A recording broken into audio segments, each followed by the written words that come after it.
All right, so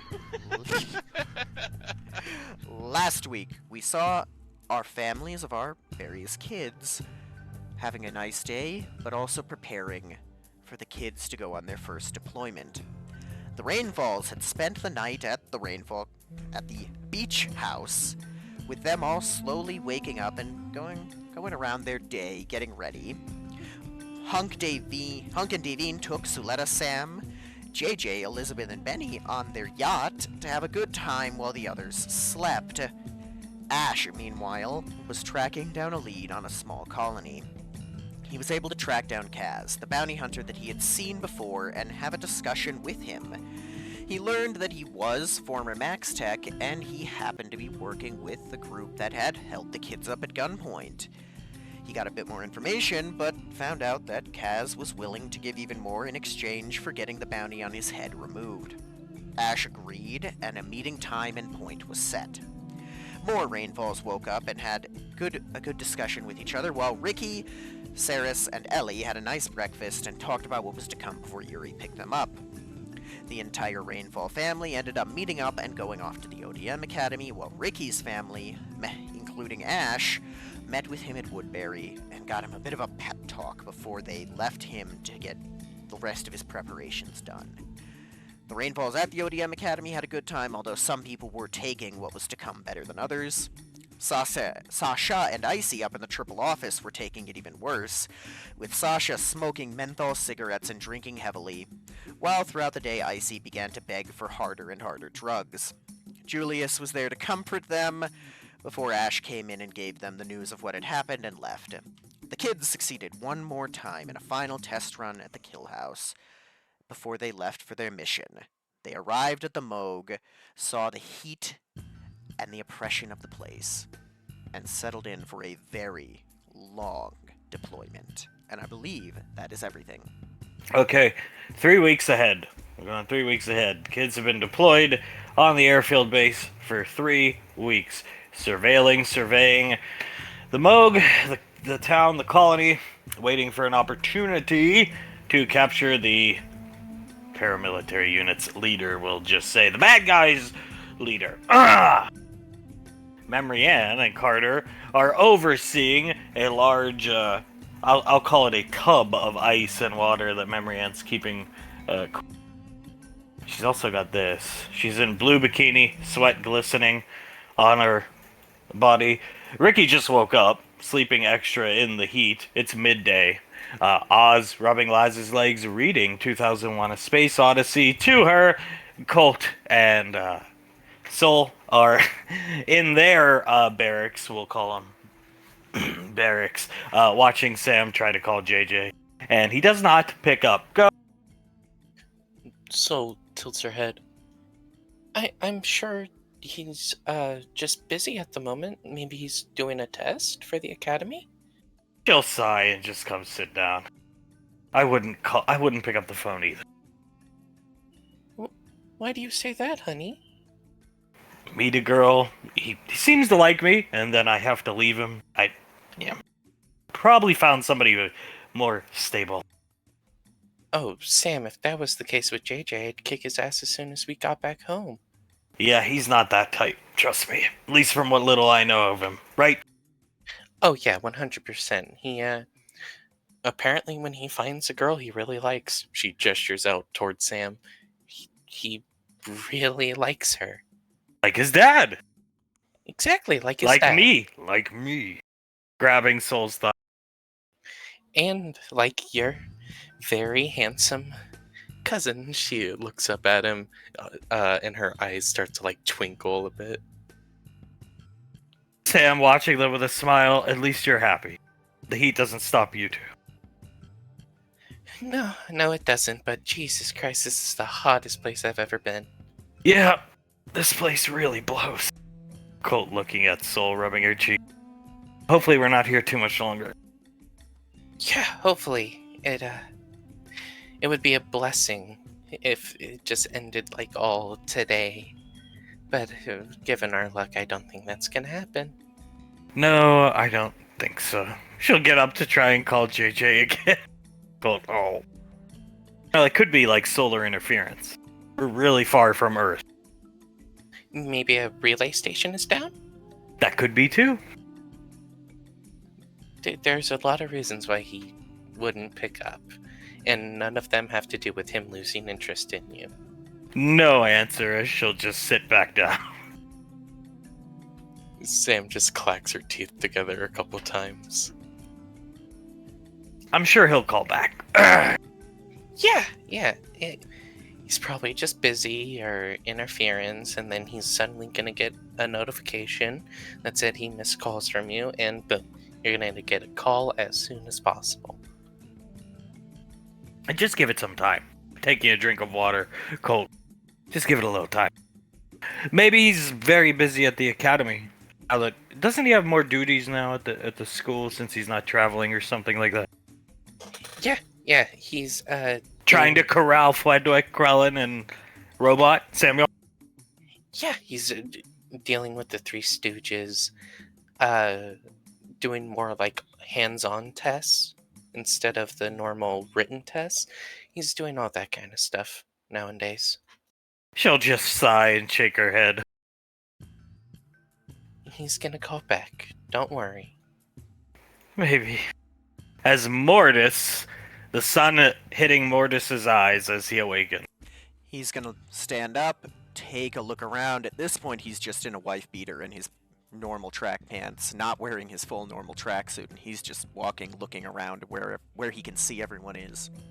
You see Laz and Oz, they're up on top of I like to think it's like a mini aircraft control tower, because they gotta land the bird in this perimeter here.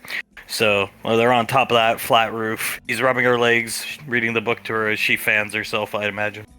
You see Benny and Elizabeth. They are in front of these gigantic industrial-like vans. Okay, he's gonna walk down and peek into here to see what's going on. Just what you saw, or just what you heard described. He's Sitting on the bed, and then these two kind of trying to comfort her while also trying not to just put the curtain up in front of her and do their thing. He's gonna just wave, "Hey guys." She doesn't notice you. She's too depressed, just looking at her ODM hat. Cold. Hey, Ricky. Did I walk in on a funeral or something? No. Missing Dad? Yeah. Just been hot as fuck out here. When I say Dad, I mean, are you missing Tommy or are you missing... A little bit of both, but I guess it's more of a ma. Kind of iffy on if I'm able to get a hold of her, time difference and having to deal with whatever stupidity goes into that connectivity. Give it a try, you won't regret it. I guess I could. I don't know. Alright. He'll try to call up Saris. Colt, wouldn't you rather do this in privacy? Oh yeah, that's probably a better idea. Sorry about that. Besides that one, we're waiting for JJ to call back. He will call back, right, dear? Yeah, he's gonna call back. Don't worry. I'm sure he would. He'd be crazy not to. You think Tommy will call him? Tommy call Ricky? Oh, I'm surprised he hasn't already. Honestly, yeah. As he's walking out, yeah, I'm kind of shocked too. Probably busy with whatever scheme he's got cooked up at this point. Most likely. Cold watching Ricky leave. Memory Ann smacking Carter in the side of the butt lightly with her ruler. Get in. Yes, ma'am. He steps over into the tub, slides down, and just lets out a sigh of relief. Good morning, Ricardo. He's gonna look back and start walking that way. Good morning. She's spinning the ruler in her hand. She gestures to the tub. You're smarter than I am. But, just please don't hit me with it. Never. She'll put it away.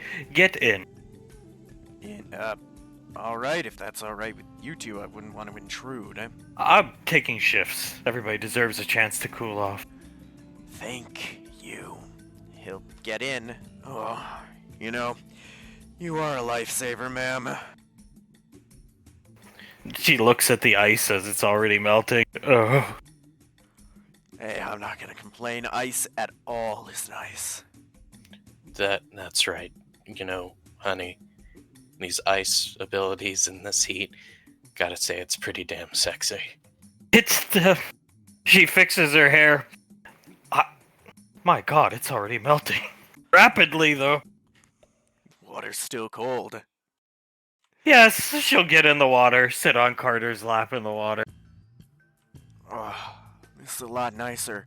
I swear I've gone through like 3 bottles of sunscreen in the past couple days. I swear to God it like melts off you. At least they provide it for us. You know, right, Carter, pinching his chin. It is a very nice commodity that they provide us, sunscreen. It's nice that they provide us everything they do. I mean, he'll point over there. I think the amount of fans they've got there puts what Tommy would provide to shame. Nothing can stop the heat, unfortunately. No. And, no offense to you, but I don't think you even can cast a big enough spell to cause a snowstorm here. She shakes her head quickly.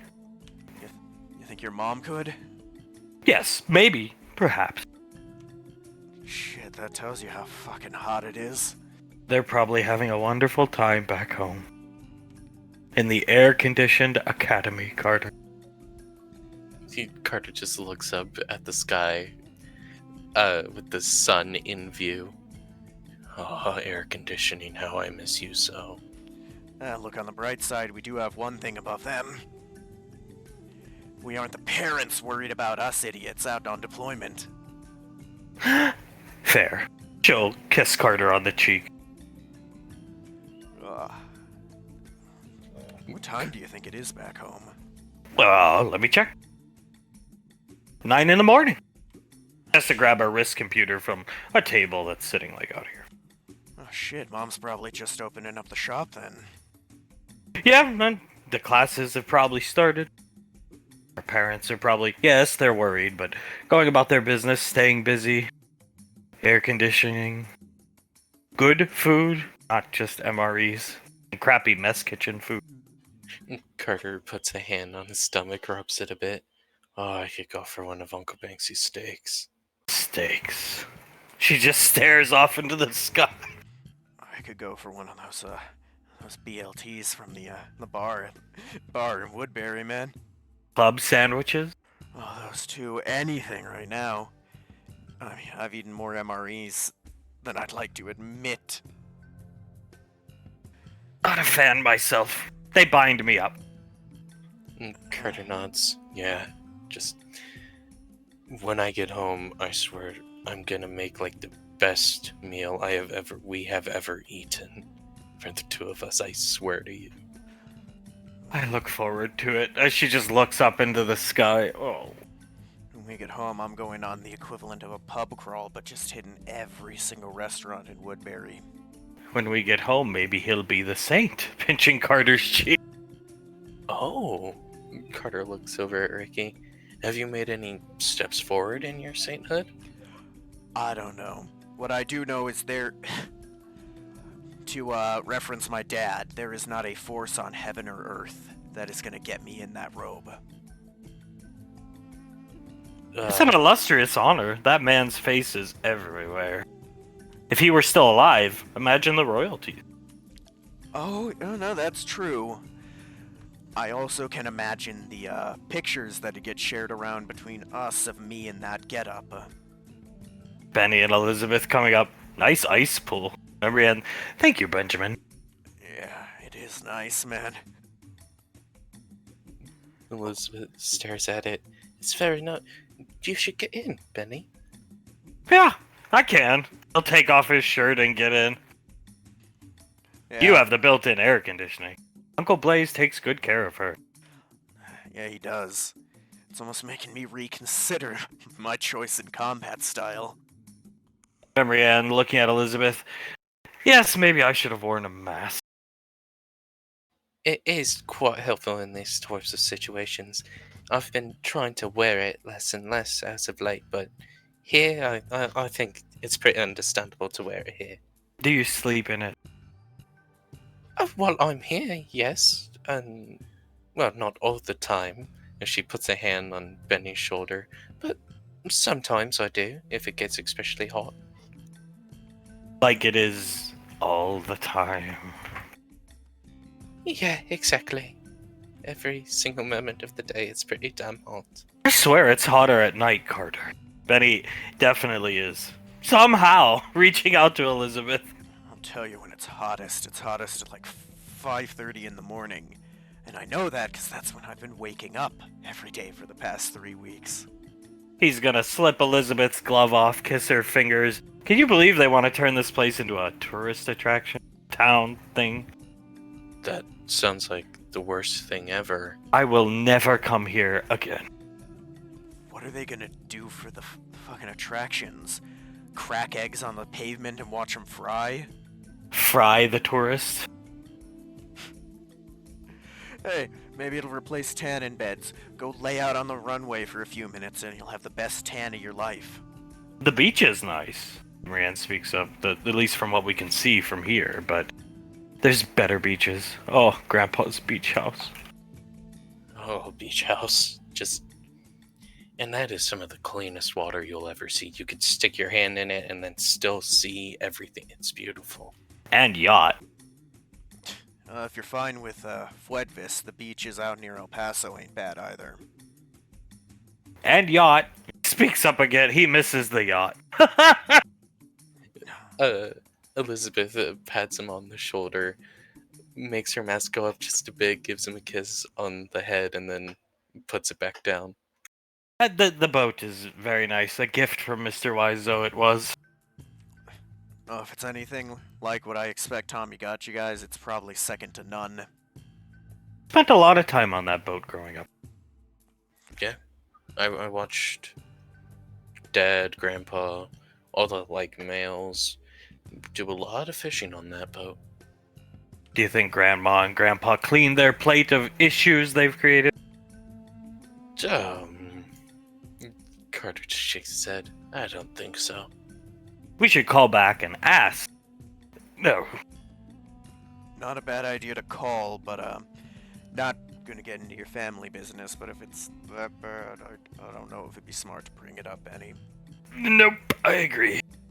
Is it that bad? I don't know. Elizabeth shrugs. None of us really know, but we sort of suspect it to be, so I don't personally really want to bring it up either. Well, we can always call back and say hi. That's true. Yeah, that's a great idea.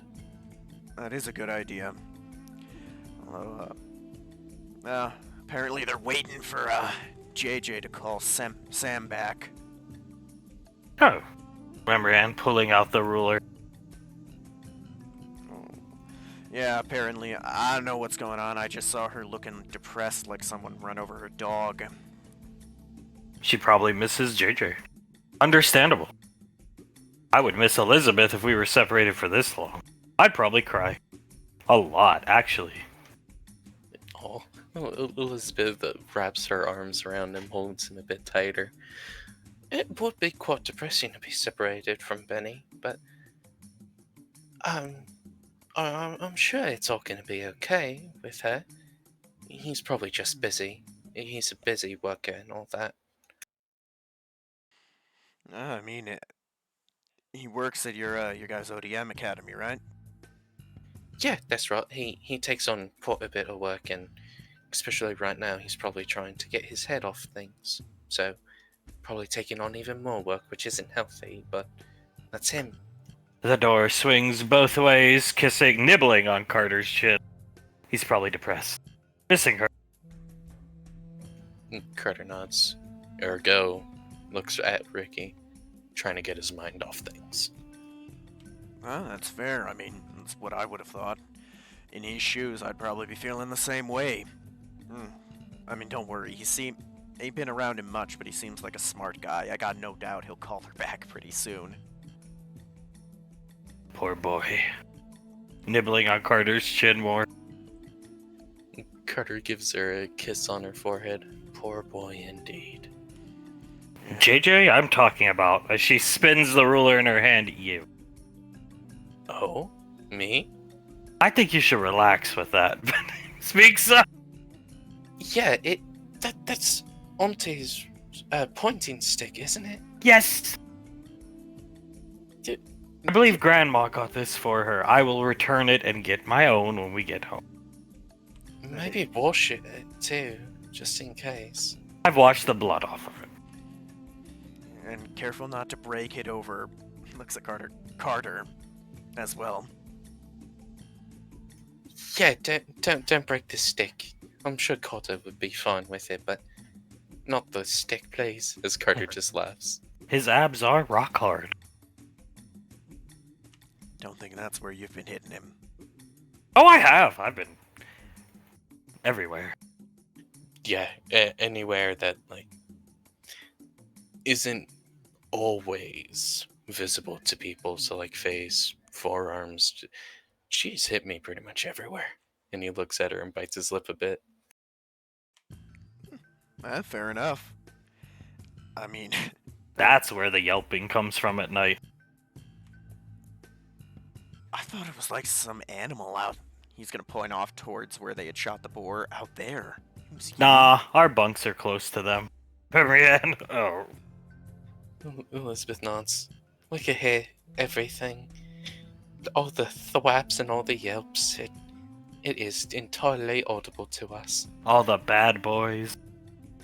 Marianne, well, he was a bad boy up until he got to the headhunters and I took care of him. I was a very bad boy, goddess. See? Elizabeth just chuckles, leans down to Benny and whispers, God, they are very kinky. Very much so. BDM. BDSM. I'd say so. At the very least, nice way to spend the time out here. I've had nothing to do. Well, barely anything to do. Brought a little seedling I'd gotten recently along with, because you gotta keep an eye on it at this stage. But, I mean, there's only so much I can do with that. It's literally watching grass grow. Sooner or later, we'll get to leave. Yeah. I'm surprised the heat didn't kill the plant yet. Nah, this one, it's a special one. I'll tell you more about it once it's sprouted, but the thing super hardy until it sprouts. It's almost impossible to kill it until it's, out of the ground. You just gotta keep an eye on it and keep feeding it or it won't pop out. Would you still like us to see if we can get Grandpa to have Fledvis come impress your mother? Oh yeah, 100% I'd want that. She'll nod her head. Yeah, we can get that done for you. As long as they're fixed all the issues going on, I'm sure Grandpa will unleash the beast. Please God, let them fix all the issues. I'd say, And they say we were problem makers. And Brienne looks at Carter, then Elizabeth. I mean, we were, but I guess we weren't the only problem makers in the family. I remember that trip to Cancun vividly. I did not enjoy it. No, it wasn't very fun. The beach was sort of nice, but the beach house is a nicer beach. When your grandfather owns a beach house, that's where you'd go when you think beach. The fact that Grandma and Grandpa had to go there was just stupid. I guess Grandma wanted to go. Elizabeth nods. She said something along the lines of, I sort of want to check it out. In her own way, it sounds better than how I talk. And then Dad, did his thing and got her there as soon as possible. Cancun or Palo Alto?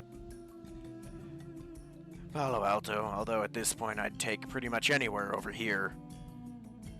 No, I think I would prefer this place over Cancun, given how horrendous of a trip it was. You remember, Carter? You were younger.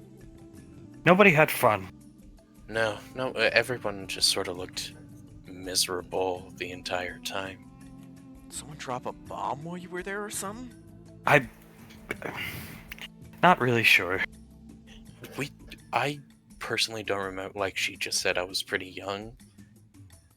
but it just wasn't enjoyable to anyone, and nobody had fun. Carter's father, the colonel, and his mother, Pequod, glaring at Grandpa the whole time. Uncle Banksy walking around confused as if he didn't have anything to do. No, that doesn't sound fun. I'll make sure to avoid Cancun in the future. My mother just calling Grandma Davine an idiot the whole trip. It was boring. Terrible. Disgusting. I would rather be here, though not being shot at, but we haven't got shot at yet. So. At this point, The- Oh, you go. The possibly not being shot at part, that does sound pretty damn appealing to me. Oh no, I'd almost rather we were getting shot at least something to be happening. Rick! Sergeant Satterley coming out. You got a call. Ush. Yes, sir. He'll hop out of the ice bath. I'll dry off pretty quick in the heat, sir. No problem. Get in there. Yes, sir. He's gonna go in. Calls, he's following you in. The call's coming through. Patch you through. He starts typing on the computer. It'll be through in a few minutes. Suppose it's your mother? Father? I don't know. I assume either them or, Mr. Wiseau, sir. Alrighty, I'll give you some privacy. He'll leave as the call's patching through. Benny, well, you want to just get in anyway? Oh, yeah, I think that's pretty smart. She takes off, like some of the outer layers that she was wearing, and then hops into the bath. Memory Ann will refreeze the water, the ice reinvigorating the cool temperature of the water. That's better, Benny smiled. Elizabeth nods. Very much so. Well, luckily, me and Benny have had some things to do. I've been trying to do to him. I'm not as smart as your mom, Memory Ann, but I've been trying. I've been helping him with like his multiplication tables and stuff. Very good of you. She smiles at Elizabeth. Benny, yeah, your mom gave us worksheets for me to do while I was here. Homework. Have to have it all done. Elizabeth nods. And you've been doing very good with it. I haven't had to correct many mistakes. I can't think that clearly in the heat. Neither can I, but the fact that you are getting as many correct as you are, she rests her head on his shoulder. It's making me very happy. I'm trying my best for you. Oh. Carter just chuckles. That was extremely sweet. So is this. She'll kiss Carter lightly across the lips. He smiles at her, puts a hand on her cheek. That was extremely sweet. You should do it again. I can. I'll make it a little salty this time. She'll bite Carter's lip as she ends the kiss. I could just taste the vinegar on that one. Oz reading the book aloud, keeping an eye on them, closes the book. Well, love, look at them. They're chilling out in the pool together. Yeah, good for them. She has like one of those fold-out fans, and she's trying to angle it so she's fanning them both. Missing Jace. Yeah, missing Jace. We can call home anytime. I would like to, just I don't feel like doing anything right now. She just gestures all about her, signaling to the sun. You look good covered in sweat, though. She looks at him, winks. You don't look half bad yourself. It gets quite hot in Christchurch. Does it? I wouldn't have expected that from, New Zealand. Yes. Next to Australia. Makes sense. No, you're thinking of Steve living in the UK. Wonder what he's doing. Yeah, I wonder too. Only burst transmissions get through those call centers, and I can't get any Steve videos. If you had his private number, would you waste a burst transmission call on Steve? I would. I 100% would. Just so he could claim you were some type of alien trying to contact him. Just suddenly pop up on his computer. Hi, Steve. I'm Lazuli. It's nice to meet you. I'm a very big fan of yours. And then boom, burst transmission over.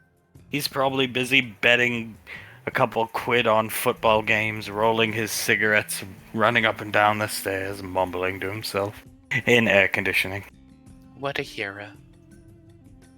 Wouldn't call him a hero.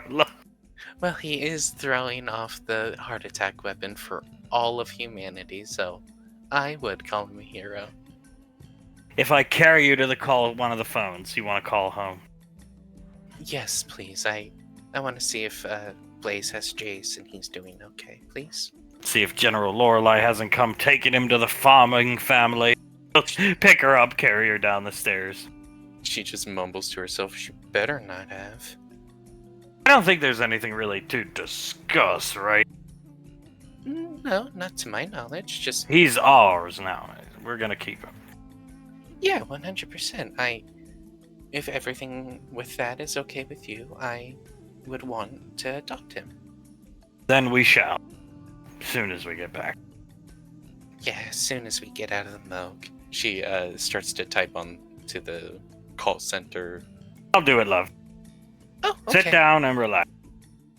She takes a seat. He starts typing, looking at his wrist computer, comparing numbers, as Sam, trying to call JJ again, will just pick the machine up and start smashing it. Oh! Soul thins her lips. Her eyes going up and down with how she's smashing the center. Just Picking it up, just slamming it over and over and over. Breaks it like 2 smashes, but she smashes it about 10 times. Sam? Honey? Fuck! She So, like, puts her back up against Colt's chest when she yells fuck. Just, you doing okay over there? No. She just storms over here, sits down, picks up her game man. Colt, there you go. Play Pokemon. Just mellow out.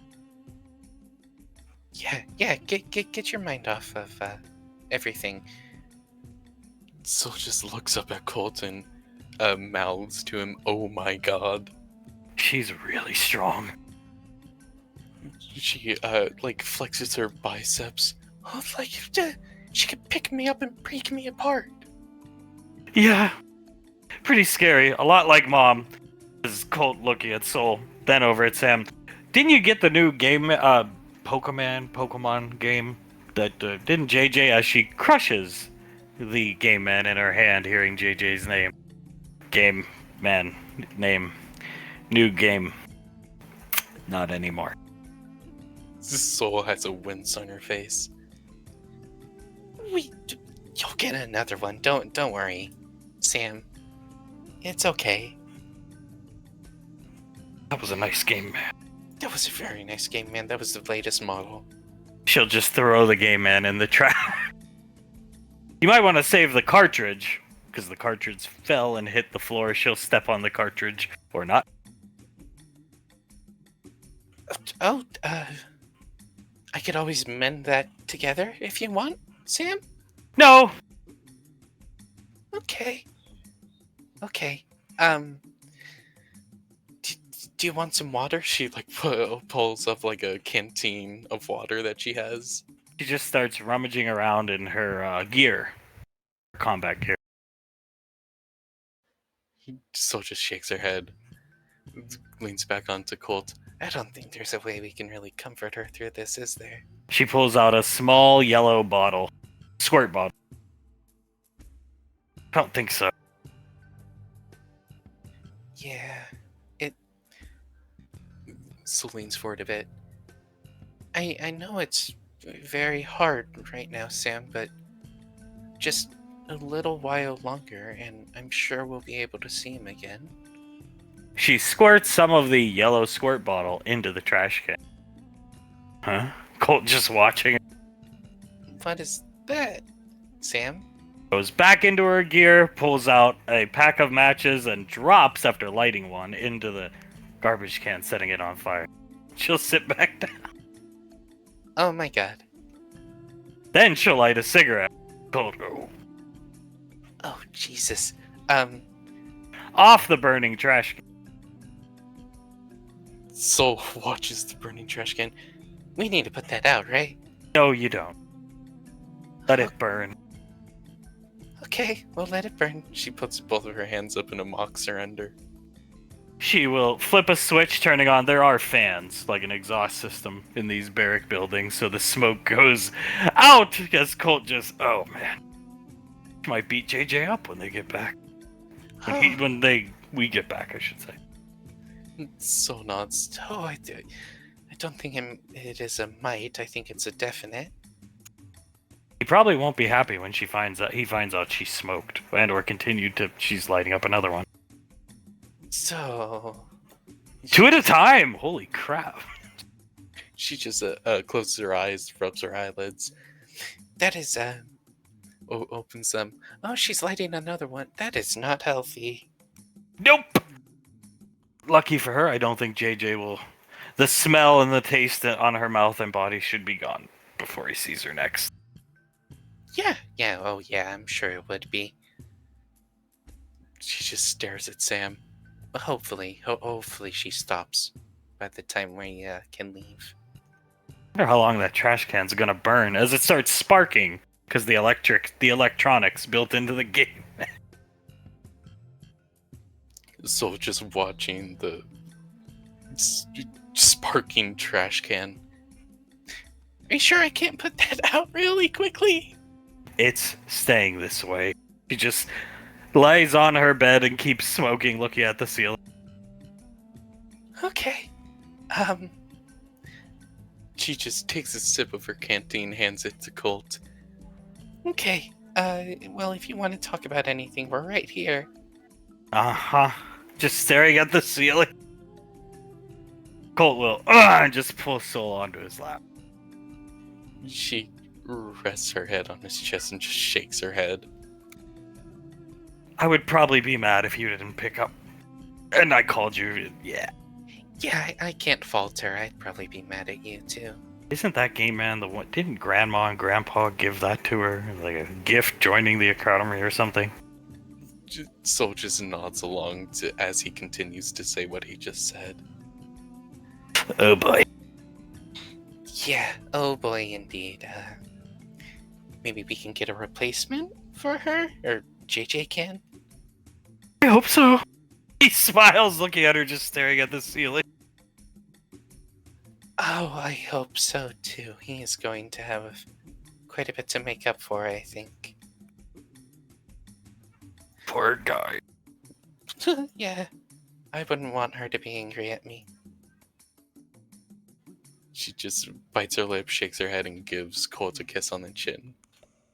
He'll kiss her back, stroking her cheek. He's gonna get out a mini fan from his gear, like a battery-operated one. Solar, really. And just hold it up to Soul to try and cool her off as Oz has put in the number and picking up the phone.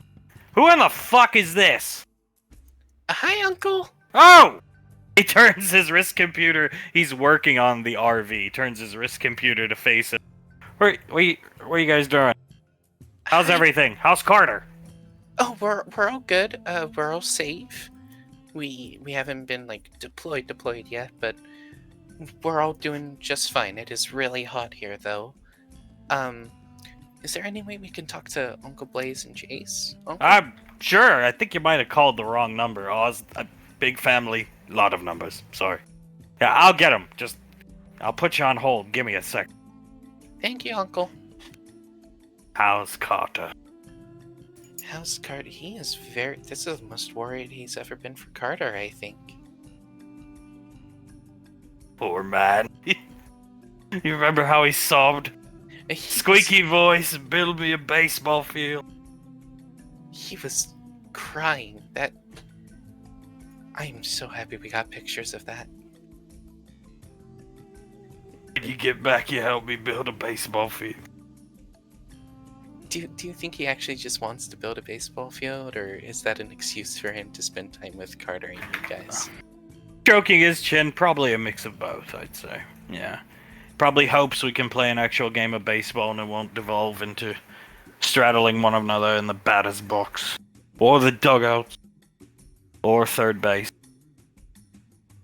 or first, or second, or pretty much any position on the field. I always wanted to play shortstop myself. And once you guys get that baseball field built, you shall. I'll make sure of it. He goes to kiss her, and as he's about to kiss, he sees Jace's little face coming onto the screen with Blaze and Scar. Uh-oh! Look who it is, darling. Oh, hi, Jace. How are you? He smiles, not really understanding the complexities of a wrist computer, just smiling, touching the screen. Laz puts both of her hands on her chest, goes, uh-huh, and Oz can see a tear start to form in her eye. He'll wrap his arms around her. I believe he recognizes Mom's voice. I think so. That she wipes the tear away quickly. It's very sweet.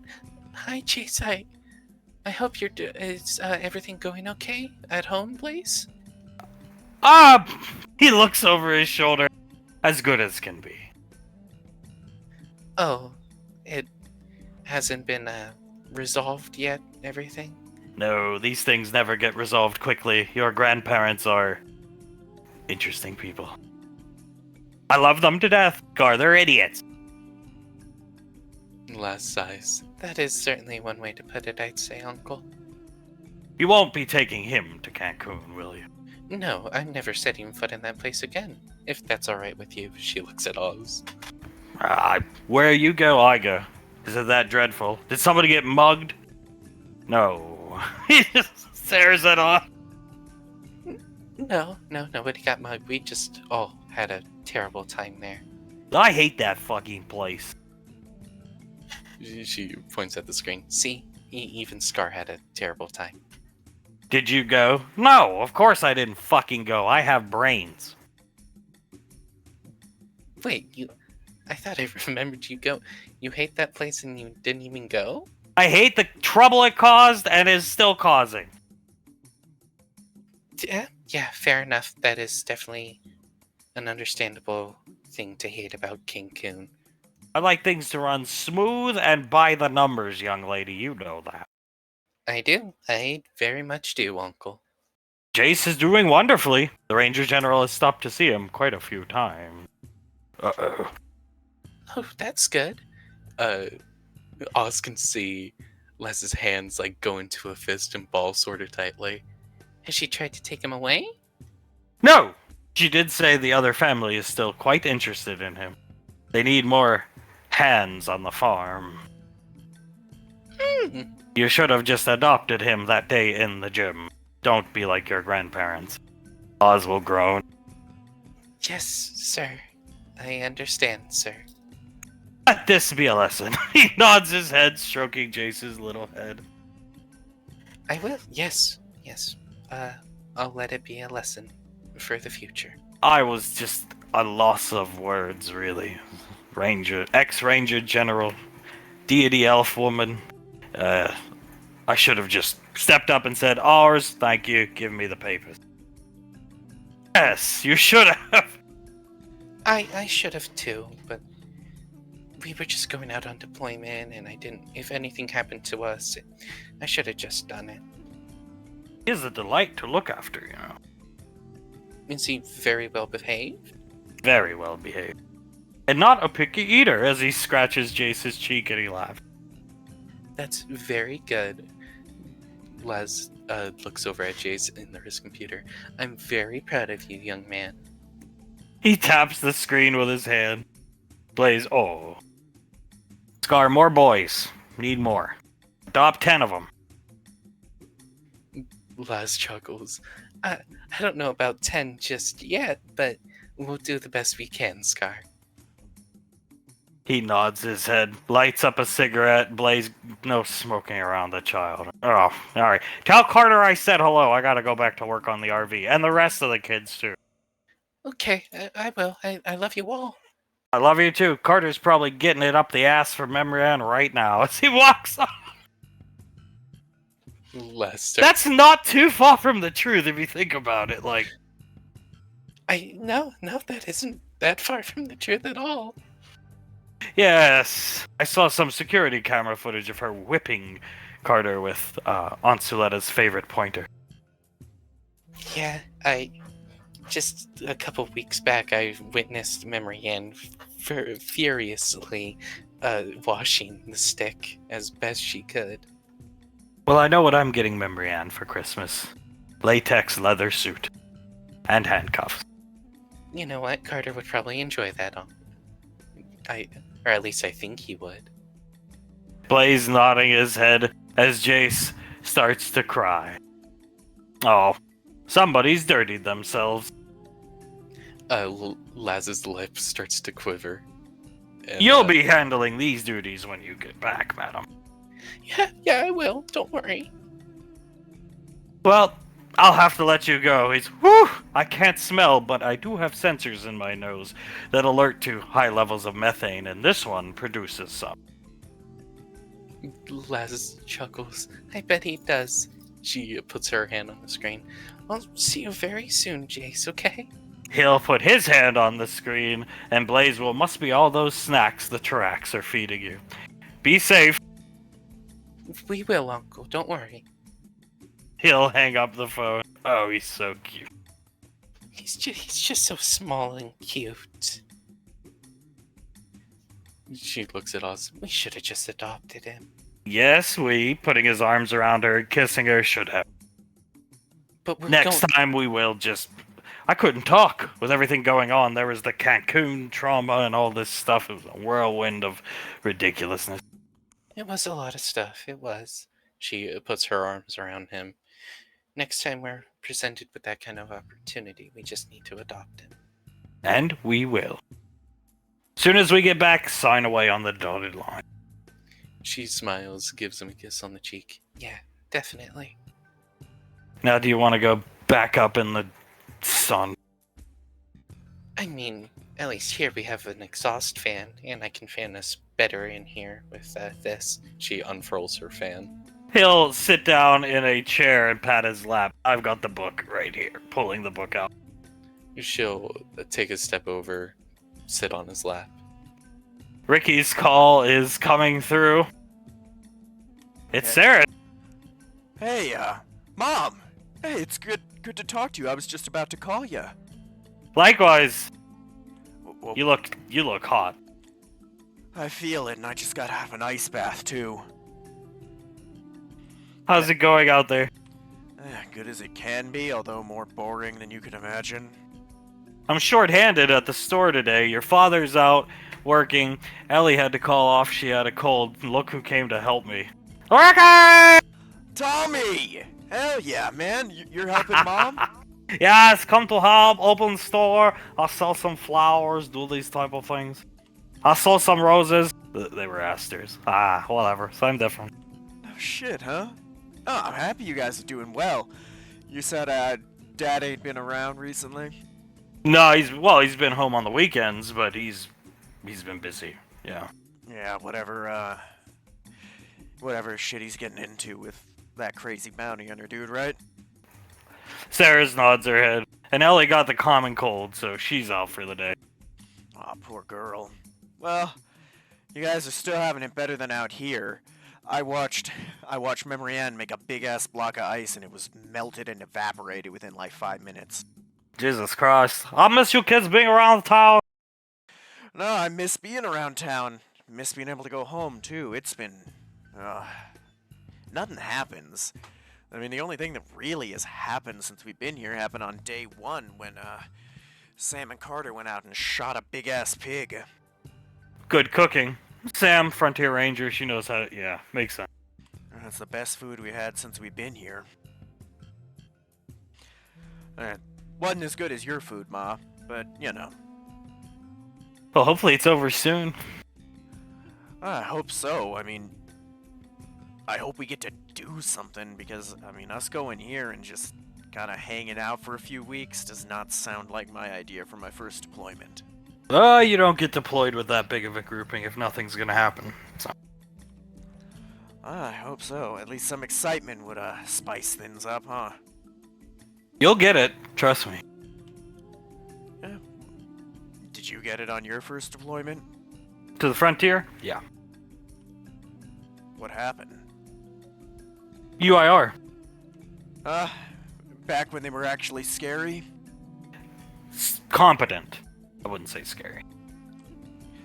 Yeah. Well, given what we've been hearing going on in the town, I'm guessing something's gonna happen. You can hear, shit happen every once in a while. Don't know what it is, but just, you know what I mean. Just random sounds carrying over the wind.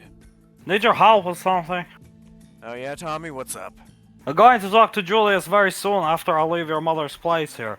I want statue to Saint erected in town. Will you help me build it if I get approved? No getting in trouble. If I ain't gonna get in trouble, I'm happy to help you, Tommy. You know that. You just It will be approved. If he say no, no statue. Alright, then I'm happy to help. Although, you sure you want to build where are you gonna build it in town? Thinking somewhere in general vicinity of where girls scream at you. No, that's fair enough. It'd have something worth being around in that section. The saint will wash away the bad memories. Exactly. He will. Ricky, I got you a gift when you return from deployment. Oh man, now you gotta get me excited for when I get back. You're not gonna tell me. He just starts laughing. And I know you ain't gonna tell me, so I guess I'll have to be in suspense. It's the greatest gift one can give you. You will see. Long as it's not anything that'll get me in trouble, I'm happy with it. No, this cannot get you in trouble. This is the attire of brave man. Huh. Is it the saint's robe? I got your robe, umpire's mask, white t-shirt, white sweatpants, New Balance shoes, and kitchen sink pipe, and a Jesus face shield. Oh, I even put the cross on the back of the robe. Umpire's breastplate too. That's very kind of you, Tommy. I don't know what to say. I mean, I don't know if it'd be a good idea to wear that. I mean, what if I ruin it? Now you will be the next saint. When we unveil the statue, I want you there to christen it. We will break bottle of ice house on the statue. And I have to wear that in front of the rest of the squad? Of course! Trust me, Julius will like it. He was a big fan of the saint. You can see Ricky looking almost worried as he looks over at Saris before. It's it right here, actually, brother. She shows the robe off. The cross on the back. Yuri had the, you see Yuri did it with, hey, what is this? Permanent marker. That way it never come out in the wash, but you should never wash it. The saint never washed it. Oh. You see these New Balances? Size 9. They fit you. Saris, yeah, he was asking about your sizes. Yes, it will. Only for you, Tommy. I even got you a new car, because I hear people not like your sports car. There's, ugh. Oh yeah, what'd you get? 1990 Buick. Huh. The same car the Saint owned back then. Yes, this is a terrible looking vehicle. Completely shit, actually. But, I think it fits you. I'll take that as a compliment, Tommy. It is same color as the Saints and everything. You're going to look wonderful in it. It even has one of these little things. Right on the radio. You push in, it pop out, light your cigarettes for you. That's how old it is. Seriously. Well, I'm sure no matter where I go, I'll be the talk of the town. It doesn't even have powered windows. You have to crank the windows down. Oh, well, a car is a car, right? We could get it updated. We can get hover car stuff and all that type of stuff later. Yeah, I think that'll be good. I mean, a car is a car. I'm happy to have be able to drive anything, you know? 1990 Oldsmobile. Bought it from some crackheads. I would assume so. I'm surprised there's any left. Find some crackheads down on Earth. Just buy it. In Garden City. Still a shitty place. In Garden City, is there a chance that it's actually his? I hope so. Oh god. Just watch. We'll look up the previous owners and it'll have been his. That would be wonderful. I will check the license plate number on that. As there's a ding of somebody coming in the door. Hello, fine sir, madam. As Sarah starts laughing. Be safe, Ricky. I'll try, Ma. And Send my love to the children. I will, Tommy, and I'll make sure to call you again before I go to bed, alright, Ma? I'll be here. Good night. Or good day, I guess. Good day, Mom. See you guys. See you, Ricky. See ya. You see Tommy picking up a bouquet of dandelions. Would you like to buy these roses? And the screen just goes off. That's Tommy for you. He's gonna chuckle and start making his way out. Memory Ann reaching down, squeezing Carter's groin. Carter jumps up a bit. Both of his hands go latch onto the sides of the tub, and he smirks at her. Lets out a sigh. Benny, the heat don't stop then. Elizabeth shakes her head. No, it does not. It truly does not. As Carter leans forward and starts nibbling on her earlobe. All the Delta guys just watching. They'll go back in the building as Ricky comes back out. He's gonna walk over and lean right here against the side of the tub. Just got off the phone with Mom. Apparently, Tommy's helping her at the shop today. Oh, squeezing Carter's groin harder, quicker. That's good. Jeff, very good. I bet he's doing a great job. I watched him pick up a handful of dandelions and try to pass them off as roses. He starts laughing. Well, you go. Elizabeth chuckles. I'm sure just him being there is drawing quite a few customers in. Tommy was out, the world famous actor. Oh, probably.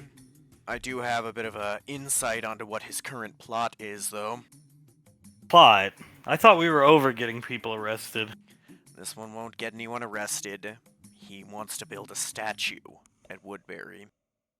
Of what? The Saint. Oh, that would be awesome. Benny's eyes spark. Memory Ann. Oh. Yeah, he wants it put right in the little plaza by where the country chick used to scream at me. Oh, I hope the Colonel says no. Every time I see the Saint, I laugh. And that's where we do muster in the morning, so... I couldn't keep a straight face if I tried just staring at a statue of the saint. I will have to look at the ground during muster. Given what the Colonel has let Tommy get away with, do you really think he's gonna say no? Maybe Aunt Sasha will airstrike. That I could see. I'm surprised she hasn't taken out the warehouse yet. Carter still has yet to ask her if we can indulge in shopping and restaurants of Gateway. Well, honey, I haven't had much chance as of late. She'll sigh. Well, I got one thing Tommy's giving me that'll cheer you guys up. What's that? A brand new full suit of Saint attire. Congratulations, Saint Junior! He plays with Carter's chin. Elizabeth looks at Ricky. Ricky, how much would we have to pay you to walk around Woodbury introducing yourself to everyone there, wearing the Saint attire? A lot. Benny, that's a good gig in my opinion. Putting his arm around Elizabeth. Think of the royalties, like I said, the Saint guy could have gotten if he was still alive. That's true. I mean, I'm not complaining that he wants me to be the next Saint, right? Just... God, the outfit looks fucking goofy. Yeah, umpire's mask, robe. He got me a new car, too. What kind of car? Hover car? Something expensive? No to the hover car, but yes to something expensive, I guess. He got me a 1990 Oldsmobile. That's the Saint's car. At least that's the model in the comic books they made for him. Yes, it is. And he got it, in Tommy's words, from some crackheads in Garden City. Carter starts to laugh. I wonder if that was originally the Saints car since he got it at Garden City. He's looking up the license plate, like right now. I'm gonna say with my luck it probably is. Well, never lick a gift horse in the mouth. No, I'm not gonna, and he said he'll get it converted to a hover car eventually. It's so old that Mom said the thing doesn't even have power windows, you gotta crank it. She starts laughing. Just imagine that. I pull up and try to flirt with somebody and just furiously am cranking away at it. Well, I'm sure it'll turn into a good workout eventually. I heard those crank windows was pretty hard to crank every once in a while. Worried I'll accidentally snap the crank off one day. Carter laughs. In the barracks. Here, Sam picks up her AK. She's a Frontier Ranger. She picks it up and starts banging it on the ground, bending the butt stuff. Oh, God. Oh god, why? Oh god. Say something to her, Colt. I think you should, she'll take the gun by the barrel and bend it. You should... I'm not saying it. You should just do whatever makes you feel better right now, Sam. She throws it out the window. Including the hat? If Don't know why I did that. I'll be needing it since I'll be back to the Rangers. I don't think you'll be back to the Rangers, sweetie. Clearly, she'll lay back down on her bed he broke up with. No, haven't you guys talked like every single day? Yeah, and just because he didn't pick up today, she shoots a glare at both of them. Oh, she just looks up at the ceiling. That's a cool ceiling, isn't it, Colt? He grabs the back of his neck and starts rubbing it. Yeah. Let's just turn on the TV, huh? Yeah, turn it on. Turn it up sort of loud, please. He'll turn Soul's baseball cap backwards, kiss her on the cheek, and turn the television on. As shifting to the Academy, Suletta's brought some breakfast for Hunk and Davine. And Banksy's here too. And so is Meow, Mr. Snuffles, as Hunk is just watching Hale dribble the ball. Banksy, well, I gotta go. Nightfall needs me for something. You got it from here, Suletta? Yes, thank you. He'll walk out as Suletta will, come up, sit right down next to Davine. Mr. Snuffles, meow, sitting on her flank. Davine is just staring at Soul with a very somber expression. Hale, I am so sorry, with a very somber expression on her face. Suletta will sigh slightly and put her arm around Davine. She looks at Suletta and gives her a smile that doesn't quite reach the eyes. Please make sure Hunk eats the sandwich that you're going to give him, please. Only if you eat. Oh, well, I'll eat, Letty, don't worry. She pats her on the knee, takes a bite of the sandwich she was handed. Not doing well. Are you two? She shakes her head. And I know, it's our fault. We're idiots who shouldn't have gone to Cancun, or at least informed Nicole about it. I understand. Suletta will shake her head. No dice locking her down. No, turns out it's extremely difficult to lock down a wizard of that. What's the correct word for it, Letty? Multitude? Yes. As Hunk watches Hale just dribble the ball and comes over here. Oh. Davine smiles at him. You should eat, honey, please. Yeah. He'll take one of the sandwiches and start eating. At least she's here every morning, and Banksy is too. It is very nice to see the two of them. And she just watches Hale still dribbling the ball, I assume. Yeah, oh yeah. Sloppily, but she's able to with her kinetic. Suletta just groans. Davine sniffles a bit. Have you heard anything from Nicole, Letty? Anything at all? No. No, I have not. Oh.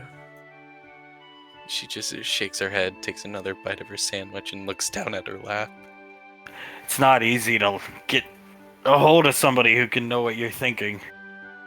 Past couple weeks, we've tried to surprise her at Banksy and their home, and they're not there. Teleports them away, and the little one away, and figured that's where we're gonna get them. So, yeah. Sletta, they could be anywhere. She has a circle. Scratching her lip. It's very difficult to pin someone like that down. She takes another bite of her sandwich and then starts crying. Yep. Yes, we know the odds are low, Mr. Snuffle. How many incantation sigils, you think she's put up over the years? A lot. Davine nods, wipes one of her tears away. We're going... She looks at Suletta. We're going to be able to talk to her, right? We're going to be able to. Suletta, I don't know. I don't want to say yes and lie to you. Davine just breathes heavily. Well, thank you for that at least. She leans on Suletta. If she's mad at us, why doesn't she just come scream at us? I'd rather that happen, yeah. Just... Well, I don't know. Maybe she's scared of us for some reason. Scared to confront us, maybe? Maybe she's not mad. She's just looking at us one of the sandwiches. She's brought like a plate of it. That too. Maybe she's not mad. If she's not mad, then she ought to come here, right?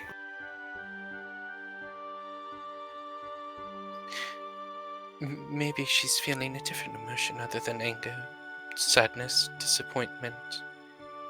She bites her bottom lip. Neglect? Coletta will open her mouth and then close it as Hunk is eating, because Davine requested, some of the sandwich. She shakes her head. I should have been a better mother to her.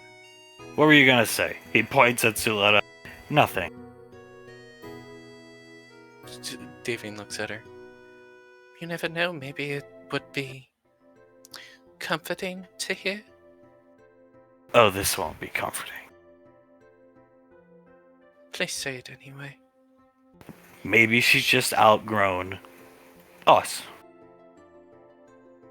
You mean like her mom and dad? He gestures back to Davine and then himself.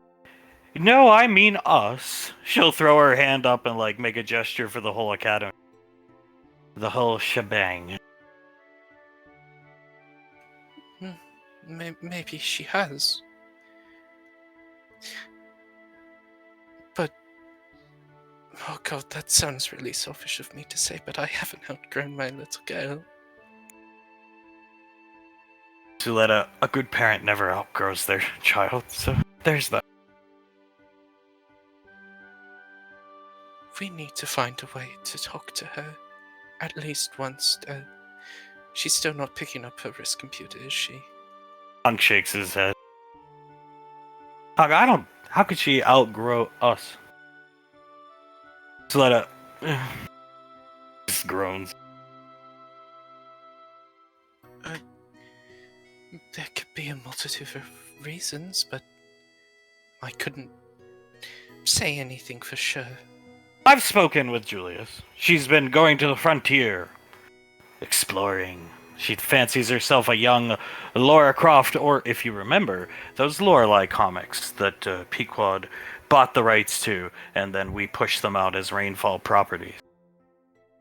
Exploring the frontier. Finding the answers to the questions that boggle her mind. Oh, well, that's good for her.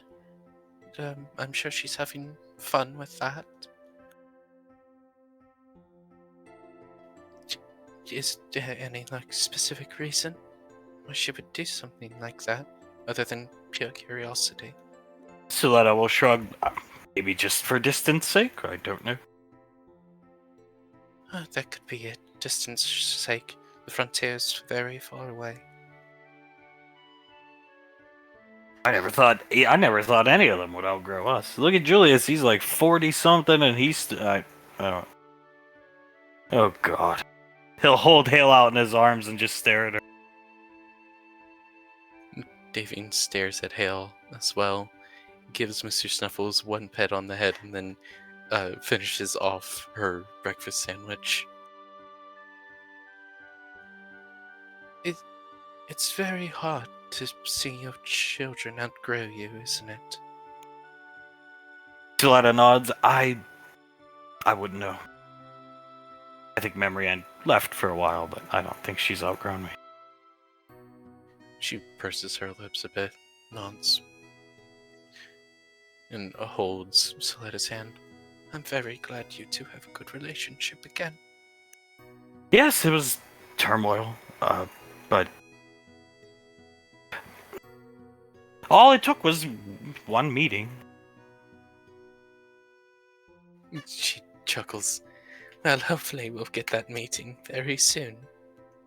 Damn near impossible, as he'll pull Hale in and hug her, and she'll wrap her little arms around his neck. Absolutely impossible. We will. We'll find a way. Somehow, we'll be able to see her again and speak to her. And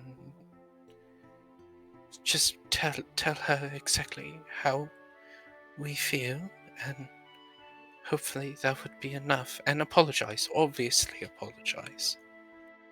Hug still holding Hale. Suletta will, what would you do if she was gone? Forever. Hypothetically speaking. She looks at Soletta and shakes her head. I don't know. I'd probably be very depressed. I think a little piece of me would die every day. That's really specific. Staring at Suletta. Suletta just shrugs. Is there something we should know, Letty? No. Eating her sandwich. Meow. She looks at Mr. Snuffles, then at Hunk with a very worried expression on her face. He looks at Hale and then up at Davine. You'll have her. She gestures. And Banksy. In this hypothetical scenario. Yes, we will have Hale and Banksy. Very nice. I love them both to utter death. She looks at Hale with a smile on her face. But that's not my Istro, and if she was gone forever, that would very much suck, to put it in the lightest way I can. Wouldn't let it happen. Punk speaks up. I'm hypothetical, of course. Eating another sandwich. Pawing for a sandwich. Davine chuckles, looking at Mr. Snuffles. May he have one, Letty? Of course. He's a lost cause anyway, in terms of weight. She'll pick one up, take the bread off so he could just eat the meat and cheese. It's been a month since almost more than a month since we've seen her. She just stares at Mr. Snuffles eating his meat and cheese. We'll be able to see her again. I'm sure of it. As she puts both of her knees up to her chest and hugs around him. Scar coming in. Alright, the RV's all fixed up, ready to go. Oil change, all that type of stuff. I got it inspected. It's got the sticker on it and everything. Thanks. Just staring at him. Thank you, darling. You're wonderful as always, Scar. No dice. No dice. He groans. Davine looks at him. Do you have any ideas, Scar? He'll put his paws in his jean pockets. No. She thins her lips, nods. Well, it was worth a shot. I have one idea, if you want to hear it. Sure, anything is better than nothing. Okay. He'll look down at his feet and then up at Hunk and Davy. I always wanted a litter of my own. But I kind of think having kids is like a blessing. Even though I'm not too, like, God-fearing in any of them. But I do. Yeah, that's... So, you two fuck should know better! He just walks off. Suletta, She just stares at Scar walking off and nodding to herself. He's right. some things never change. He's still very good at getting his point across. Starts crying. Davine starts to cry as well as she puts her arms out and gestures for Hunk to come over to her. He will. Him and Hale together. Oopa. She could wrap her arms around them. Suletta groans. She does, and she's just resting her head on his shoulder, sobbing at this point. Suletta, maybe you need to act without thinking. If somebody can't read your mind. Can't she also read subconscious thoughts? Well, it was a good idea in theory. Eating another sandwich. I'm overeating. I'm depressed. I've lost my writing partner. Davine groans, buries her head into the curve of Hunk's neck and shoulder and starts to cry again. Oh, maybe we get Lorelai to help us. Yeah? Wiping some tears away, kissing Davine on the head. Do you think she would help us? She did mention Cancun last we saw her, if you remember. Oh god, I hate that place. As do I. I hate it with a burning passion. I had just had that godforsaken dream, and I had to get us there. And Oh, she just shakes her head. I'm sorry. it is the worst dream. So that maybe it will be replaced with a dream of Nicole disappearing. And, starts crying. I am not good at this. I'm actually trying to help. Davine pats Suletta on her shoulder. Thank you for trying, Letty. And she just starts to cry into Hunk's chest again. Can't Krellin read her mind? Right? Davine leans back and shakes her head. I don't remember if he can or not. Suletta, perking up hearing that, I think it's worth a shot. And she'll start typing on her wrist computer to summon the goon squad. Just don't know what they're going to be dressed in, so please brace yourself. I can't get angry right now. I'm angry at myself. Yes, at this point I don't really care what they're dressed in. Coming out of the men's bathroom. Who called me? Davine puts her hand up. We did, Krellin. Very busy polishing Wazzies. Comes up this way with Samuel. He's got some type of polish in a spray bottle and dirty rag in his hand. I'm so sorry, Krellin. We didn't mean to interrupt you. We have to ask a favor of you, though. He looks, tilts his head in confusion at Davine, steps back with Frederick. What favor need from Krellin? Are you able to read Nicole's mind, darling? Nods his head. Could you find out where she is for us? He'll squint at Davine and Hunk. For what purpose? We just want to speak with her and tell her how much she means to us and apologize to her.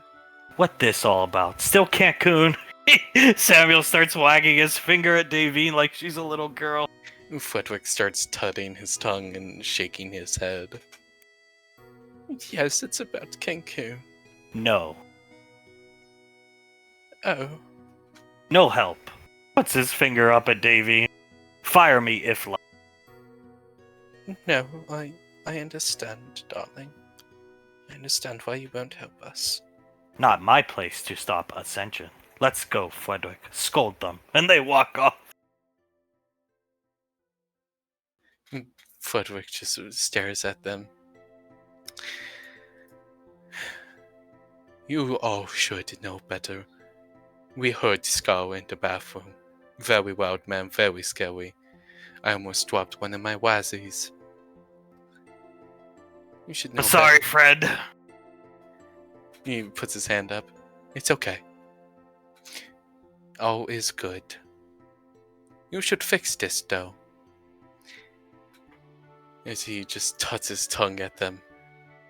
You should be very ashamed of yourselves. And he'll walk back to the Wazzy room.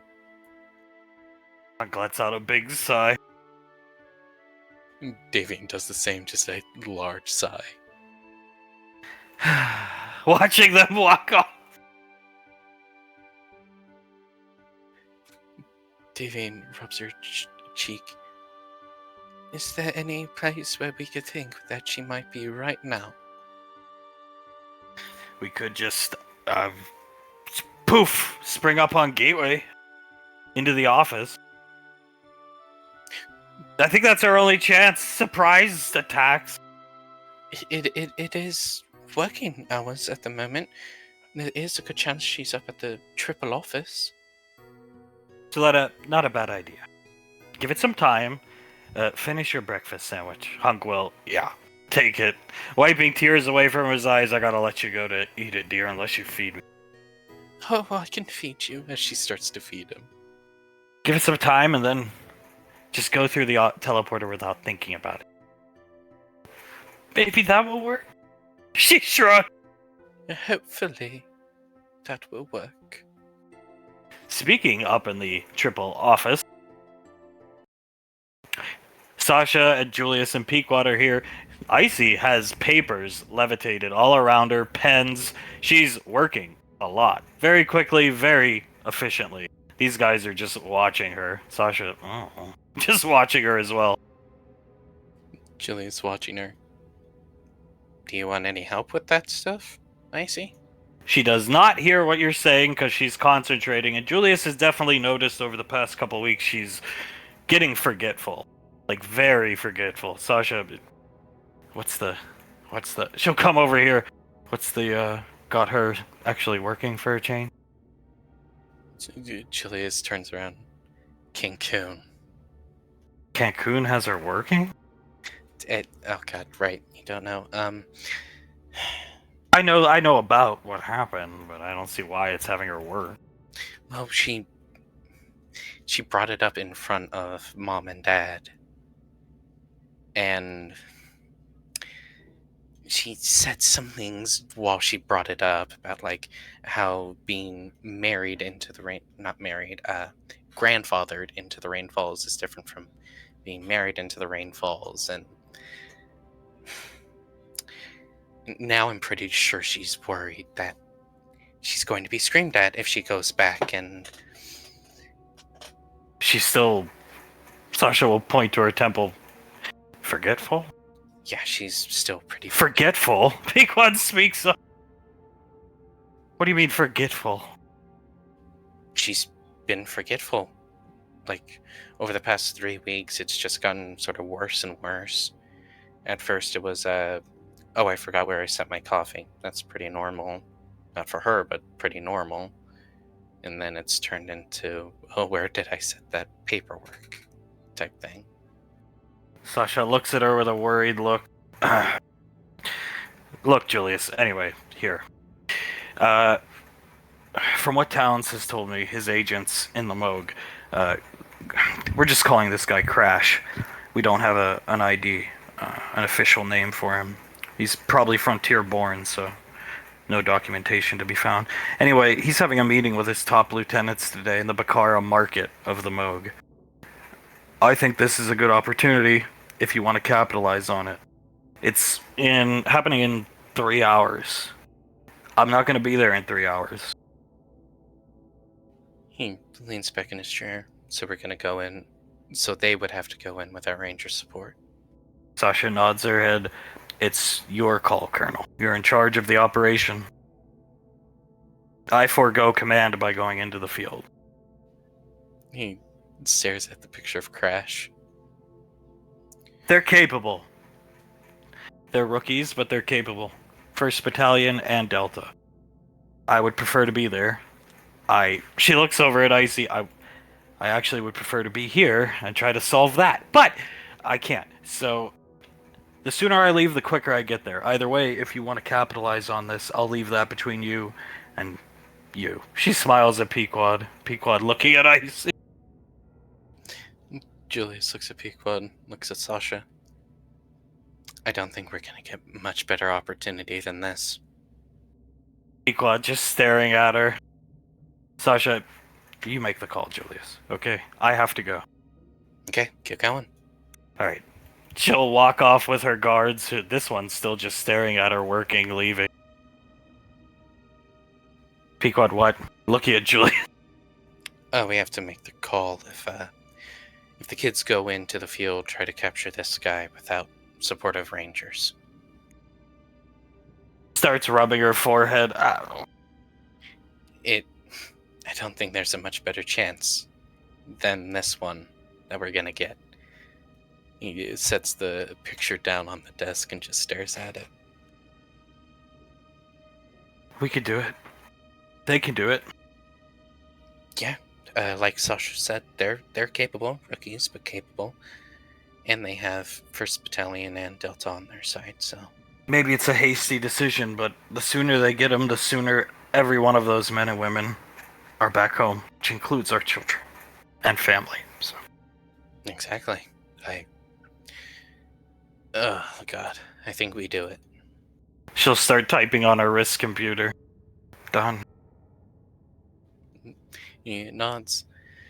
And he looks over at Icy. Nicole? Keeps working. She angry at us? No, not at us. I wouldn't even say she's angry right now, just...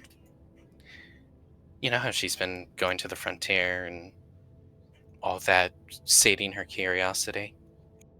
Unfortunately. I don't know, I think something's going on with it. Pequod biting her lip, watching her. She'll run her hands down her face. Should I just interrupt her? Like, snap my fingers in front of her? I want to talk to her right now. We can monitor the op from downstairs in CQ. And yeah, stop her, Julia. She looks back over at her. Julius will set Pequod off to the side, stand up, walk around in front of Icy and clap twice, really loudly. Done. She claps her hands, folds up all the paper. Looks up at Julia. You okay, Icy? Squints at Julius. Yeah. We were calling your name for like 5 minutes. Didn't hear you. Yeah, you were probably too concentrated. Takes a step forward, crouches down a bit so they're eye level, and holds her hands. What's been going on, kiddo? It's me and Pequod. You know you can tell us anything. Nothing. She looks between the two of you. You're not Julius, though. What? Can I leave for the frontier? Pequod, no! No. What do you mean I'm not Julius? Yeah, but I found this cool planet that has all these weird church buildings on it, and these frog creatures too. Puts up her finger. Nicole. Pequod, our kids are going into combat! Huh? She just looks between the two of them. Nicole, we're sending the kids, B Squadron. He gestures to himself and Pequod, our kids, into combat right now. Your nieces and nephews? He just stares at her with a super worried expression. We need you here for emotional support. His hands start to shake. Nicole. Emotional support? She scratches her head. Yeah, emotional support. I see. What the fuck is going on? I don't know. Julius. She smiles at you. Yeah, that's right. I'm Julius. She'll nod her head. Oh man. Wrap her arms around. Takes her hand away from Julius. Wraps her arms around herself. Your abs were lit back in the day. They were like pieces of Detroit sliced pizza. She starts blushing. Pequod, what is going on? Just staring at her. Julius leans back a bit. Thank you, Nicole. Hey, weird question. What's the last thing you remember? She just looks in confusion at Julius. What do you mean? Like, other than right now, what's your most recent memory? Off the top of your head. She'll scratch her head. Not sure. This morning, she'll snap her fingers, look at Julius, and then look at some of the papers, have to pick one up. When I said I'd help, squinting Sasha do her paperwork. Julius stands up and puts a hand on Icy's cheek. Nicole, what's been going on when you go to the frontier? Other than exploring, I'm getting worried about you. Yeah, and you're never home. She looks back and forth. Oh, Rainfall Lane. I'm there. Sometimes. Julius shakes his head. Not that I've ever seen. You have a husband and daughter there. Yeah. Hale and Banksy.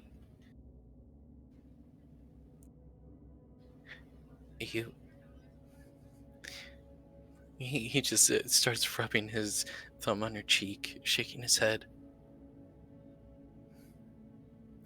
You know, you can tell us anything you want. Good, bad, worrying or not. But I would like to know what's going on past you just exploring. And if it's just exploring, that is wonderful. That is great. But I would like to know because you forgetting like this is legitimately worrying me. Nicole. She'll squint, she'll take Julius's hand again. What worries me is how Laz is in combat. If you just got her pregnant. Pequod, oh my god. What?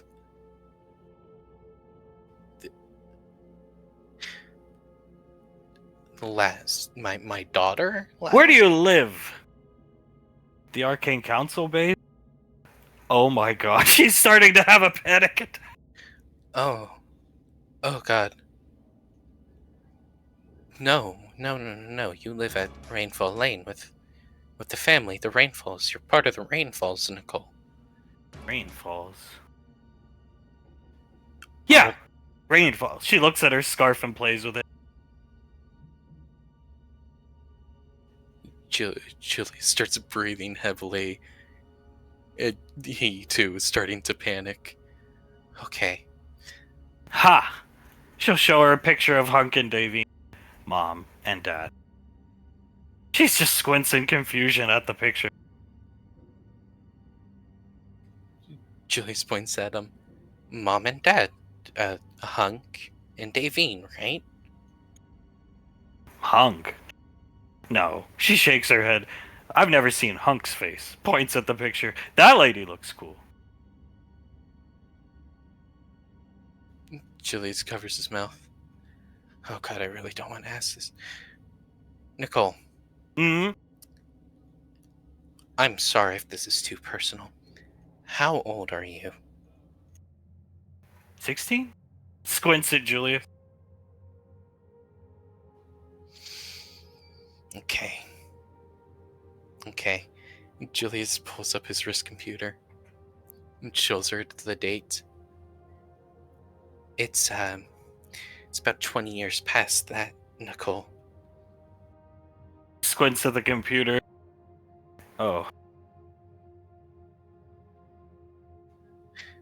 You've been forgetting quite a bit recently.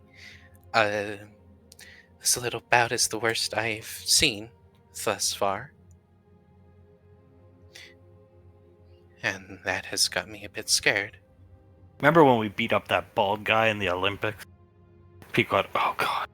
They were the EarthGov games. Yeah, we beat up a pinhead, right?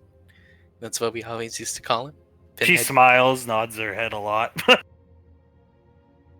Yeah, and the only way I got you to work together with me was at the promise of Pequod sending you pictures of my shirtless body. Wraps her arms back around herself again.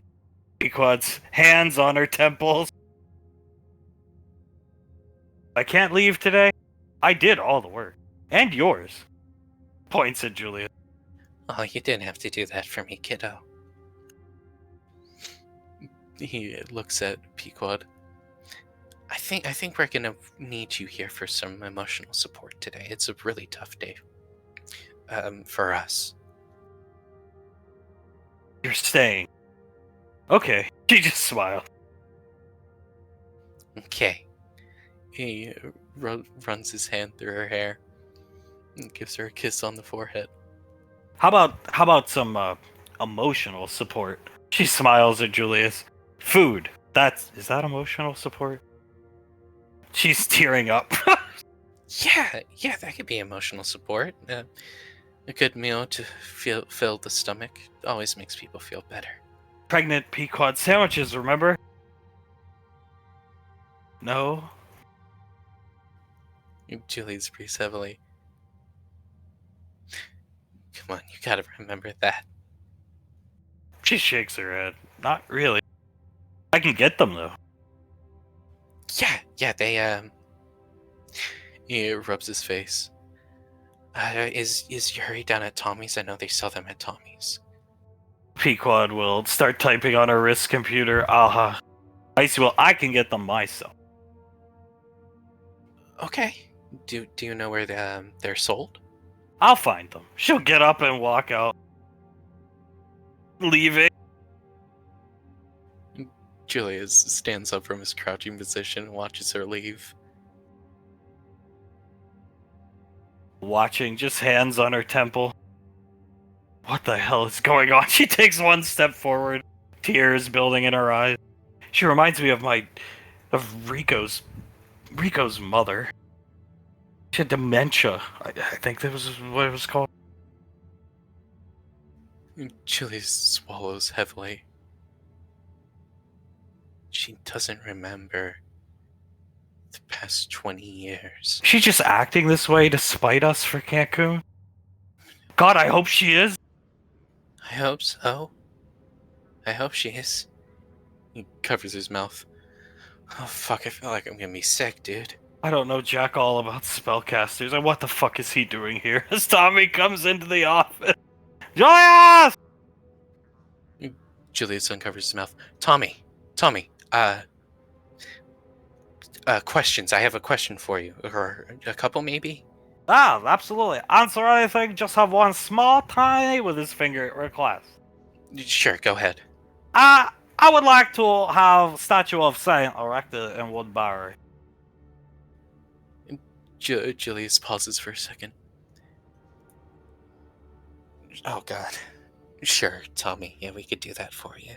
Oh, thank you, Julius. Putting out his hand to shake Julius's hand. What all long faces? Okay, he shakes Tommy's hand. Icy, Nicole. She's been, getting forgetful over the past few weeks.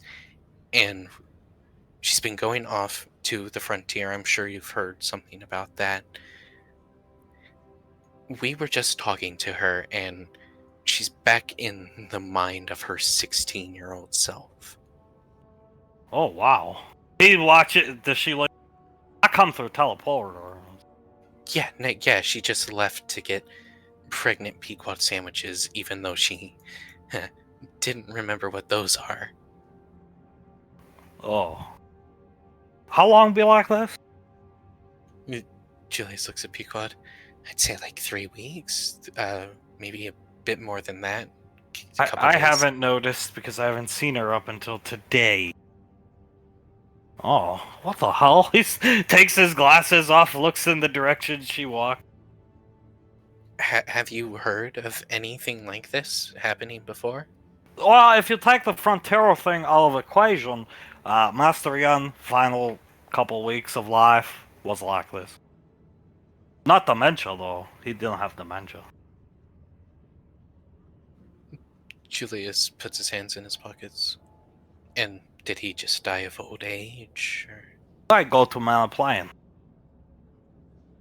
Leave behind this these squishy chrysalisks we are in meat suits. Go to the mana plane. Like, become one with the mana, so to speak? Nods his head. Yes. That's what he told me. No, I don't know. I don't be there myself ever. I'm not really spellcaster. Have some abilities, but he was much like this. Acting like when we met when he worked in toy shop and I was young man in Eastern Europe. She sick? Is she dying? She starts crying. I don't know. I wish I had an answer. Julius covers his mouth, puts one arm around Pequod's shoulders. And you just have no idea what's going on with the frontier thing, like no clue what that's about? No, I do not know. I just know, Master, I'm very much like this. Think he was young boy, 20 years old. Final time I speak to him. Which dies shortly thereafter, actually. Makes her cry. Julius breathes in heavily, holds his hold on Pequod a bit tighter. Worst part about it is when I go to mana plane, body kind of just disappears. So nobody even to bury. Makes her cry even more. Oh my god. Okay. Thank you for the information, Tommy. I don't know what. Maybe seek the help of powerful wizards. Like, you know who. I will call Lorelei as soon as possible to get this solved. I need to find out. I would solve this sooner rather than later. Or one day maybe she just never come back. Streaks. Maybe I should leave, Julius. Yeah, maybe you should leave, Tommy. Thank you for the statue as he walks out. Julius turns to Pequod fully, wraps her up in a hug. Do you want to call Lorelei?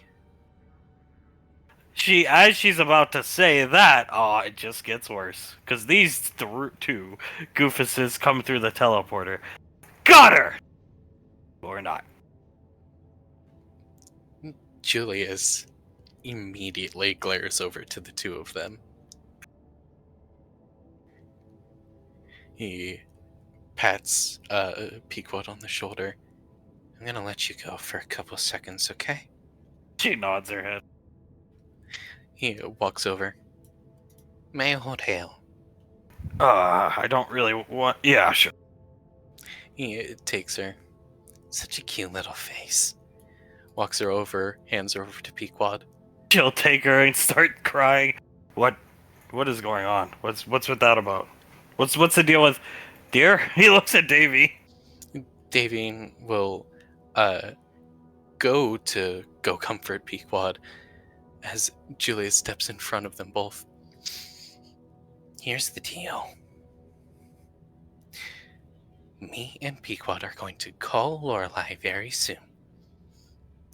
And we're gonna find out what the fuck has been going on with Nicole. Because apparently, Master Yan was acting exactly as he was acting right now when he ascended to the mana plane, aka died, left behind his mortal form, okay? And after we find out what's going on with her, you two are going to fix it. He looks at them both. Slack-jawed, staring at Julius. You will fix it. Because you know what? I don't take too kindly to my little sister going back to the mind of a fucking 16-year-old self. What? You heard me.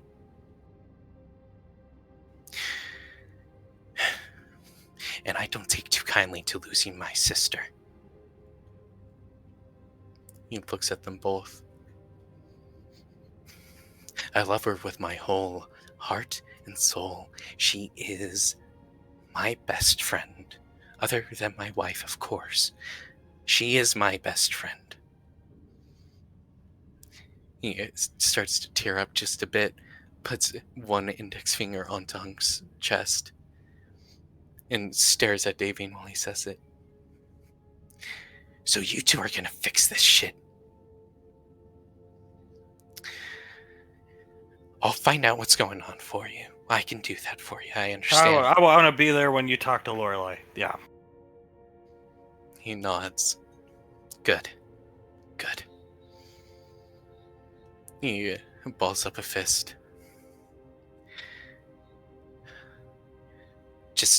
We'll fix it. You'll fix it. Turns around, walks over to Pequod and starts hugging her. He's just staring off at the wall, 1,000-yard stare. Davine is staring at her feet with her hands on her temples.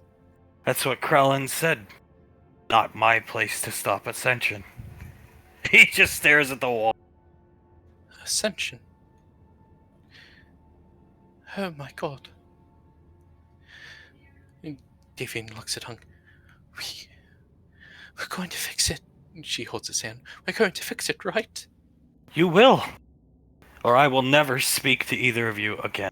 In fact, he turns around, looks at them both. You won't have a place to live anymore. On top of that, you won't have an academy to teach at anymore. Understand? I'd give all that up just for a chance to talk to her. Well, man, you know what? I don't know. I just don't know, Hunk. I'm sorry. He rubs his temples. I'm sorry. And I'm keeping Hale for the day. Alright. He just shakes his head. I feel like I should let you guys know this, since Elizabeth is there. We're gonna be sending the kids into combat as well. Oh, when it rains, it fucking pours. I'm sure everything's gonna be fine. They're with some of the best. How much time do we have left? Until what? To get a hold of her. Julius shakes his head, looks at Pequod. Did Tommy mention anything about that? She shakes her head. We don't know. He just said maybe one day she won't come back. This Hunk starts breaking down. Davine puts both of her hands on his shoulders and pulls them in to hug.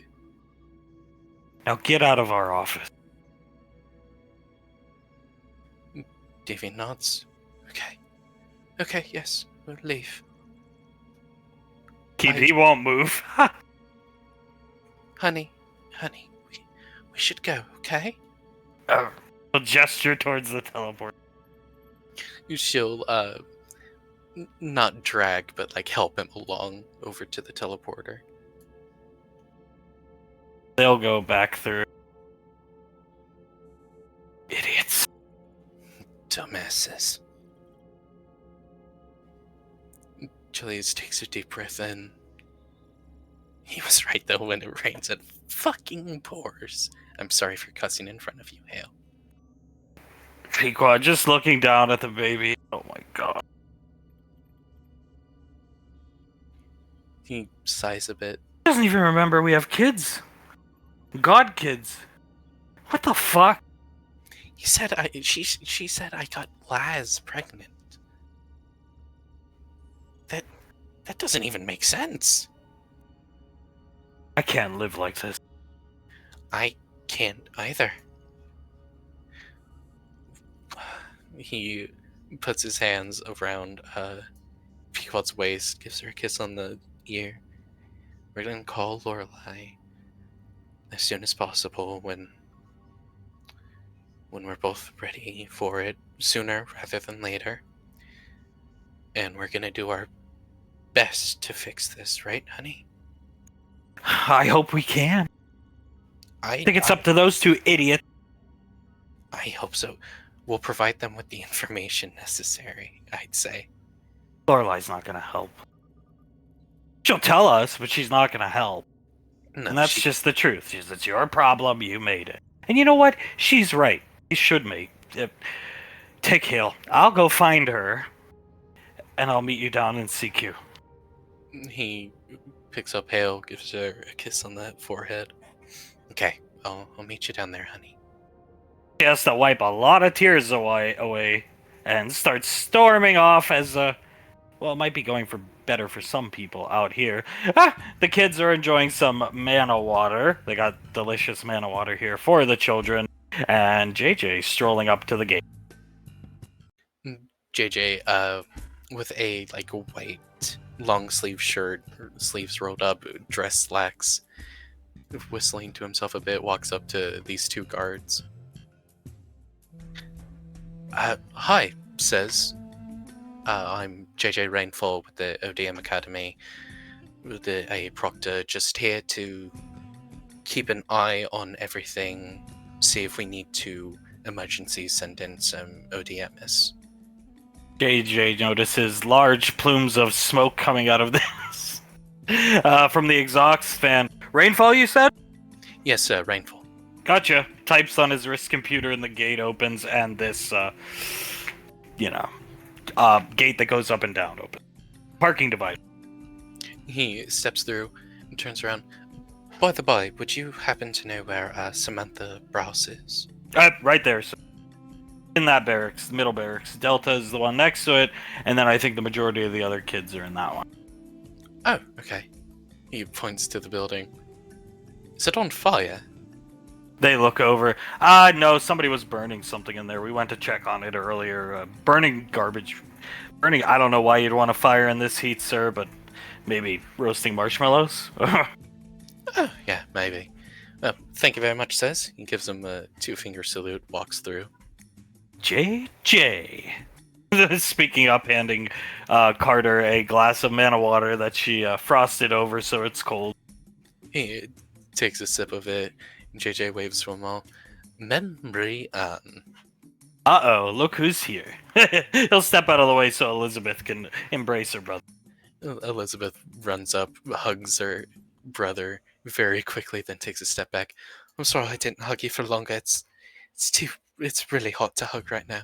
No, I understand. Don't worry about it, sis. He pats Benny on the shoulder. Has everything been going okay around these parts? Yeah, I mean, how's it going, bro? It's been kind of boring, all things considered. Huh? Sweating our balls off. And he's... JJ laughs. I bet this heat is spectacular, I might say. And hey, boring's always good when it's this sort of thing. Just means you're not getting shot at. How are things back home, JJ? Oh, utter shit. He just shakes his head, closes his eyes. Every single night, at around the same time, I'd say, Uncle Banksy and Hale get teleported away from Mom and Dad, and then they get depressed. Well, they're depressed pretty much throughout the entire... It's just not good, long story short. Memory and sigh. Jeez, maybe it is for the best that you guys are here. Maybe, actually.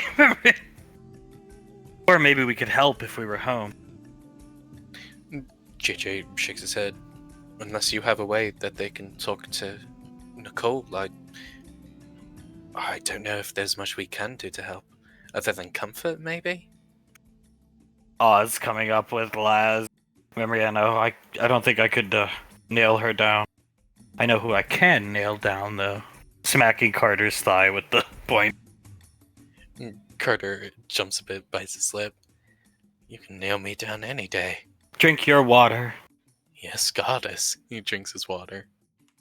Please wait until after combat to nail him down. Ha! Maybe he'll be doing the nailing tonight. Oz, oh Christ. Hello, JJ.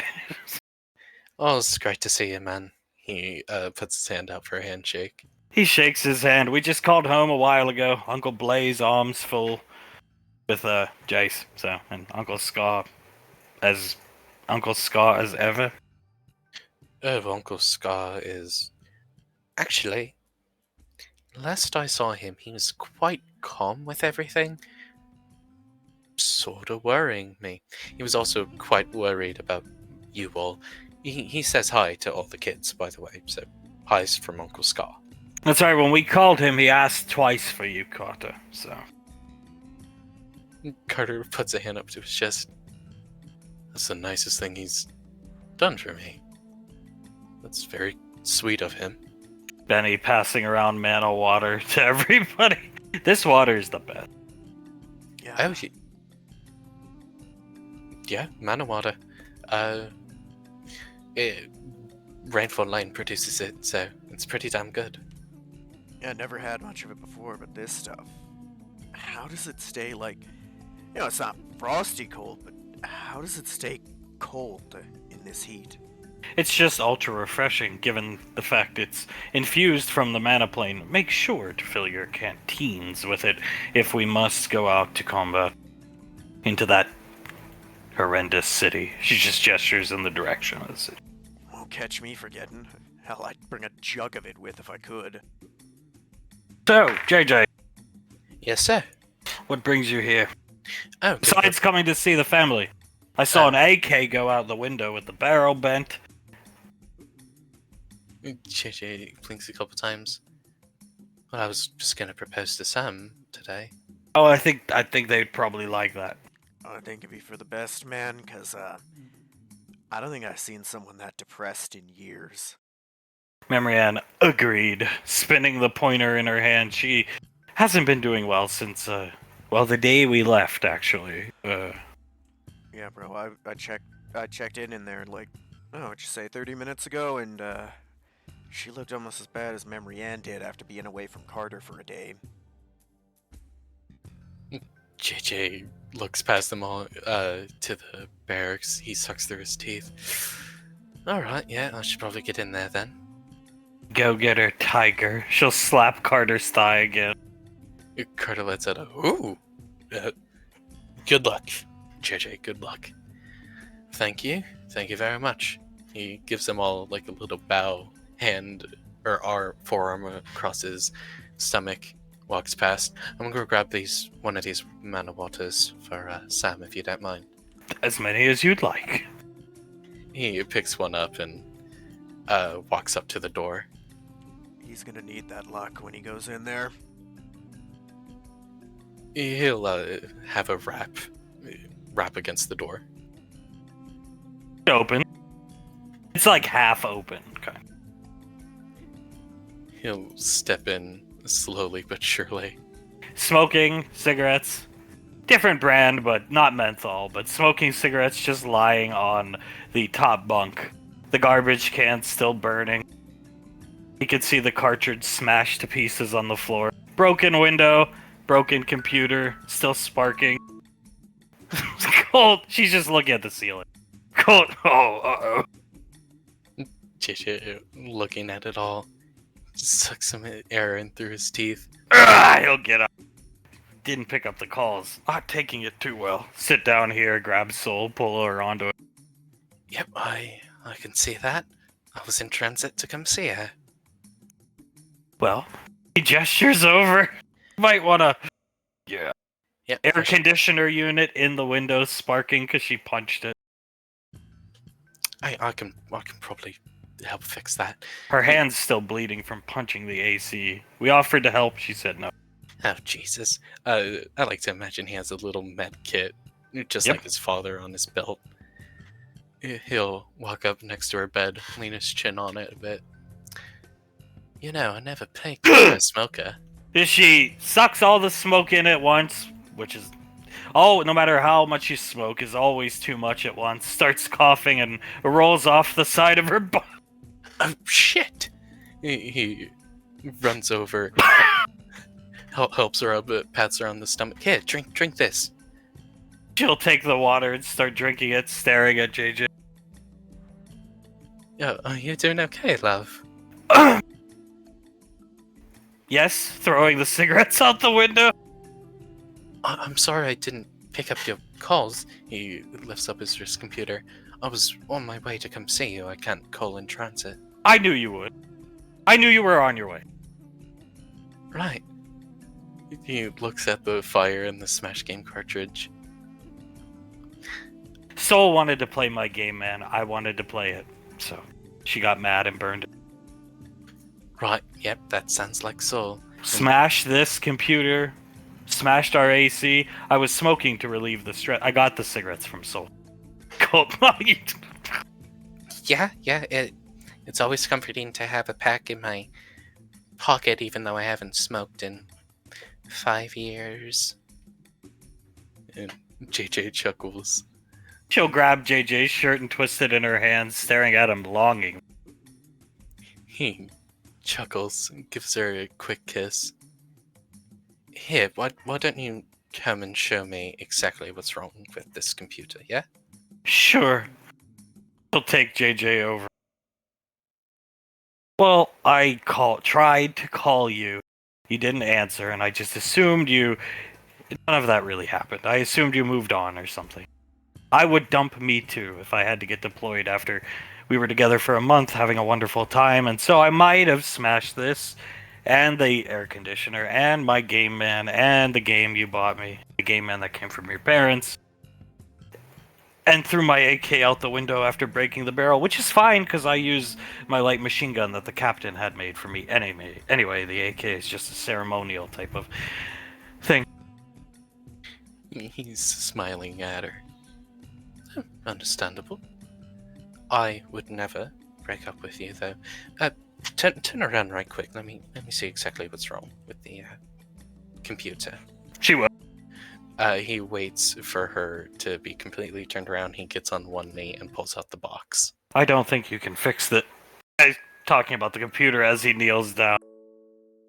Oh. He chuckles to himself. And he'll... Oops. Not the peanut brittle.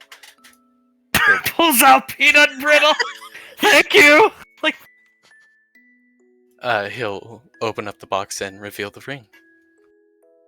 No, you never... She's gonna pick JJ up, take the ring, take the box. You never get on a knee. If anybody should be on a knee, it's me. He shakes his head, gently takes the box back, gets back on one knee, and holds up the ring to her. Will you, Samantha Browse, make me the happiest, most luckiest man in the world, and marry me? That hand goes immediately out. Take me. He chuckles, puts the ring on her quickly, grabs her hand and gives her a kiss. Hold it. Hold the kiss. She's really pushing her face on JJ. And he is pushing back as much as he can. Both of his hands are on her hips, holding them very close together. Take me right here, right now. In front of those two, I don't care. Oh, please. Please! At least have the decency to put up a curtain. You don't have to tell me twice, ma'am. He pulls her off to the side, puts the curtain up for the sake of those two, and takes her. Well, they are having a good time as Colt will. Let's go outside until they're finished. Yeah, good idea. He'll piggyback ride Soul out and grab with he starts getting some mana water for her. Marianne, how did it get? Oh, they're currently screwing. She said yes then. Yeah, she seemed very happy about it. Wonder! Whacking Carter in the side of the exposed thigh, wearing shorts again, full. You're very wonderful. I'm very happy for him. As he just stares at Marianne, biting his lip. Just like Grandpa. I think he told me he proposed to Grandma very early into their relationship. Elizabeth nods. Yep, that's right. He did. Well, good for him. I mean, I know we wished him luck, but I didn't think he'd get that lucky. I don't think he needed luck. The way she looks at him... I mean, if you're that depressed that he didn't pick up the call, I think you really like the guy. During the weekends at Rainfall Lane, they are inseparable. Leslie nods. Yeah, I mean, if you're willing to break an AK like that, you like the guy a lot. Broke an AK, broke the game man, broke a cartridge, cold speaking up. The air conditioner, the computer, then she burned the garbage can with the... Yeah. Oh, that's where the smoke came from, alright. Yeah. Yeah. Well, it's a good thing he came when he did, because I think... Wouldn't that mean she's running out of stuff to break? Yeah. Yeah. Yeah. Not to sound like a sarcastic ass, but how long do you think it'd have taken for her to get to break in the actual building? I mean, technically speaking, she already did one window and the AC unit, so probably not long. Yeah, he saved... I think he just saved my life, because I think I'd be next on the chopping block. He'll carry Soul over, sit down under one of the umbrellas and drag her onto his lap. Yeah. Yeah, lucky for us, me and Colt were actually getting sort of scared. I don't... She is a very strong lady. Yeah, I know. Les starts to chuckle a bit. Think I know better than anyone at the table right now how strong she is. I even felt the kick. I felt it. When you're a man and you see it happen, you feel it. Yes. Pretty sure my dad felt it back. Not my dad. Pretty sure your dad felt it. Even though he didn't know it was going on. Pretty sure Tommy felt it. Cold speaks. Pretty sure whoever my grandfather is felt it even though he's dead. I still Felt it in the grave. Yeah, I still feel it. I'm pretty sure the leader of the UIR felt that shit. The Artisans, Marianne speaks up. Yep, the Artisans. Believe it or not, I don't know if she went all out on it. Best not to find out. No, yeah, I don't think I ever want to piss her off like that again. I guess if I, want an excuse not to be alive anymore. Elizabeth just nods. Yeah, I would have to say so. It was a very, very impressive kick. Marianne, and she got a good deal too. We got her on the squad. I was surprised that they accepted our paperwork so quickly, Oz and I, and then they got a good deal, think about it. Marianne tapping her chin. They get to stay at the academy together all day. She shows up to muster, and then leaves. Then comes back at 4 for dismissal, and then leaves again.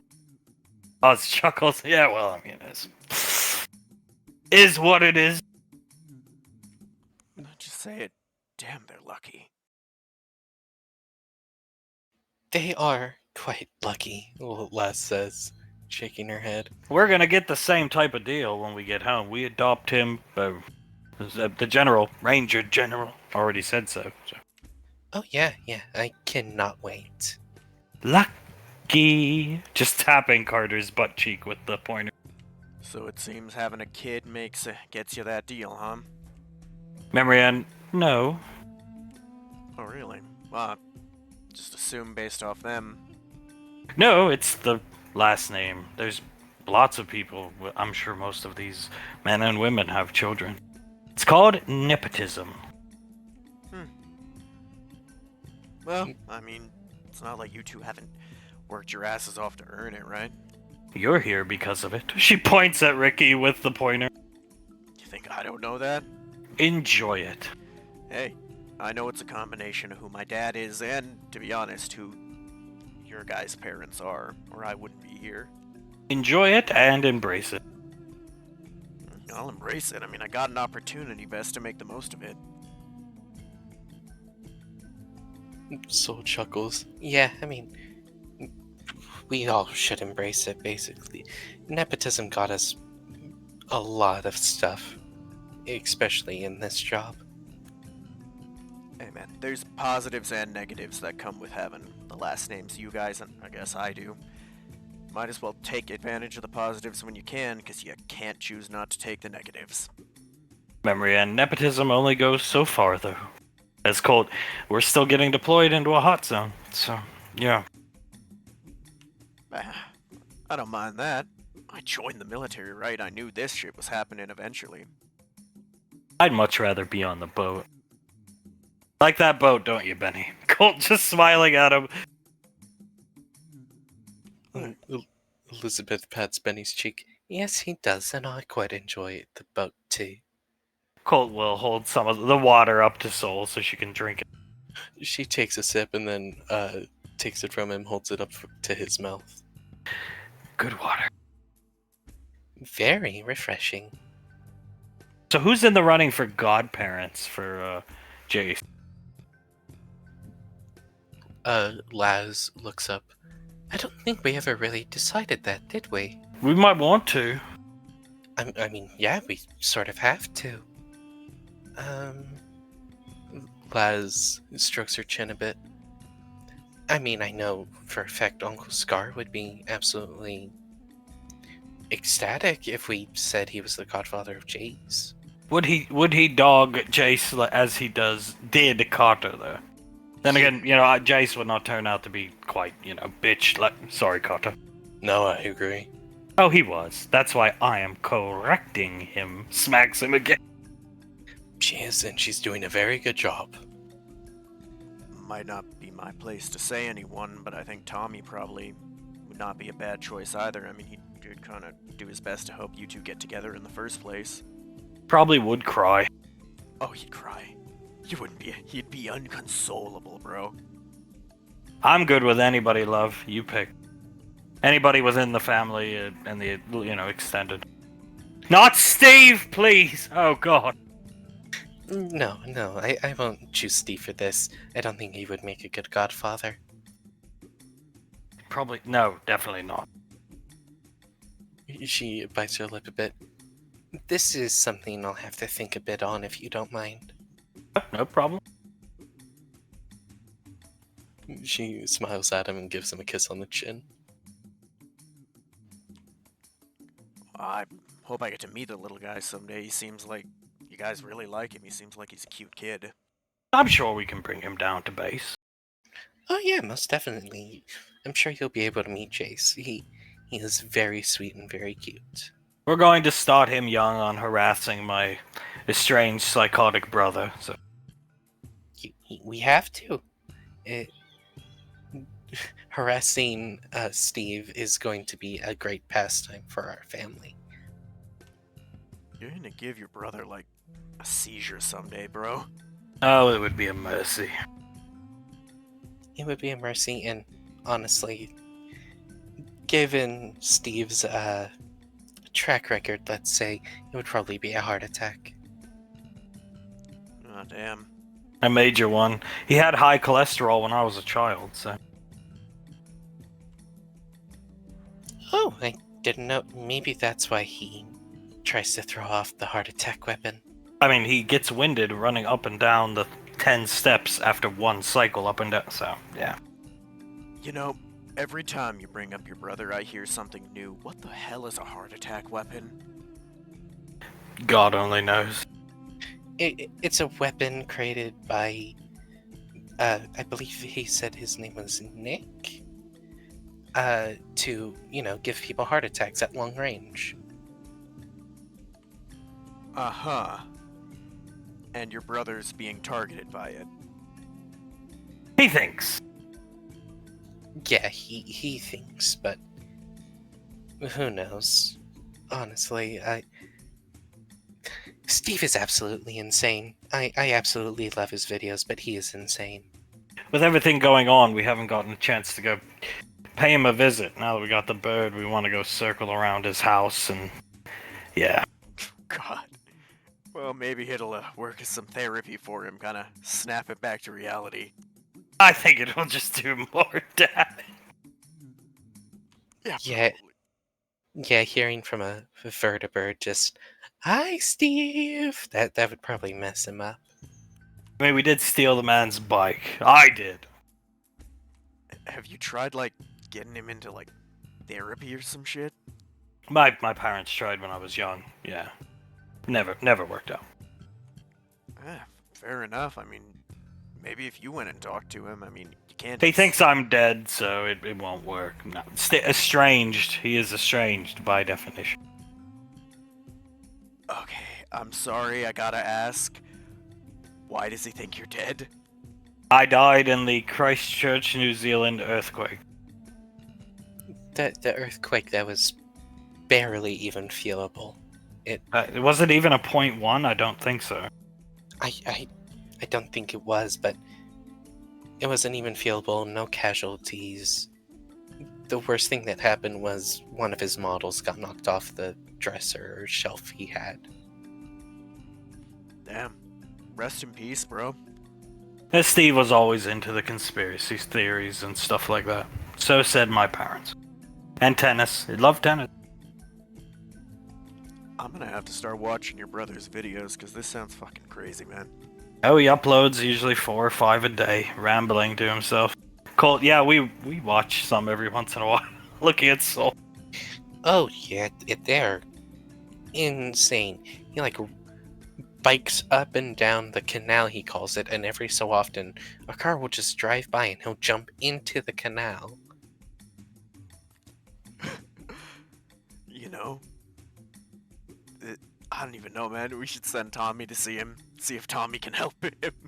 Oh, maybe one crazy meets another.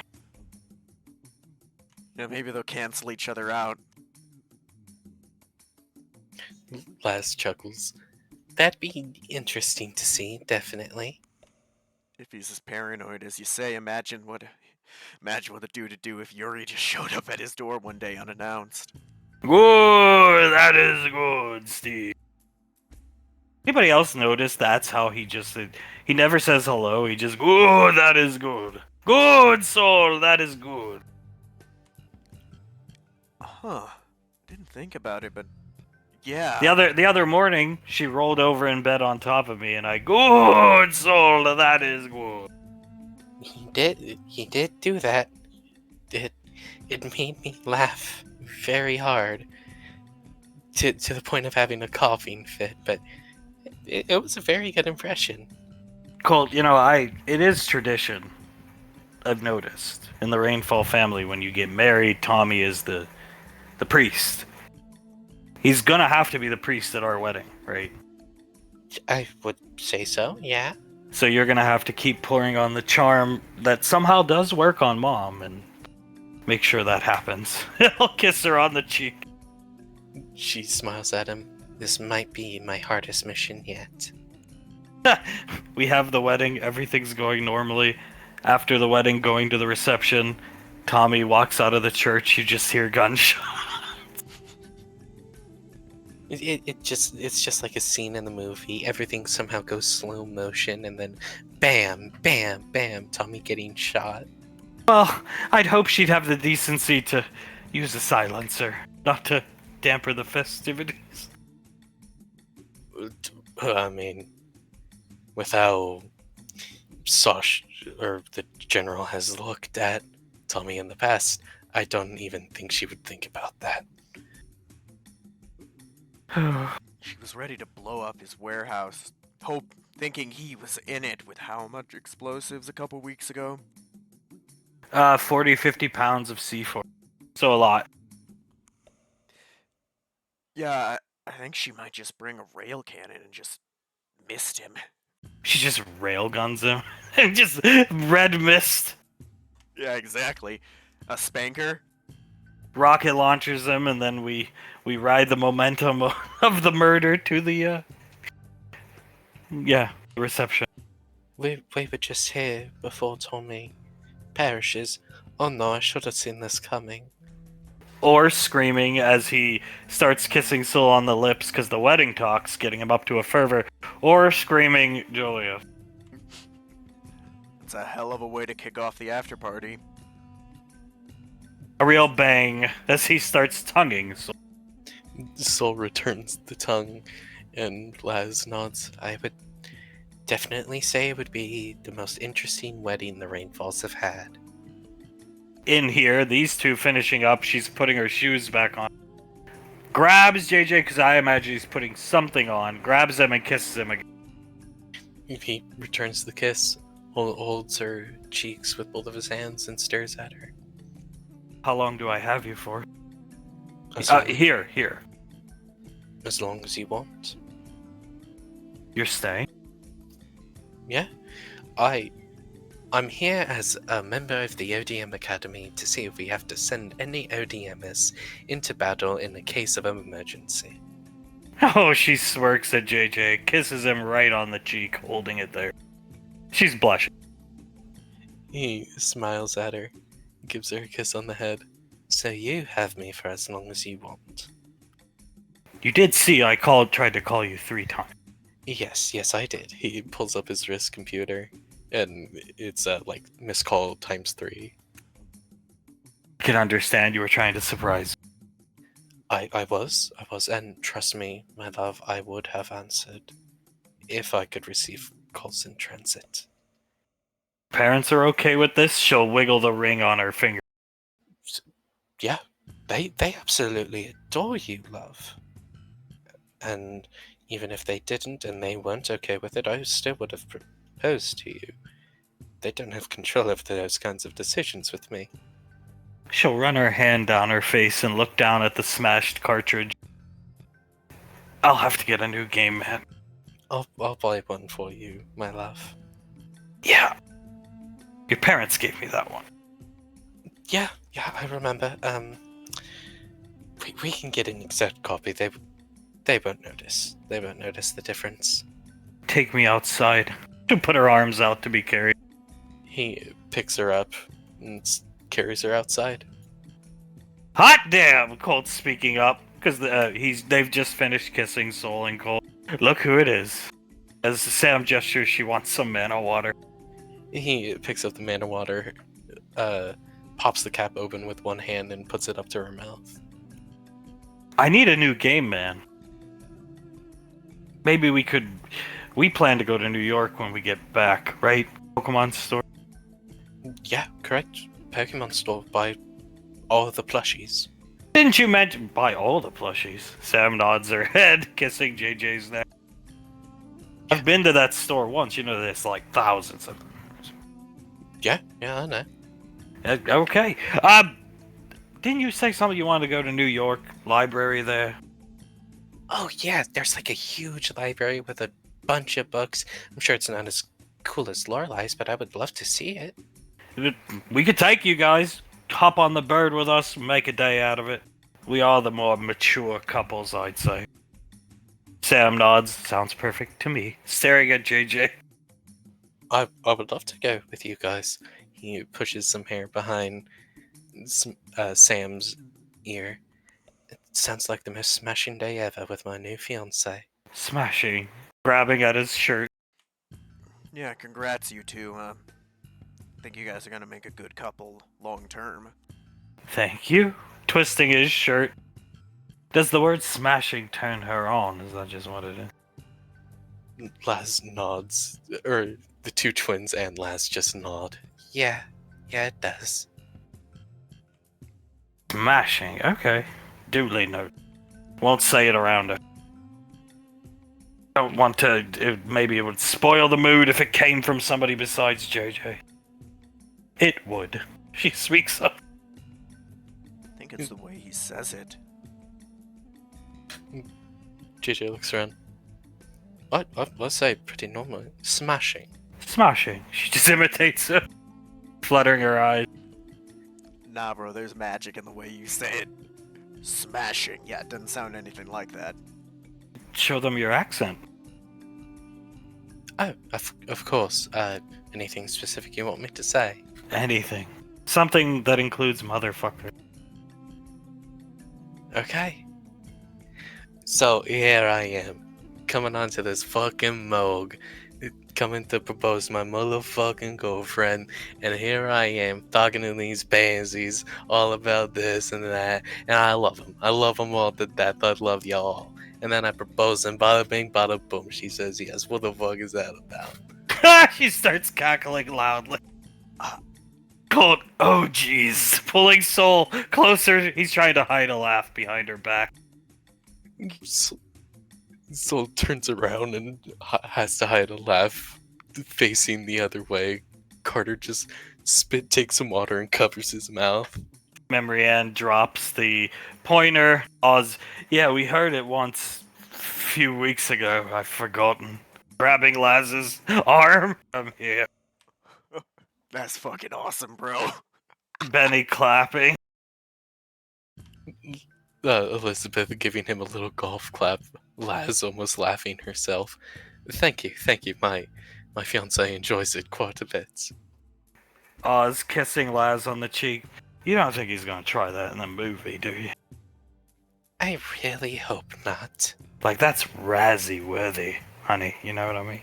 It is. I don't think they give Razzies to extras though, and Granddad and Grandma, they'll probably just give him a little extra role for his first time. Okay, then he should be alright. Yeah, he should be. Although it was a really bad accent. Fucking terrible.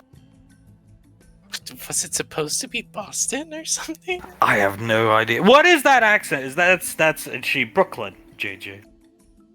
Oh, okay. Wish I could do that. I mean, I think it's pretty damn good. I think it's good enough we could put him undercover in Brooklyn right now and he wouldn't get caught. Say Fugazi. Fugazi. Never yet. Oh my. Tapping Carter's butt with the point. I think we should have him do that accent and go talk to the enemy leaders. He can probably talk him into surrendering. He does seem very charismatic when he talks like that. JJ just shakes his head, smiling, looks at Sam. They are all making fun of me, and I just know it. Who cares? Exactly. What a great point you make. Beautiful and a beautiful mind. I always knew it. Purse her lips for a kiss. Push them out. He gives her a kiss. Well, I'm glad that went well. Everything, all's well that ends well. Smashed windows, smashed AC, but it was worth it. I'm sorry, I cannot fix any of that, love. Nah, she shakes her head. My aunt's coming, so I'll have it fixed. I'll explain what I did. Ricky's gonna lean over to Benny and whisper in his ear, "Make sure to take notes, bro. That's how you make a girl melt." Duly noted. I learned how to take notes a couple weeks ago from Memory Ann's mom. Memory Ann. You never paid attention in any schooling, Benny, except med training. Yeah, just take your drink. Nah, that's fair. I wasn't much better, bro. He kisses Soul on the cheek. How's the side gigs from Tommy? Going well? Yeah, they're going quite well. Been sort of a dry for the past week. We've actually finished up all the paperwork we had to file. But it's been going well. Do you think the authorities apprehended that klug of a man? The horseman? Jeff, she scratches her temple, Malthus. You remember him? I hope they did. They'd have to be incompetent to beyond incompetent. To the highest echelon, she's behind Carter. Wrap her arms around him, hugging him from behind, resting her chin on his shoulder. Highest echelons of incompetent. Well, they got him. Come on. They had to. Wouldn't we can check, can't we? Wouldn't it be like written down somewhere? No, unless it was on the news, we don't have access to police records. We could, when we get home, we could ask Colt's father. I mean, yeah, I think we should. I mean, if they did, we can get the dude's mugshot. Think of the shit we could do with that. Colt, we could ask Dad, but I think we'll be busy when we get home. What do you want to do when we get home? Anything you want. Sol looks up. The only thing on my mind right now is swimming with Charles. Then that's what we'll do. Yeah, just swimming in nice, clean, clear water. Chill to the point of almost freezing. Oh, I'm making myself upset just thinking about it. Last time, we did swim with him once before we left, and it was once again one of the greatest swims of my life, because we had fun. He smiles at Soul. But then I realized, holy crap, we're doing the deed 75 yards away from Uncle Scar's house. I hope he's not in there. Yeah, I hope he was too. I wasn't very focused on being quiet.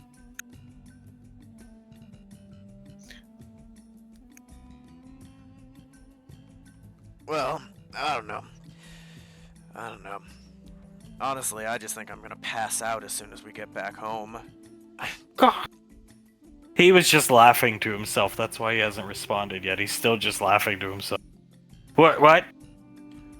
Oh, nothing. I just said when we get home, I'm probably gonna pass out for like a whole day because I ain't easy to sleep here. God damn it, Colt! He's thinking. Soul starts to laugh. In my fucking lake! He was just imagining Scar. Had to be in my lake. God damn it, you two. You know, Mom did say before we left, we should do a weekend at Mom's place. Now, not Orange Twist, we can go there, but our place in Nebraska is nice. Sam, yes, looking at JJ. Mountainside, you could do a lot. Skiing. I guess you guys have a place like that, but we have a nice house. Hot tub? Yes, hot tub. Big one, too. So nods. I've never been to Nebraska. I would love to go there. You would probably like Aunt Sasha's truck. Well, yeah, she's got a he'll show her a picture on his wrist computer.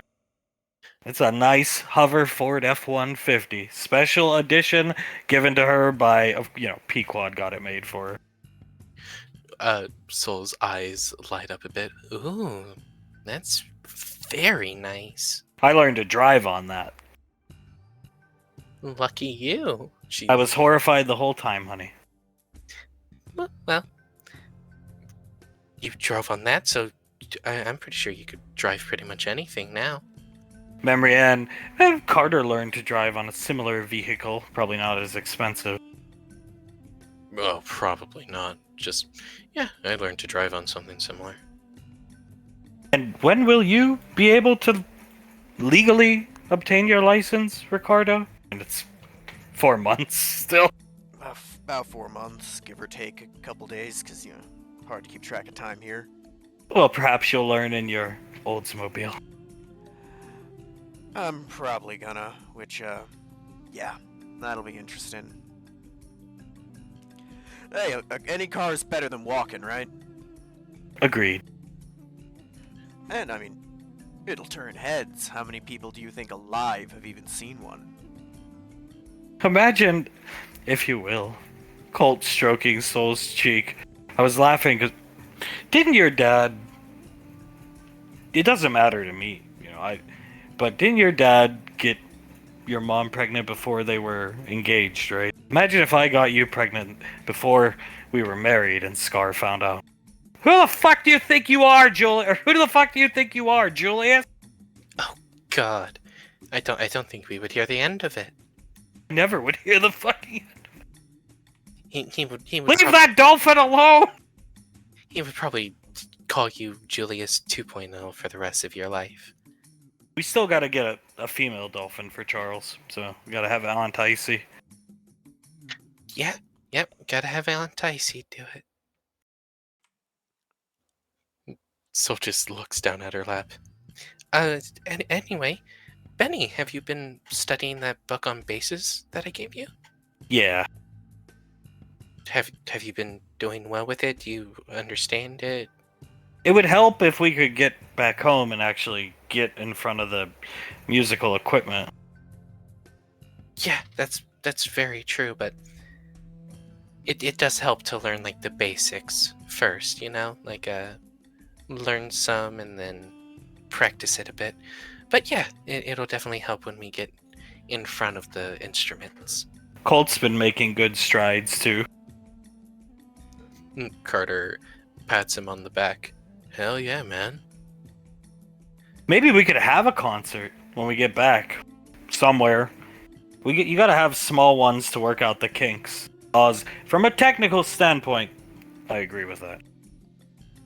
I'd be down to watch you guys play. Sam, you could have it in Woodbury, I'm sure. Carter nods over to Sam. Yeah, I'm sure Dad wouldn't mind.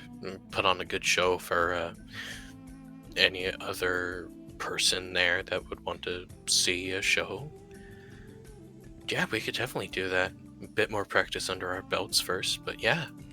Bro, you guys could set it up in the plaza where the Saint's gonna be. Oh. She's there. How about not quite near where the Saint's going to be?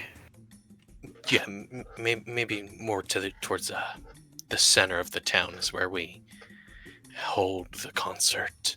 I can't play any instruments, but I imagine stroking Laz's head with one of his hands, it's like you have to focus when you do that. And just seeing that man and this, statue of this fucking clown, no offense, I wouldn't be able to. I'm glad I'm not going up on stage. I don't know why you're saying no offense. I think he's a bit of a clown too, bro. Well, I go to St. Buck's often for the love of my life, and in Melbourne, and I'm walking up to the building, and there's just his face staring at me. Cold. I kind of think the same thing. And then they all have the shirt and the apron and the hat with him on it. Yeah. That's gonna be me in not too long. Oh, Ricky's gonna be the Saint, huh? Tom, You hear that, dear? Yeah, that. Oh god, that's gonna be interesting to see. he got me the full getup, and I mean, at this point, I'm kind of indebted to Tommy, I can't say no. Think of the promotions you can get in the military. Captain, General, Colonel. Memory Ann making a fist. She's still wrapped around Carter. Or you could become the Saint. Hey, the only thing I gotta say is, I'm pretty sure being the Saint will pay better than even being a general. I would think so. JJ looks over at Ricky. So what would your saint name be, or is Tommy requiring you to be called Guillotine, Saint Guillotine? I don't know. I don't think Tommy would make me use the name. I think that's kind of reserved for the old man. I'd have to think about that, though. I mean, if I'm gonna be the successor to him, I gotta choose something dumb sounding, right? Colt, because she's got the glass of mana water in her hands, Colt will pick up her hand, lift it to the air. Carter! Soul starts to laugh loudly as Elizabeth has to cover her mouth, hiding a laugh. And I imagine JJ has seen it too, so he starts laughing. I want to know about this Saint's death. You guys have hinted about this over the weeks in front of all of us. Clearly, some of us here know more than the others. JJ has seen it. Yeah, I agree. I wanna know too, cause all I've been able to drag out of Tommy is that he died going to a Nova or something. JJ, in between laughs. Oh, yes, that's how he died, mate, on a Nova. I'm not going to personally show you or tell you about it. I don't know if my brother and sister-in-law would be too happy about it if I did. No, Aunt Pequod will not let us see. Mom, I'll call her at this point. I want to see it. So we'll have Carter scratching Carter's stomach, his abs, really. Ask the Ranger General. Is that who showed you to? Looking down at Colt and Sam. Yeah. Soul. Yeah. She showed us when I asked her about the Saint's death. And if she says no to Carter, then she can't say no to Lash. Lash shakes her head. I don't think she could. We should probably start a list of all the stuff Carter's gotta ask her when we get back. Carter. Lifting the glass in the air again. He'll make a gesture as if he's lighting cigarettes. Carter just stares at Colt. What? Why? Are you like toasting to me or something? A fifth. Right, dear? Oh yeah, a fifth. Mohawk vodka. Only the cheapest. What the fuck is Mohawk? I don't even think I've seen that in stores. Sam, it's a very cheap brand. I've seen it. JJ nods. And to my knowledge, the Saint's favorite choice of beverage. Second only to what is that? It's called Saint House now. I can't remember the original name. Ice House. Yes, memory Ann. Right. I have vague memories of that man walking around with a can. When I was like 10 or 11. So. Now that I've had. That shit is shit. It makes Rolling Rock look like good beer. I think that pack of cigarettes the Colonel carries around was a gift from the Saint. If I'm pretty sure, he's told me. Carter nods. Yeah, I asked him about it one time. It's from the Saint. Huh. What kind of cigarettes are they? I'm not sure actually. I've seen the pack. Never had any interest in smoking. Damn, me neither. JJ nods. Yeah, me neither. As he holds Sam a bit closer. Maybe it's the one thing the Saint was willing to actually shell out for. I don't think so. Social. If Mohawk is your brand, it probably don't got a lot of money. Soul shrugs. Yeah, it was no kind of brand that I ever recognized, so not a clue. That either means really expensive or really, really cheap. Oz typing on Lazarus' computer. He's got her in his arms. We don't have a signal to the E-net out here. I would look them up. Yeah, we could do that when we get home. Given all the knowledge that we have about the Saint, I don't think the cigarettes would be on the expensive side. I think they were very, very cheap. Sergeant Satterley coming up. Oh! New face in town? Hello, sir. Yes, sir. He stands up, offers a handshake. He'll shake his hand back. Another rainfall. Yes, sir. JJ Rainfall. Keeping this one happy. She's in your arms. Oh, yes, sir. Only the happiest. No more breaking equipment, windows, stuff like that. Sam just saw. Oh, I'd surely hope not, sir. No more smoking. I could see you smoking from our barracks, Sam. Do I still taste like cigarette? He smacks his lips a bit. Only the tiniest bit. I can handle a bit of cigarette taste for a while. I can brush my teeth. Sergeant Satterley will hand her a mint. Here you go. Thank you. She'll put it in her mouth. You kids need anything? Nah, pretty comfortable, sir. I mean, if you're offering, we can get some nice food, but I don't think we can do that. That mess kitchen and MREs. Do you know what Smoker's Choice sauce, sir? He just stares at Oz. For cigarettes, yeah. Well, they're mini cigars, actually. Is that what she was smoking? Points over to say. No. Soul looks at Satterley. Mini cigars. How does that would do? You just smoke it like a cigarette or a cigar?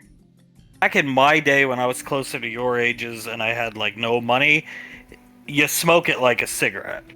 But in reality, you shouldn't be smoking it at all because you're basically smoking like fiberglass.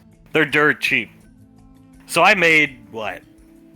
If you salary me out to like, I made like $4 grand a month, and I had a wife, 2 kids back then, so not enough. And yeah, that was my brand. Okay, so that answers our question about how cheap they were. 1 credit for a carton. Carton's 10 packs, 20 mini cigars in the pack. So you do the math. And on top of that, most places you buy them for were just trying to get rid of them. So you could get like, 1 credit would get you like 2 or 3 cartons. Yeah. And the green brand, they're not menthol like most cigarettes. The green brand is like the cheapest. Is that what? Why? Who do you guys know that smoke that? Oh, some fat guy named the Saint. Looking at JJ. That's 200 to 600 cigarettes for a credit? You gotta. It's like a desperate times, desperate measure type of smoke. Remember, yeah. That's an understatement. Laz raises her hand. What would you say to someone whose favorite cigarettes were Smoker's Choice? I would say if you're going to kill yourself, you might as well do it with the good stuff. So get yourself like Maverick 100s. Something like that. No offense, sir, but how are you alive after smoking that shit? Yeah, well, I mean, it's bad, yeah. But once I applied for Delta training, it's like I couldn't do the runs and the hikes and the rucksack hikes, so had to give them up. Thank God I did. Otherwise, yeah. Yeah, I think that saved your life, sir. And that's the guy I'm supposed to be the successor to's favorite cigarettes. Say what? He's just looking around. Memory and oh, Ricardo's going to be the next Saint Guillotine. Yeah, according to Tommy. Why so, sir? Oh, nice. As he's watching Sam's hand go up to JJ's neck. Not to choke him, just to rest it there. Congratulations! Sam's eyes are sparkling. Oh, thank you. Yeah, I dropped by and couldn't help myself. I just needed to propose. Yeah, smart kid. Find what you want, keep it, grab a hold of it. As Sam's wrist computer goes off and the sergeant's. Oh. What does that mean? She'll clear her throat. It means we have to go to HQ. Oh shit. Not you, not the rest of you. Just me and the sergeant. And you'll carry me, right? You can come. I'll beat anybody up who says you can. Yes, ma'am. I'll carry you anywhere. Sergeant Sutterly, looking like it's game time, kids. He'll clear his throat as JJ will carry them. Well, not Sergeant. We'll carry her to the command center and they'll leave. Shit, we're gonna get to crack some skulls, guys. Sure seems that way. Her eyes were sparkling. Like, literally sparkling. Are we sure they aren't like a mana-connected couple like us? Maybe they are. Oz, I don't know. My eyes sparkle sometimes when I look at you. Laz blushes a bit when he says that. Mine sparkle too when I look at you. All of your eyes sparkle when you look at your respective significant others. But they really sparkle when you do this, putting Soul's finger in his mouth. Soul's eyes do in fact start to sparkle. He'll pull the finger out. This is the best thing ever, and it's all because all she had powdered sugar all over her fingers. Thank God for that sugar. If I never bought that funnel cake that day, we never would have known. He'll put the middle finger in his mouth, too. Soul just stares at him. Thank God you did. I'm quite fond of the rainfall hand fetish. Yeah, if it's as like big as you guys say, I'm surprised nobody thought of it before then. Elizabeth just shrugs. I'm surprised no one thought of sucking off fingers before either, but the rainfall hand fetish, it is pretty easy to capitalize on, I must say. Memory Ann rubbing the back of Carter's ears for him, because she's still behind him. Benny, it is a hand fetish, I'm pretty sure. Fetishes are hard to define, but by medical definition, it's definitely a fetish. Oz, fine by me. Laz just staring at us. Fine by me too. Hey, there are worse things in the world, and from what I've read, worse fetishes to have. Oh, Colt, anything's good, adds a little flavor to it. I wonder, can I do 3 fingers at a time? Soul just lets out a little squeak as she puts up 3 fingers to his mouth. Benny, it's for the best. Gesturing for Elizabeth's hand. She takes off one of her gloves and puts it up to him. See? Puts it in his mouth. Hey, I'm not one to judge. You guys are having fun, you're happy, that's all that matters, right? Raising our body temperatures in already ridiculous heat. That's a good point for maybe why not to do it while outside. Are you ready, love? He had Laz's, index finger. Are you ready, love? To crack some heads with your mini-veti? Your Gatling laser? Oh yes, I am ready for it. She smiles at him. Are you gonna fly me as well as you always do? Oh, the best I can. I expect no less out of you. We gotta get you in your businesswoman attire when we get you back home, though. Can't wear it here, too hot. Oh, far too hot. I think I can get something on for you when we get back home. I would adore that. If you want business attire, I'm pretty sure Tommy owns one of like the top pantsuit brands in the world. Pantsuit, I prefer the skirt, what are those things called? Stockings or those things, yeah. Oh yeah, pantyhose, stockings, with a pencil skirt on. I think I'd look great in it. The whole goddess, nerd, businesswoman, powerful thing. She smiles at him, and I'll have you as my sexy little secretary. I imagine Soul planted a big kiss on him as he pulled the 3 fingers out so Colt's eyes are crossed, pulls his head away. So we want to do this band thing when we get back, concert at Woodbury. Maybe we could like write a song for the Colonel because he does a lot for us. Yeah, 100%. We'll get some practice in, make sure we have the song on lock. Are you up for it, Elizabeth? And Elizabeth looks at Soul and nods, looks back up at Benny. I can do it, yeah, as he's still sucking on her finger. He'll take the finger out. I'll be right up there with you. You can keep the mask on. That's true. It doesn't modulate my voice at all, so I can just keep the voice mask on. She smile emoticon pops up on her mask face. I think it'd be a grand old time to play music with all of you up there. Marianne, I will begin writing something in my free time. We should dedicate a song to Julius. I think he'd appreciate it. We honestly don't do nearly enough for him, and that's the least we can do. I mean, yeah, he does. He did make Woodbury like the cushiest spot in the whole military. As all their wrist computers start beeping. Oz, uh-oh. Oh shit. Report to HQ! I think it's time. I think so, as he'll stand up and start to get ready to go to HQ. Let's go. Marianne will put her hand out for Carter. Colt's gonna pick up Soul. Benny will put his hand out for Elizabeth. Oz, I'm carrying you. Yes, sir. And Carter and Elizabeth will take their respective others' hands. And the kids will make their way right over to HQ because it's an immediate summons. They have to get their gear on, of course. And Sam's standing in front of a hollow table. Sergeant Satterley behind Benny.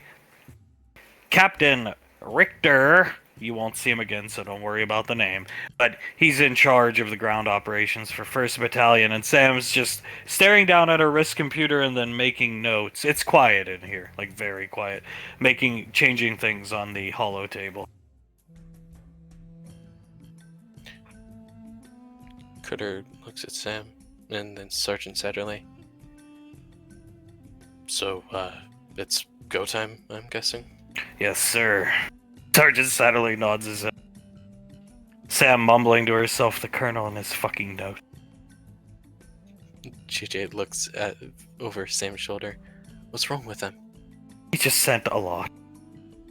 Oh, well, he is pretty meticulous when it comes to this sort of thing. She nods her head, leans back into him. JJ looks at it, though. Not his handwriting there.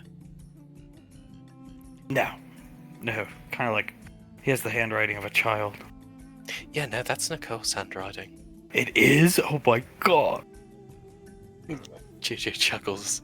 I guess Nicole did the paperwork for him. It's all scribbly. I figured she'd have much better handwriting than this. Bad handwriting is usually a sign of intelligence, or so I've read. Oh, she perks up a bit. Yeah. I read that somewhere, from what I can tell from all the tests people have taken, yours included, it's proven to be very true. Benny, I have horrible handwriting. Marianne There are exceptions to the rule, Benjamin. Same here, Benny. Although I think I'm another one of those exceptions, huh, Memrian? I don't know. He's quite intelligent when it comes to the medical field, combat medicine. Yeah, I mean, there's no one I'd rather get patched up by. I have fabulous handwriting. Right, Carter. The best that I've ever seen. Far better than mine. Most elegant as Sam clears her throat loudly. Are we done? Ready Yes, when you ma'am. are. Ready when you are, ma'am. The op's pretty simple. She points to the table. There's a big hotel, the Olympic Hotel, on the hollow table. This individual pulls up a picture, has been identified as the leader of this unit. Okay. Our job is to ideally capture him. She looks over at Sergeant Satterley, alive for questioning, I suppose, by General Rainfall. She smiles, looking back down at the picture. He's meeting at this hotel, the Olympic Hotel, that's what it's called, today with his top lieutenants. They're not stupid. They know we have the town basically under surveillance 24/7, and we're one step away from just surrounding the town. We have the manpower and equipment to do so. We also have the equipment to carpet bomb the town. We're not doing so because... why? She looks around. Because there are people being held hostage. Exactly. They still have civilians in the city. So watch what you shoot at. She looks around, or swing kai blades at, or swords at. Yes, ma'am. Can I ask, is there a chance we're walking into an ambush then? She'll shrug. Maybe. They're equipped. They're a military unit, for sure. Even if we are, we can handle them. Just wondering. Carter nods. Suspected resistance. How high is that bar? It should be pretty heavy. They'll have the Bacaro Market, which is here, which the Olympic Hotel sits in the middle of, completely surrounded. And they have armor. APCs, Armored Personnel Carriers. Okay. Oz nods his head. We could take care of those. And the rest of the Mini Verdi fleet. Sam nods. Alright. With the resistance, I'm assuming Mask Face over there is the only one you want us to capture? She has to consult her risk computer. Yes, the rest... if they surrender, take them into custody. Otherwise, kill them. Seems like a pretty simple mission, ma'am. Smash and grab. Plan simple, 4 corners around the Olympic Hotel. 1st Battalion will engage and secure in the Bacaro Market. B Squad, which is us, 1 platoon of 1st Battalion, and Delta will secure these 4 corners around the Olympic Hotel. Sergeant Satterley will lead his team in to capture Crash, as he's being called. This is his name. Trash, got it. And will we have a map of the surrounding area as well? Just Yes. in case something goes down? Absolutely. Should be on your risk computer already. Got it. He'll pull it up really quickly, just double check if he has it. And Oh, he's he'll got put Yeah, he'll put it away. Good. Then I see most of you are in your gear. We're leaving. She pulls up her wrist computer in 15 minutes. Launch word, go word, Irene. So, Irene. She'll like half smile at everybody. Yes, ma'am.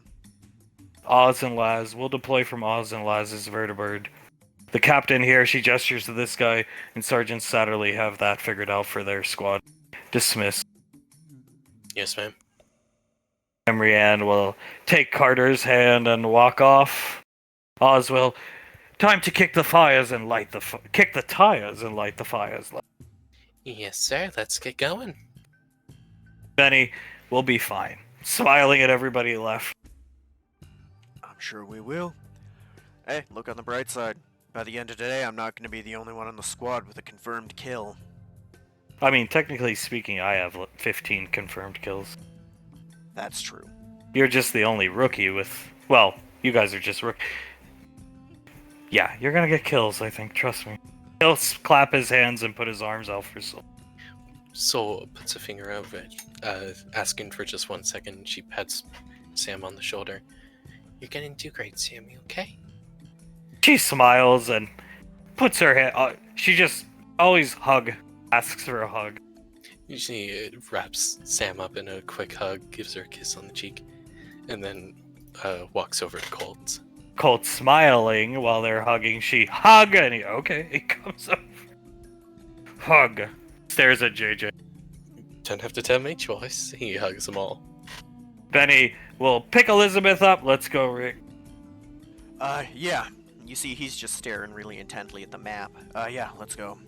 You can consult it on your wrist computer. I'm gonna want to learn as many of the back streets as I can.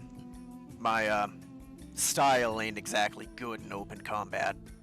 She is small. He can pick Elizabeth up and straddle her off his hip, basically. She's not a child, but yeah. Yeah, He's a big guy. She even wraps her legs around him as best she can. Her legs don't necessarily go all the way around him, just to help him out in that endeavor. As they're walking away, Benny, you might not be good in the open, but don't forget you got your gun. Yes, I do. Think I'm gonna have to use it at some point. I got a feeling. Benny nodding his head as the hug this guy's left. He's gone. The hug is over. Soul smiling up at Sam.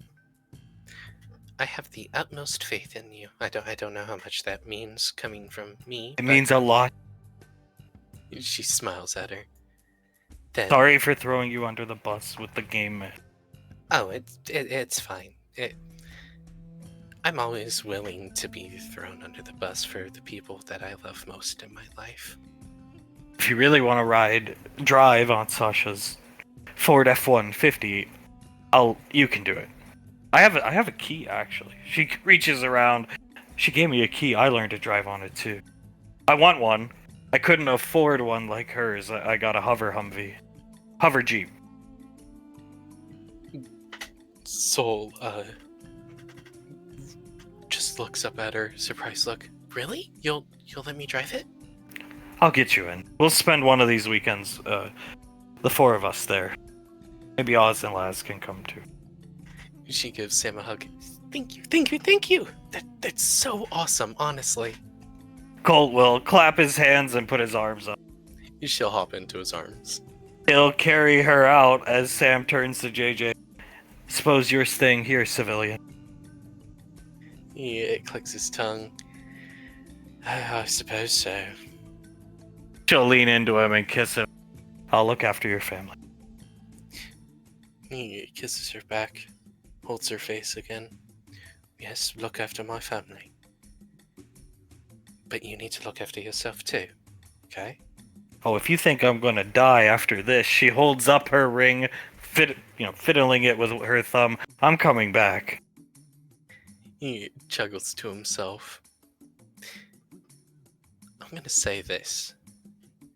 If you scream my name at any point, I will be there to save you. I'm sure I'll be able to hear you, not with my ears, but through my heart in hell. Maybe the universe will send me a sign in the stars or something like that. Aren't you just so romantic? Twisting his shirt collar. He shrugs a bit. I'm only romantic when I feel the need to be, and around you, I always feel the need to be romantic. Smashing. Positively, the most smashing thing I have ever laid my eyes on. As he gives her a kiss on the nose. They'll share. She's gonna pull him in for a big kiss. So he reciprocates. They will share a big kiss. She'll, just like when she left, the only way she's gonna be able to get away from him, let herself get away from him, is to give him another hard, quick kiss and go back to our barracks and wait there. We'll be back hopefully within an hour. Yes, ma'am, I'll be counting the minutes. And she'll storm off as flashing to CQ. These two finally show up. Julius has been here. I don't know if he's getting nervous waiting, but it took Pequod a long time to find her. Yeah, Julius is nervous. His knee is bouncing, holding Hale as he turns around. Hey, guys. Pregnant Pequod specials. She'll set down 2 sandwiches. Pequod, they're Reuben's, not pregnant Pequod specials. Just staring at the sandwiches. Julius stares at the sandwiches, shakes his head. Thank you, Nicole. Thank you very much. Pequod will gesture to Hale. He'll hand her off to Pequod. Pequod, no, show her her own daughter. Oh, right, yeah. He'll spin around in the chair, hold Hale up to Icy. Aww. This is Hale. Do you feel any connection with her at all? And who brought her up? She picks her up, rubs her nose on Hale's. They glow. Mom and Dad did, Hunk and Davine. Just the sweetest little thing. Yeah, your daughter. She's very sweet. She sure is. Watch this. She'll let her go. You think she's gonna fall, and Hale just starts floating around, laughing. Julius chuckles to himself. I probably should have guessed that she could do that. Around me, she can. It's scary, really. Pequod, so she remembers Hale. Julius murmurs to himself, thank God. She's just floating around, laughing, pointing at Julia. He smiles at Hale. Is there, any specific distance that she can't go to still have this connection to you? Oh, you see, I honestly don't know. It's some hormonial Anovian trait. That's how they propagated so many powerful spellcasters. Parents around their children. I wasn't doing what she can do at her age. God, watching her float over her head. Wow, that is interesting to say the least. She's just floating around, laughing. I see. And the more I'm around her, the worse she'll get. Or more powerful. I don't know. That's what Lorelai surmised. Eat your sandwich. He'll take a bite of a sandwich. Look at Icy. You doing okay? She'll snap her fingers and teleport little Hale back into her arms. Fine. Kiss her on the nose. Makes her giggle.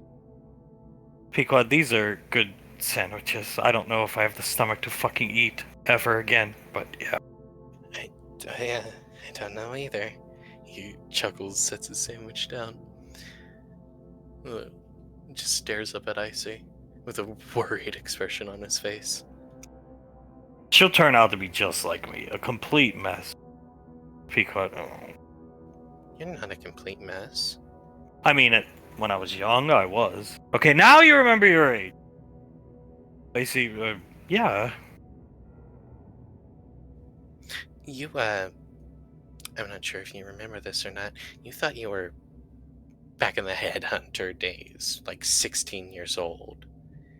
Type deal, not when you say 30 minutes ago. I know. Now. Julius nods. Do you want to talk about it at all? It's okay if you don't, I understand. She sits down with Hale. Eat your sandwiches. Slides them telekinetics over. Pequod, I don't. The kids are going into combat. He chuckles, looks right at her, takes a small bite of the sandwich and sets it back down. The cutest baby. Yeah, the cutest. He leans back in the chair. And, he, just for a second, holds Icy's hand and she can feel his hand shaking. What's wrong? She looks over at Julia. Scared shitless, dude. Yeah. I would be too. He nods. Not just for the kids. I'm scared about you too, Icy. I'm fine. She shakes her head. I know you are. It's just.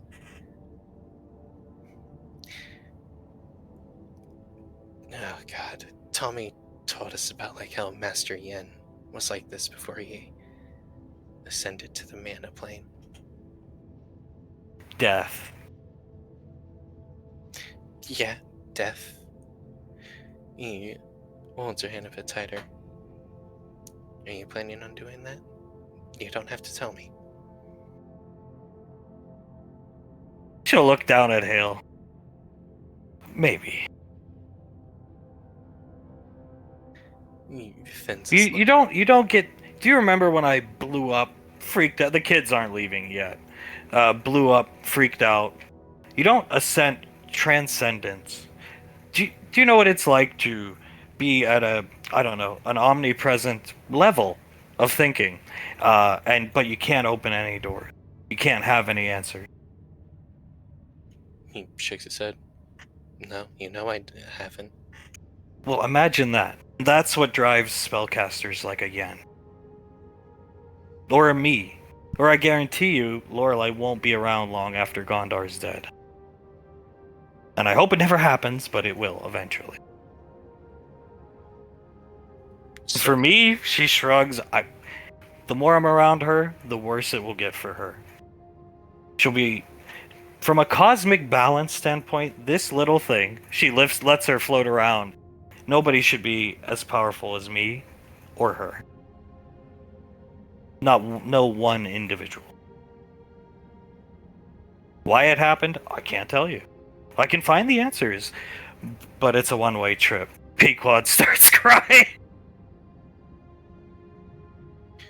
Julius looks forward at the screen.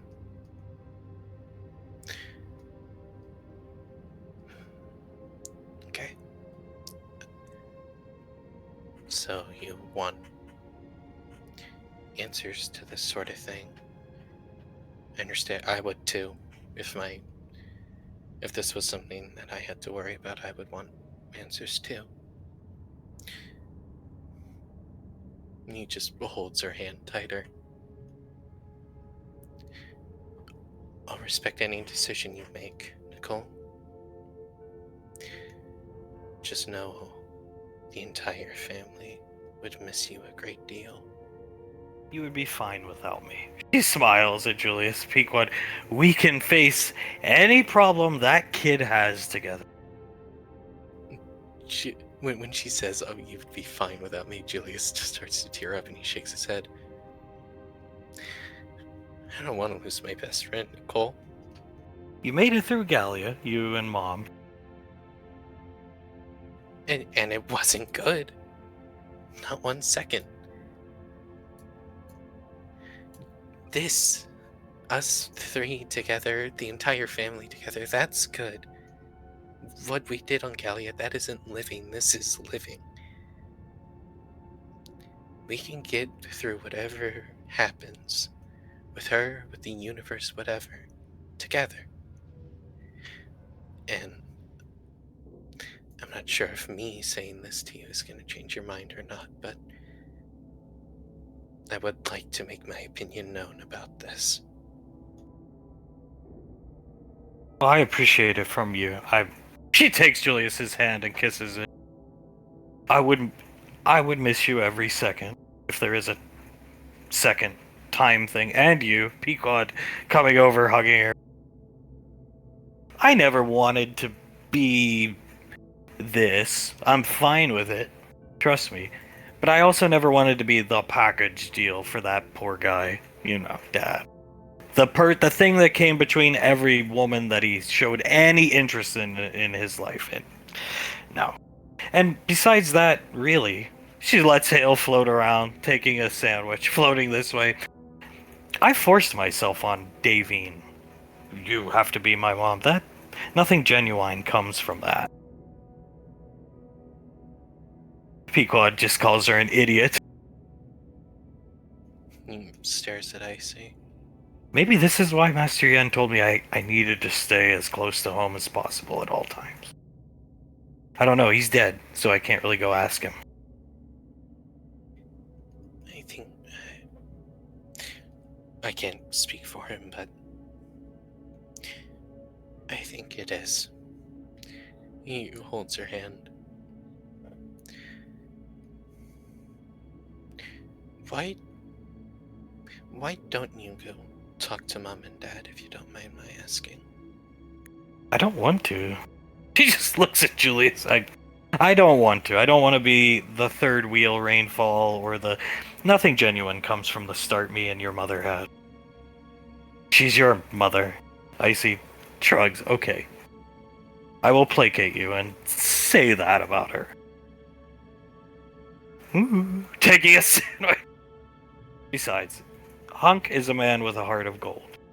He deserves to be free of me for a change. I mean, I was 15 when we first met, and from then on, that's not fair either. Do you think yourself a burden on them? I think so at one time.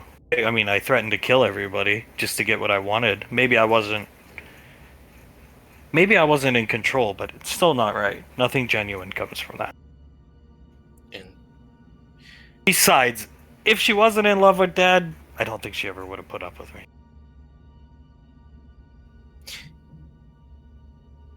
Julius goes to say something, closes his mouth, and looks at the screen. Say it. Nothing can hurt my feelings. you came before Dad. She had a connection with you before she had that kind of connection with Dad. I don't remember it that way. But she taps her temple. My brain is fuzzy lately.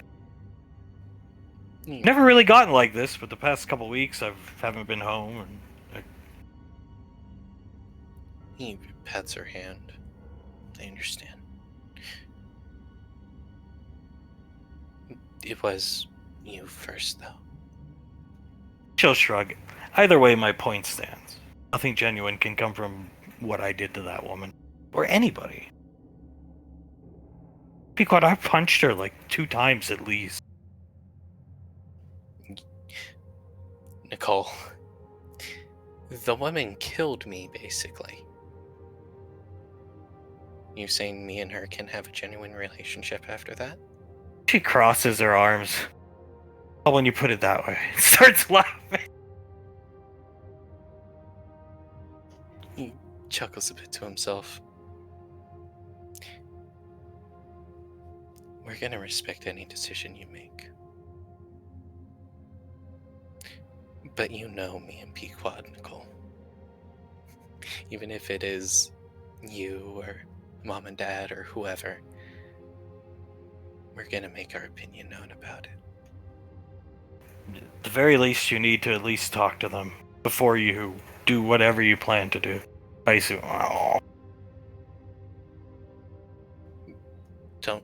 You would kill Hunk, I think. And you'd kill your husband, who's dedicated as... How old was he? Oh, 16, 17? Dedicated his life to you and the Rainfalls since he was a teenage boy. Icy size.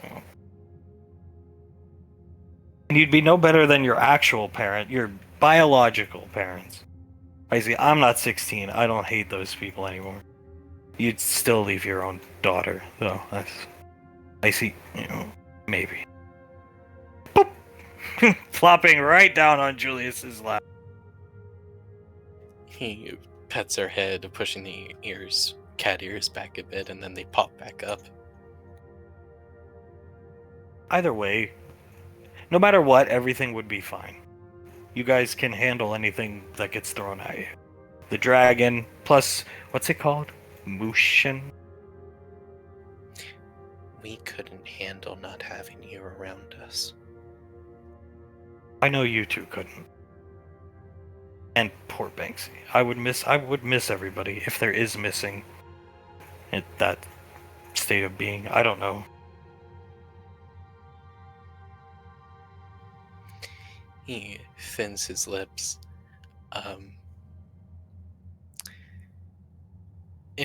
he gets a little angry at the thought of Funk and Davine and how they're making her feel.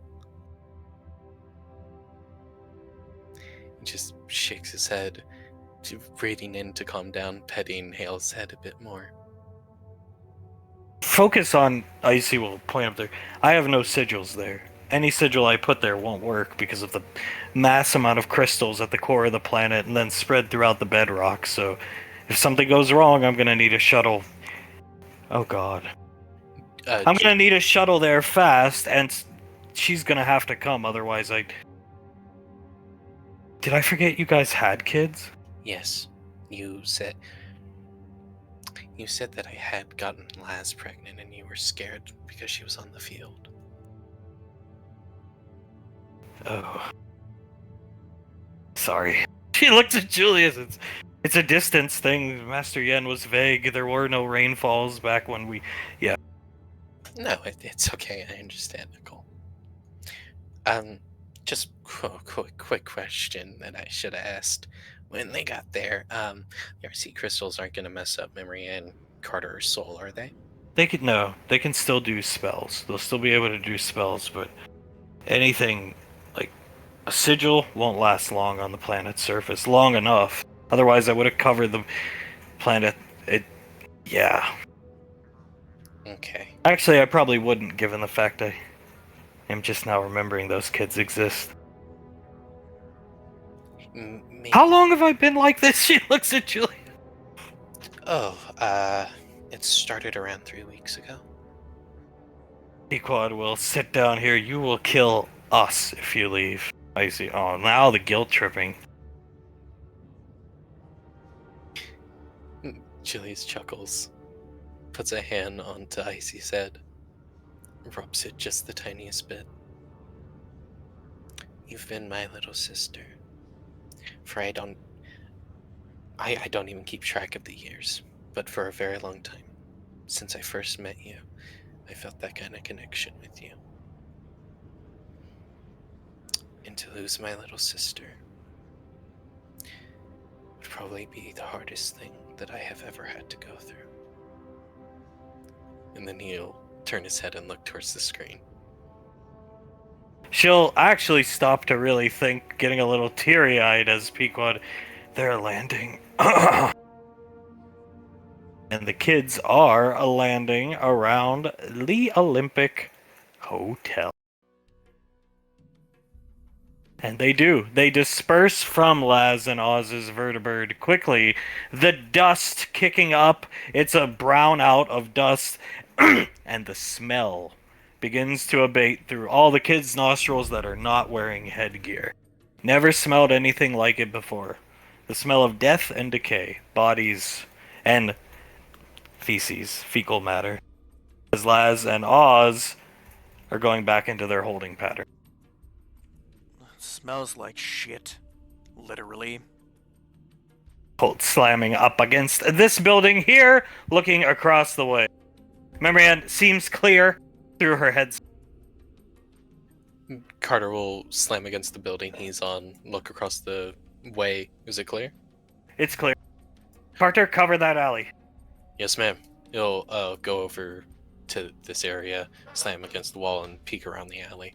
Ricardo, on point in case the Delta men need you. Stay here, be ready to move. Yes, ma'am. Elizabeth? Yes, ma'am. She gestures over here. She'll go over there. Benjamin in the middle. So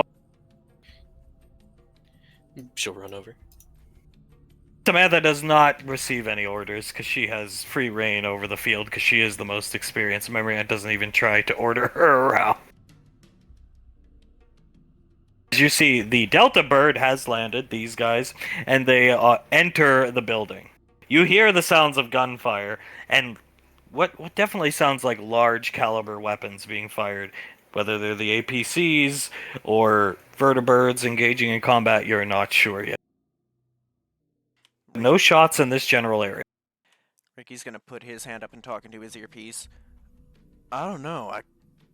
It seemed like it's pretty light in terms of resistance if they knew we were coming. They know. Memory Ann speaks up, looking around. She's ducking behind this truck, rock, whatever. Yeah, I know. It just... He looks around. There's nobody. This vertibird dusting over quickly, flying off, causing a brownout all over the group again. Carter shakes his head. God, I hate deserts. Yeah, good luck getting the sand out of your damn clothes later. One more brownout from this vertibird flying over. Change that to good luck getting the sand out of your everything later. Shots begin to ricochet here, near Ricky. He's gonna get down and move back to the building. Coming up on the rooftop, there are two individuals that begin opening fire down here. It's more like it. Permission to take them out, ma'am? Memrian, before she can say anything, they get cut in half by Sam's light machine gun. The second they expose themselves, dead. Well, that's no fun. And that's why we wanted her on the squad. She's just looking around frantically. Elizabeth looks up at Marianne, gives her a thumbs up, and then like a hand gesture to bring it down like one notch in terms of panic. Memrian nods her head. We're going to be fine with her here. She nods. Yes, yes, we will be. You definitely see that. You can see. Imagine it's just like the building in Black Hawk Down, very rundown old structure. But Ricky, you can see the Delta guys moving in, gunshots going off, suppressed weapons, so they're harder to hear. But it looks like they stormed in and they're destroying whoever's in there. Delta moving into the main structure, ma'am. Looks like they are mopping the floor with them. Good. We should be out of here in no time. They just have to capture whatever that idiot's name is. Crash, ma'am. Crash. Thank you, Carter. He nods, keeping his eye out on the alleyway he's watching. Ricky's gonna move a little closer to where Colt is. You see anything, sir? Negative. He's just trying to look into the building.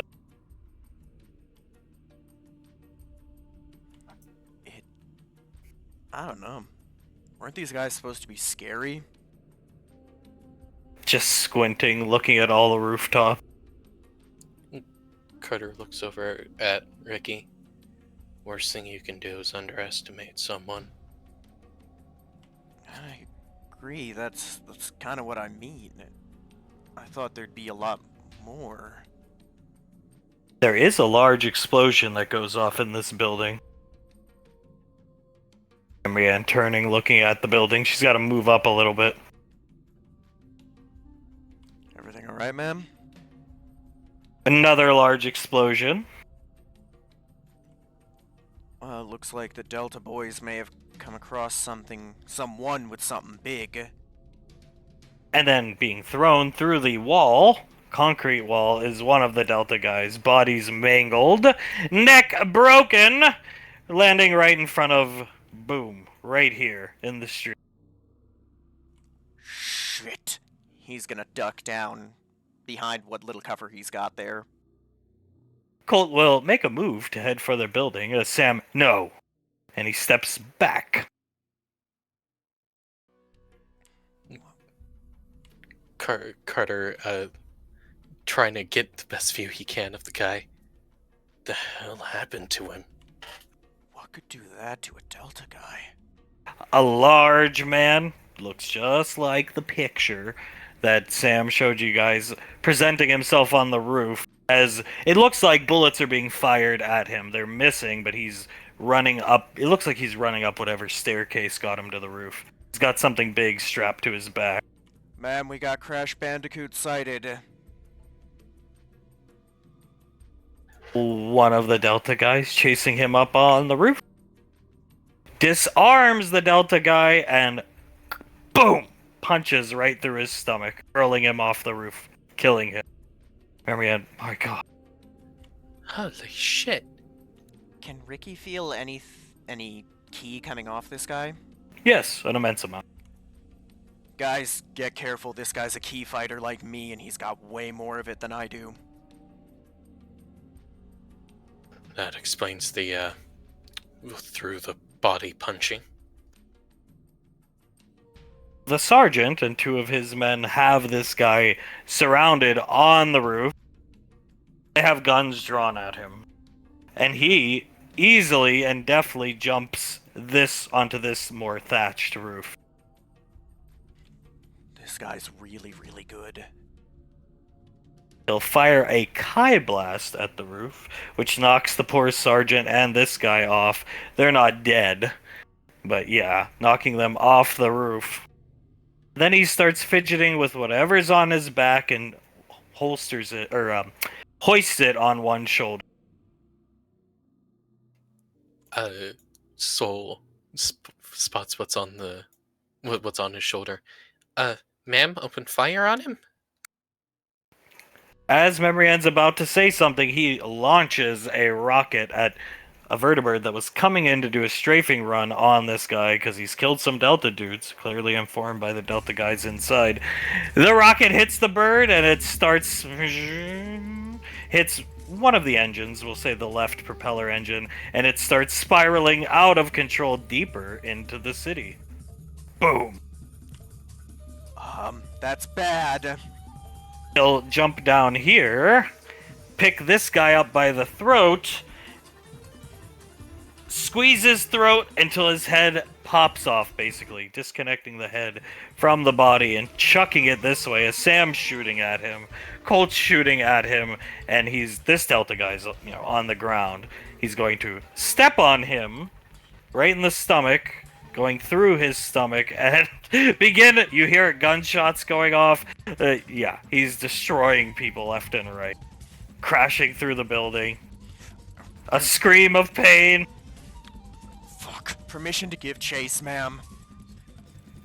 As Memrian is about to say, granted, and you hear, we got a bird down over the radio.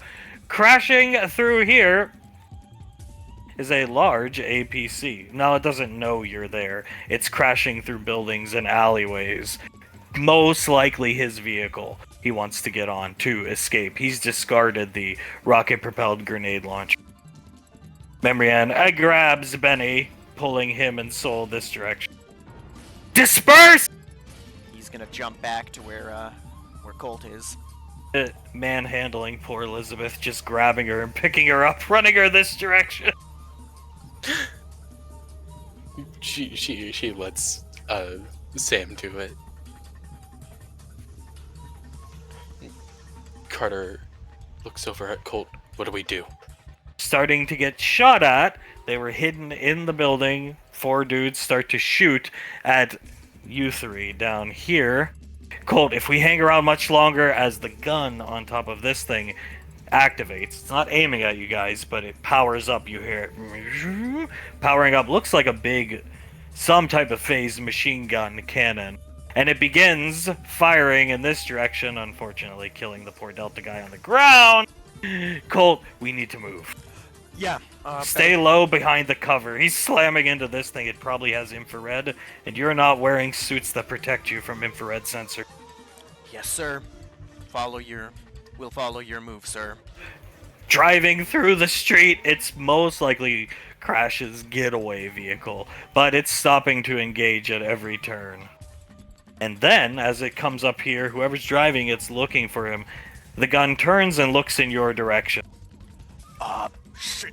Probably should move this way, sir. Through the alleyway. These guys coming down off the roof trying to pursue you. Start shooting at you. Colt, that way. That way, and we find our way to the crash site. Sir, yes, sir. He's gonna start moving that way.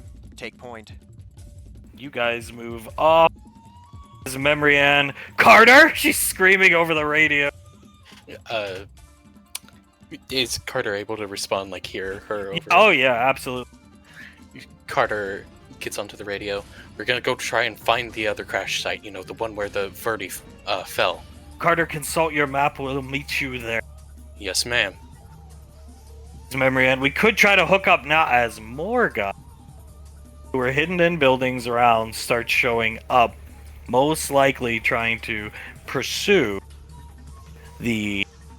call them melee group. Memrian, Carter, we cannot get to you. Just get to the crash site. Do we have any info on where that location is? Check your wrist computer, consult it. It's being sent out now. Carter will pull it up. Okay, got it. We will meet you there. We will find a way to get there. Benny's looking around the street corner at the dead bodies. Elizabeth will walk up behind him, put a hand on his back, and try and peek around the corner a bit as well. Don't look.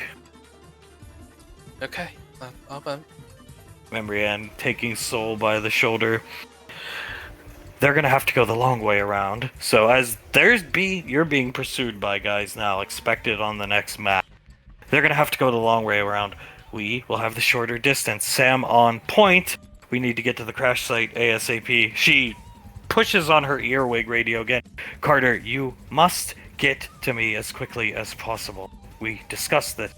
I understand, ma'am. I will get there as fast as possible. Good. Under her breath, Sam, move.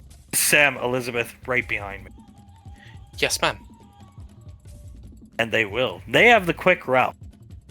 Fortunately, you heard the sound of gunfire, the opening foray of the combat. Now it sounds like the whole city's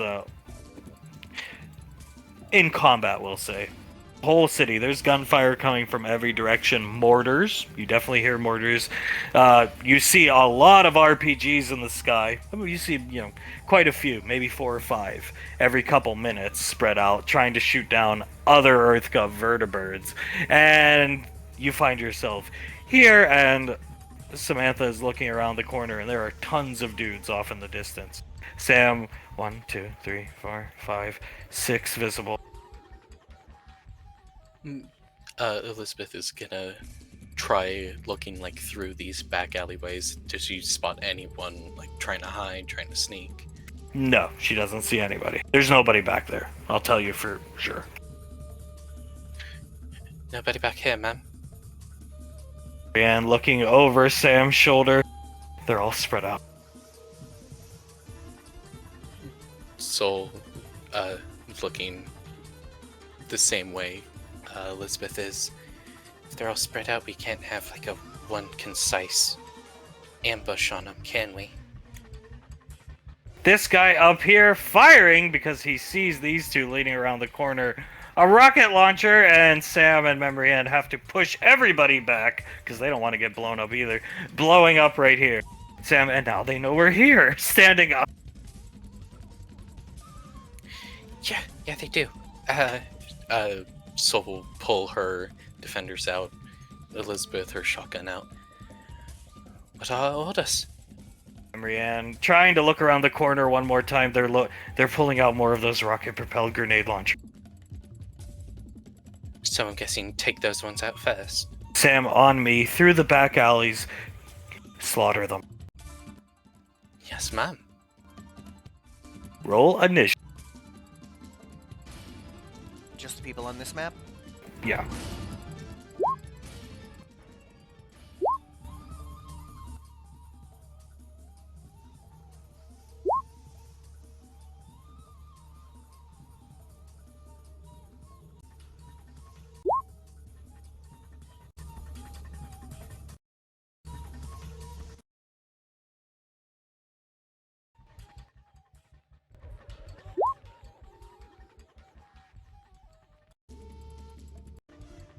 Now they are aware of you guys.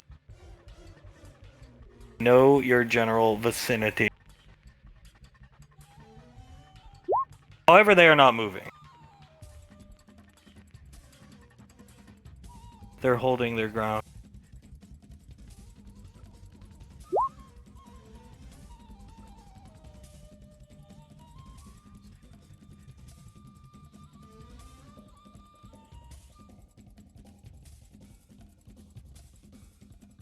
Alright, there we go. We'll clear initiative order every go around. The grunts go last. Yeah, maybe we'll see. Alright, anyway, Sam is going to, since Elizabeth was smart and already checked this back alley, is going to come up here. Now this guy is in an alley. This guy's out in the open, I should say. This guy's in an alleyway. You're free to move until somebody can make an attack. Sam can't make an attack. She's trying to get an angle on the guy. Okay. Let's see.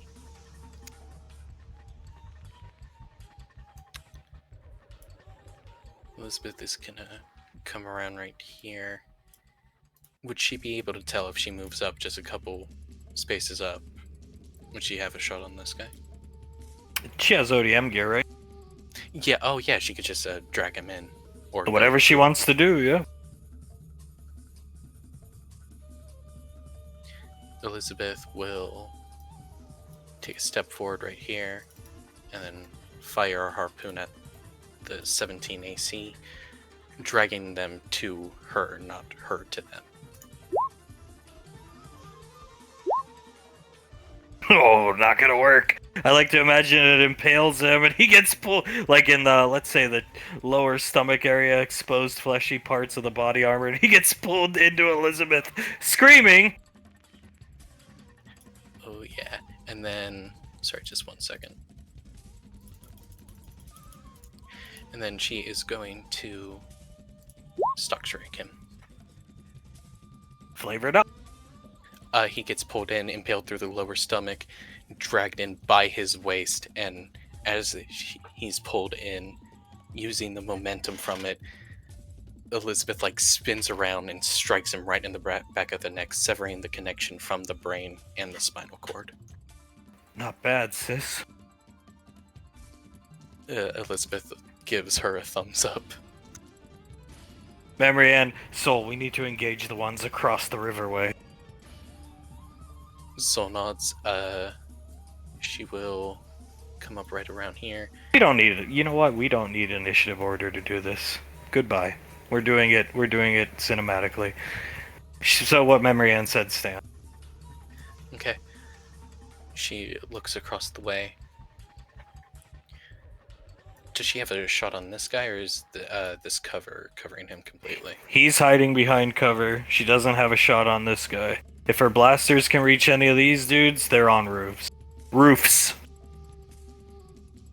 Okay. So she is going to... Memory Ann will turn and look at her. Which one do you want? They're hiding like cowards. Tell me and I can get them out of cover. She points directly forward. That one, right there. Memory Ann will, right here, near him, ice blast the ground, which he jumps out to avoid the magic attack incoming, exposing himself for a sec. He doesn't know that they're looking to gun him down. Soul will fire 2 priming shots at him. Oh man, that's gotta be a crit, so how does he flavor it up? Make it special. Usually she cannot use telekinesis on priming shots, but for a split second, a connection to the mana plane happens that she doesn't usually feel. She fires the shot, and it goes straight, about to miss, and it suddenly zigzags straight through the guy's neck. Dying. She gets back behind cover. Neutralized. Well done. Memory Ann gives her a wink. Soul gives her a thumbs up. You still got that other one to worry about? Yeah.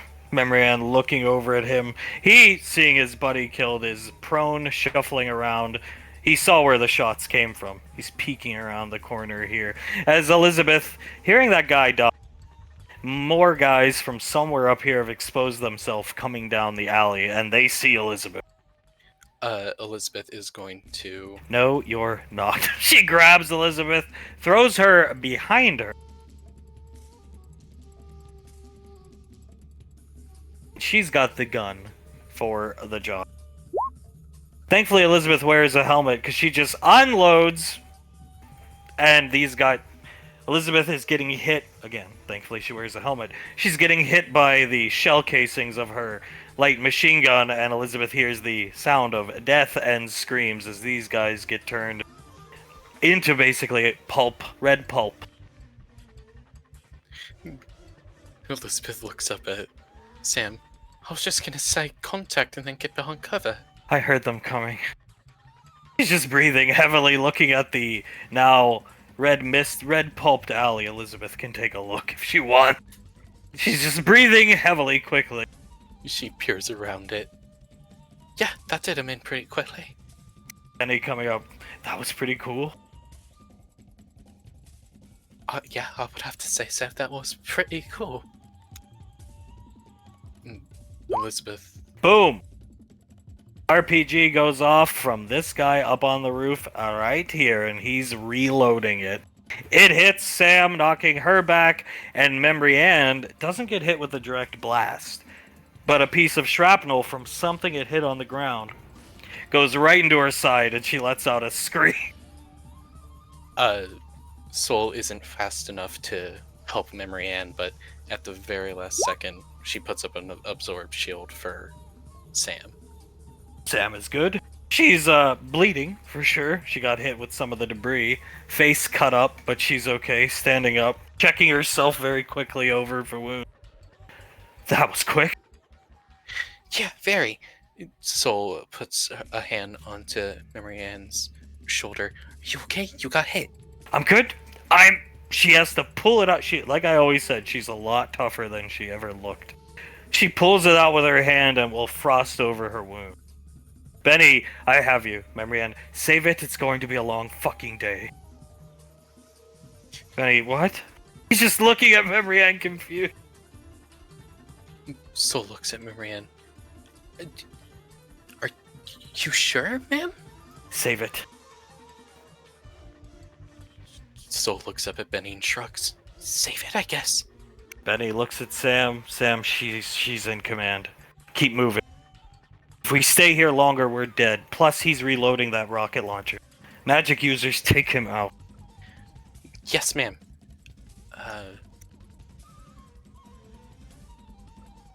We'll have to move to get you in range, I assume, through the alleyway. Elizabeth, with me. Benny comes behind Elizabeth. Elizabeth will follow Sam. Soul looks at Memory Ann. I can make us invisible. That is not a bad idea. I can still, she's holding her side, jump across that waterway. Okay. She puts a hand onto Memory Ann, and then she will cast invisibility on... Can you Misty Step us across the waterway? Yeah, of course. She'll Misty Step. Haha! Right here, behind cover, as Sam is leading Elizabeth and Benny this ways. Elizabeth, this guy is still looking down this direction. He's trying to figure out, I like to imagine he's a little bit down here. Get him, Sam says to Elizabeth. She'll do basically the same thing. Just drag him in. And then, stock trade. Oh, and since she has 25 heat, it deals an extra 2d4 damage in fire. Flavor it up. It's right in front of Benny. You know what? She pulls him in, hits him, but he doesn't die. He's on the ground, and Elizabeth assumed he'd die.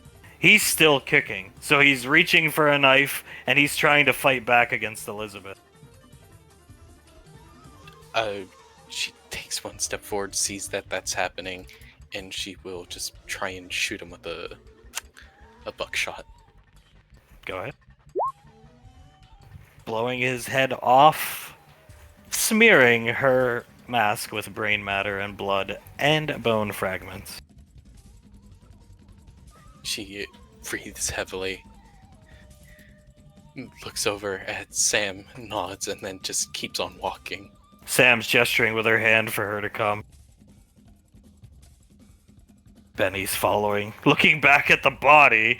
Sam still gesturing because she's trying to get up this direction. And Elizabeth will continue to follow her. Benny ducking behind cover and shit like that. Sam looking across the ways here. We'll look back at Elizabeth. They're bad men. I know they are. What you did was right. She walks out this way. She just nods, watching her walk away, as she will run up behind her, get behind the cover that's right there.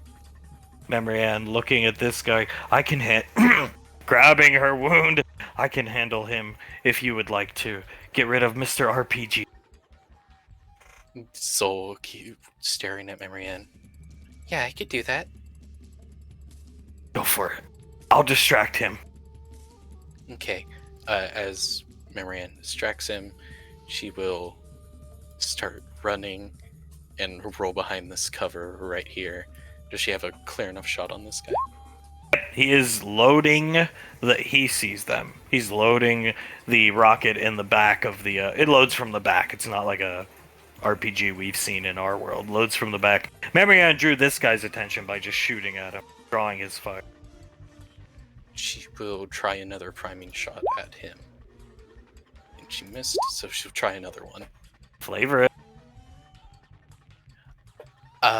She misses with one of them, just barely like grazing him on the arm. I imagine he looks at it, spots her at right as a laser blast goes through his head.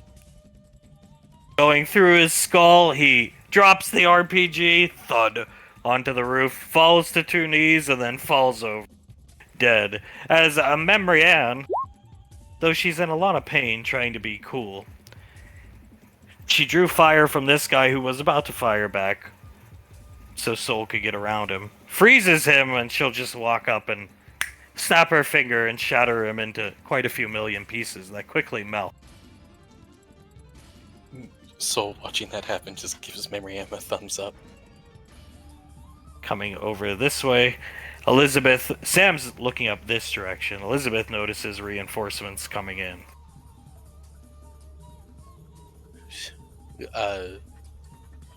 Sam... Wait, I'm sorry, did you say Sam notices the No, reinforcements? Elizabeth notices them coming in. They're coming in this direction. Sam's looking in this direction, so she's not aware. Ma'am, reinforcements. She lets out a not a sigh, really, and then she starts huffing and puffing, kind of. Sees them coming. Almost a glint in her eye watching them come. And she just screams and starts boom, unloading with her light machine gun into them. And they did not see them. So they're just caught in the open, in a crossfire, and get slaughtered. Benny, nice. Scary, but really nice. Elizabeth, like, leaning back. Fuck! She just starts reloading her light machine gun. That was good. That was good. She just pats Sam on the shoulder. That was the right thing to do. She nods as she's reloading the light machine gun. Aha. Soul notices more reinforcements coming. She'll quickly spin around over to here so she's covered by the cover and gesture behind herself to the reinforcements that are coming in. She definitely hears the sound of tracks. The vehicle as Memory Ann comes up here. As another one of those pesky APCs comes busting through, and these two were most likely accompanying it. This guy jumping off the roof. These 3 get into cover, and this APC's here to stay. As its weapon's already activated, it starts firing right here at Memory Ann and Soul. We need to Misty step out of here. I don't think this car is going to protect us. I don't think so. And she'll put Can you get us closer to the Sam? Get us closer to Sam? Yeah, Yes. I can do that. She'll put a hand onto Memory Ann and Misty step them as close to Sam as she can get. Take it away. Which is... Oh, I need to read the spell. I'm sorry. 30 feet. Isn't that very far?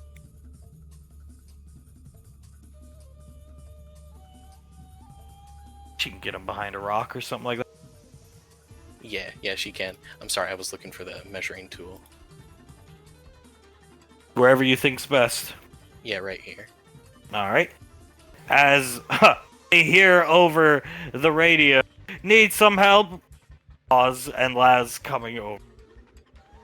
Yes, please, take out the APC. Laz smile. You could hear the smile on her voice. Not a problem. A little bit of missile salvos coming right up. As she will only fire half her missile salvos at the APC. Blowing up and blowing these 3 goons away. Memrian, impeccable timing as always, Oswald. Oz, thank you very kindly, Lieutenant. They hear over the radio. Laz lets out a bit of whistle. Man, that was a little bit of a rush. Hovering over, Oz, 1, 2, 3, 4, 5. Ricky, Colt, where are they? Everybody can hear it over the radio. Which direction did they head? Everyone, including Carter, Colt, and Ricky. Yes. We ran the opposite direction, sir. We're being chased by a ton of shit. Copy that, Laz. We'll be there. On our way, faster than you could say 2 clicks on banana split. Overwatch will be back. As they come this way, they're flying off.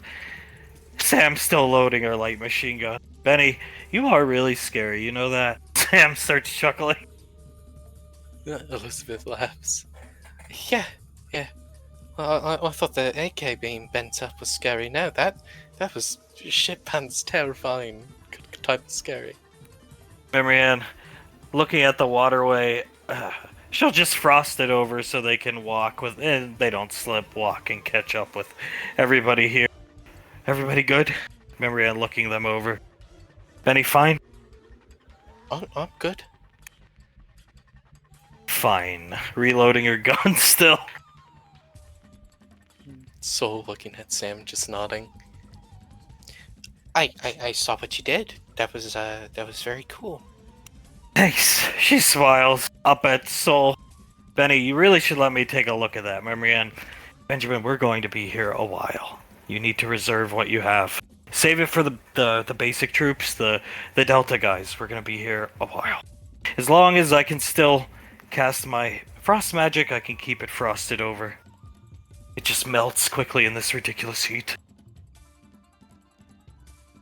Soul rubs the back of her neck. I'm sorry, I wish I had some type of spell to help you.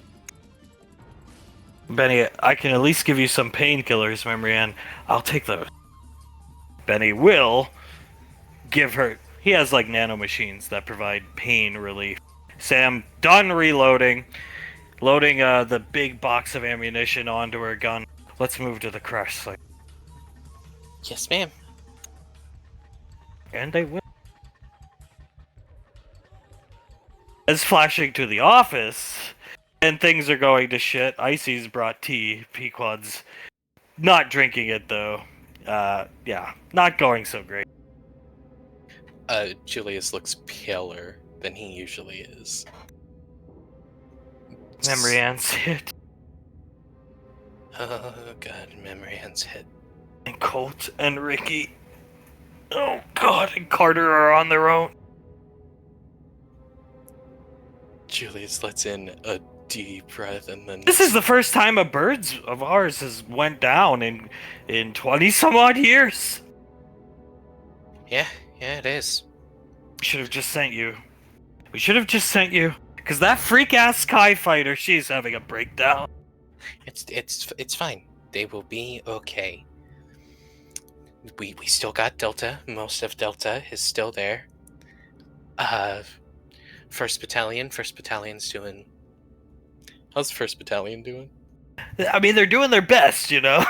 They're doing their best, being the fact they're in a hostile city where the enemy always has the advantage. They're doing good. For their circumstances, they are doing good. They will be fine. All they need to do is come back together, get connected again, and they will. The CCR over here. Hi, Ash. Nice to see you again. Your son died on the mission we sent him on. I see. Oh.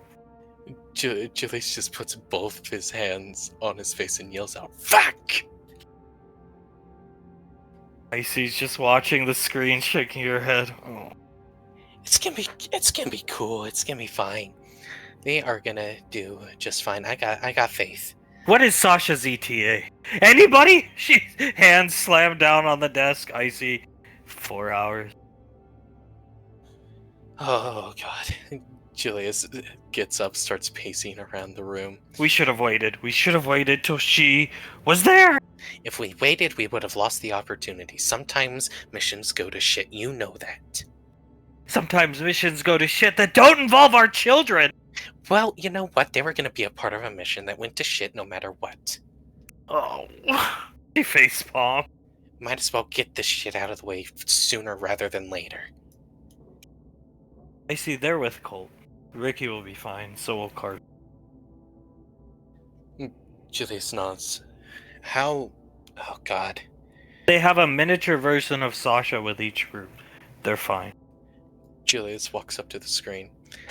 What's like...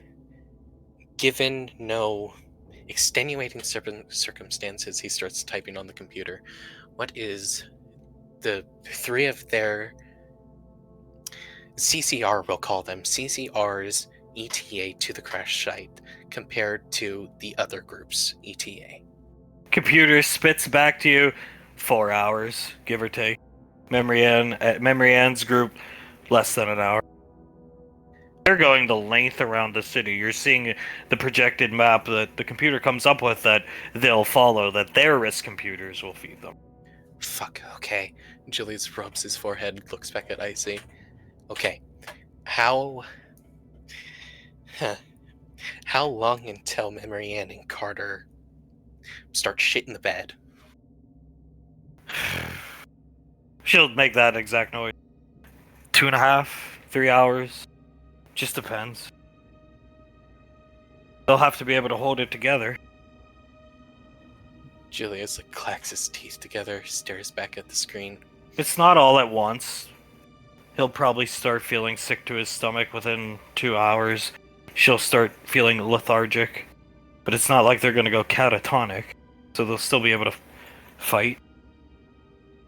Yeah, but feeling lethargic as you're hit and not accepting any medical aid from what it looks like. It's going to be fun. I see. Well, as long as they... Sergeant Satterley's team's already made it to the crash site. Look, she points up here holding Hale. And some 1st Battalion have. It's not like they'll be getting there alone. No, they'll have backup. Julius spins around in the chair, rests his hands on his shins and bends over completely. Oh God, I feel sick. I've never felt sick like this. Why do I feel sick right now? Pequod rubbing Julius's back. Because this is fucking stressful. And you're not helping, points over at Icy. I'm trying, she shrugged. She's doing good. You're doing good, I see. I just mean with all the magic stuff and oh god, they're being chased! And Carter's group are being chased. They're being chased. Do they have access to the radio waves? Like, did they hear about Lazanos? Yes.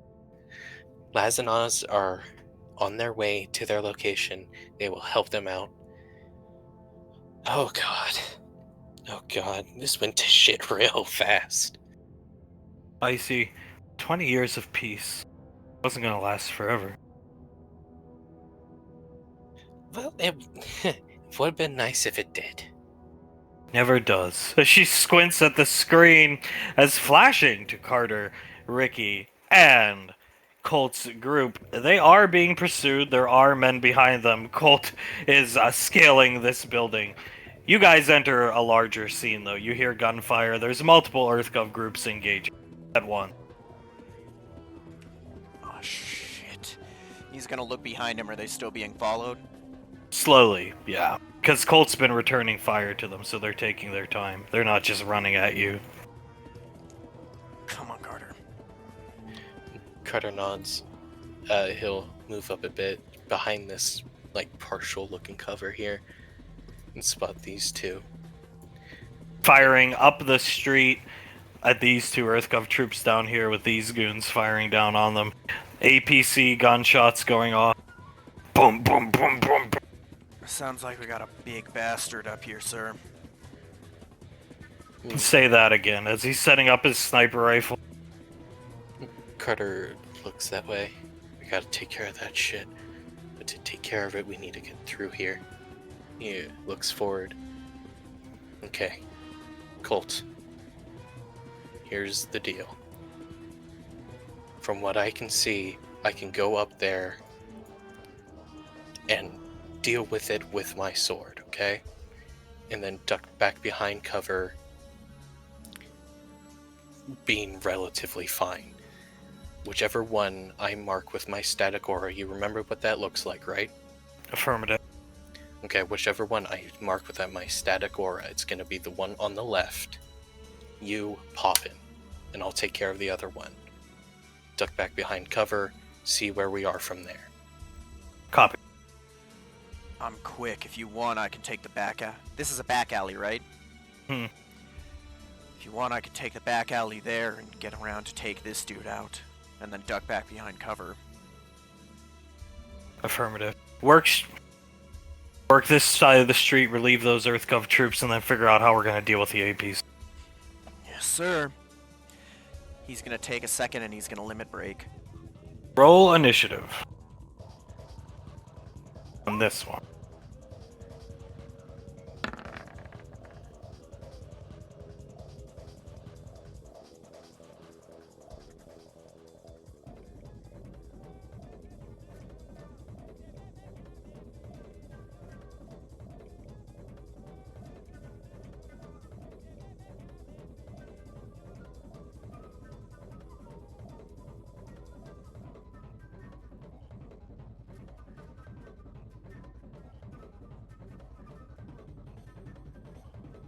Right, as far as I'm concerned, these guys are not aware of you yet. He has his sniper rifle bipod set up. He's holding... Or Colt. I have to roll him, but he's... Got his bipod set up. Not Dex. Figured he'd win this one. And he's holding his shot. Come up with what you're gonna do then. Go for it. Alright. Ricky's gonna look. Like I said, I'll take him out, alright, Carter? Go for it. He'll take his movement and... He's able to get to there with his 40 feet. He will... He's looking around. Remember, they're shooting, so he looked over his shoulder, and then this guy's moved here now. They're shooting down at these two. This guy up here, dragging this guy into cover, because they're getting fucking shot by 5 dudes. Something like... Understood. He'll spend a key to dash as a bonus action. And get... right up behind this guy. And he will make a Keyblade attack.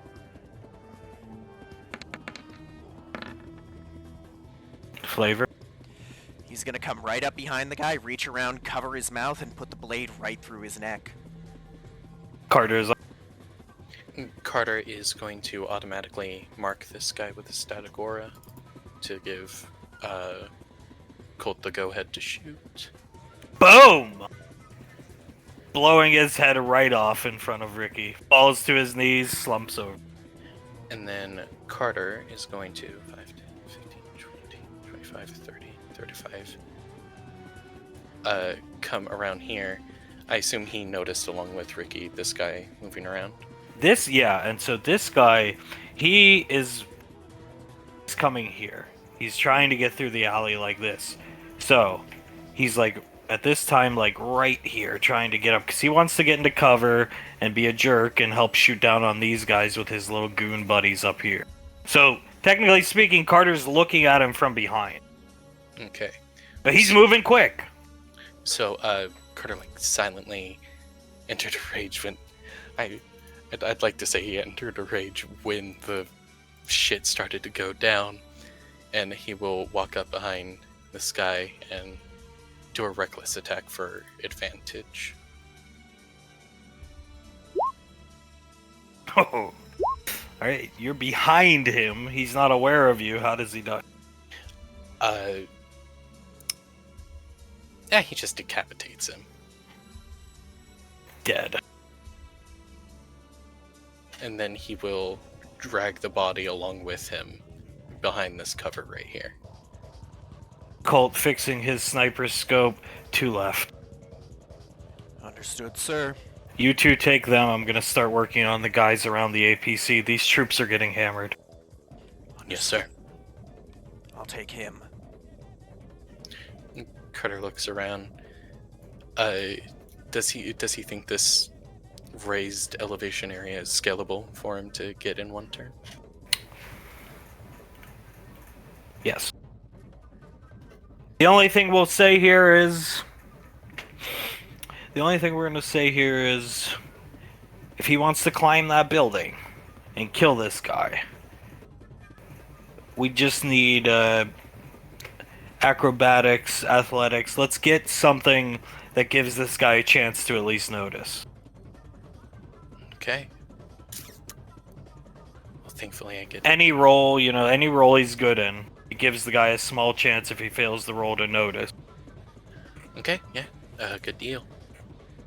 Alright. Ricky is going to... Ricky does not suffer the same penalty with this guy if he's going for him, because this guy's on the ground level. If Ricky wants to just stealth up behind him, go for it. Will do. I'll take my full 40 feet and... get up behind him and make both my key attacks.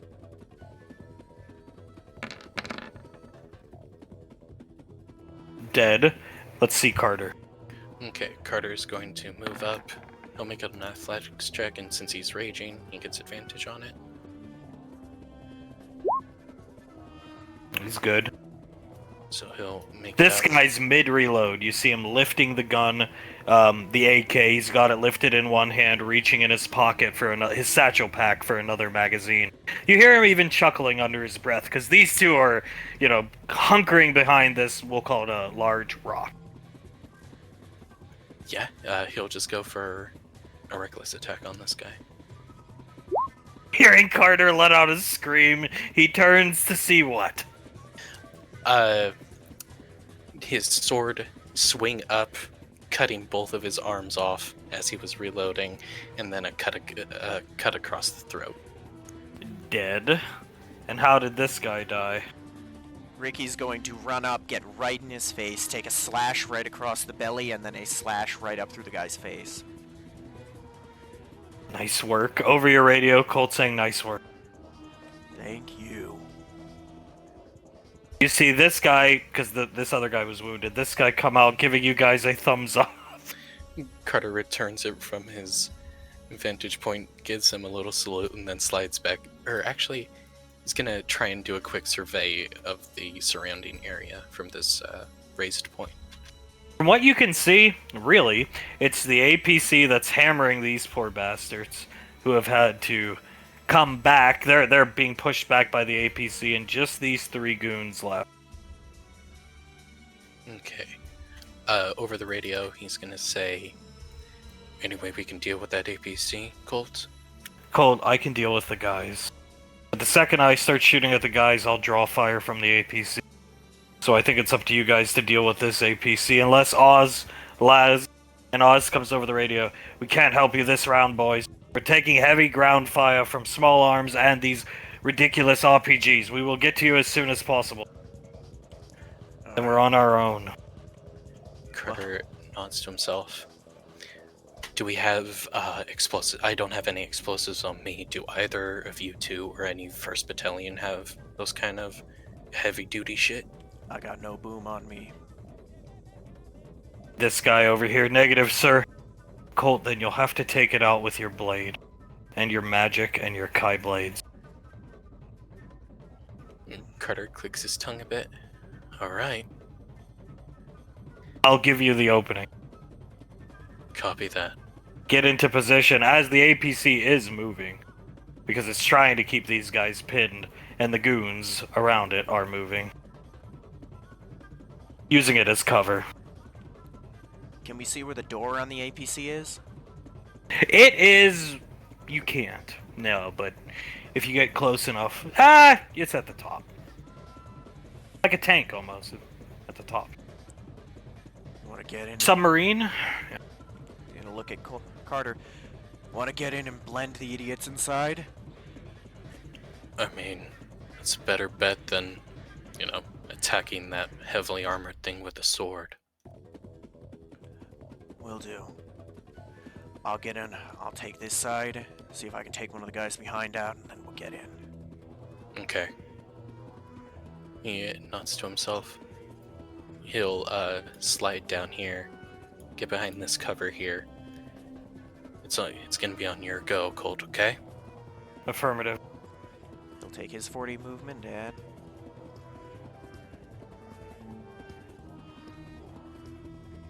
get there. Sorry about that. You see Colt, he stands on the roof. He's got his rifle in his arm. He's leaning into the shot as then he starts ducking again. More guys start showing up, coming from this direction. Shit. Change of plans, I think. If I get in there, do you think I can use the gun to take those idiots out? Colt looking, I don't know. And if you think you're just gonna rip the door off an armored APC, you're crazy.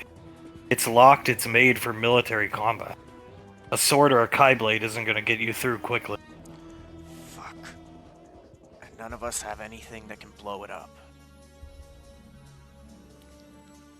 Carter's gonna look over the APC. Can he see like a wiring, electrical outbox, anything like that?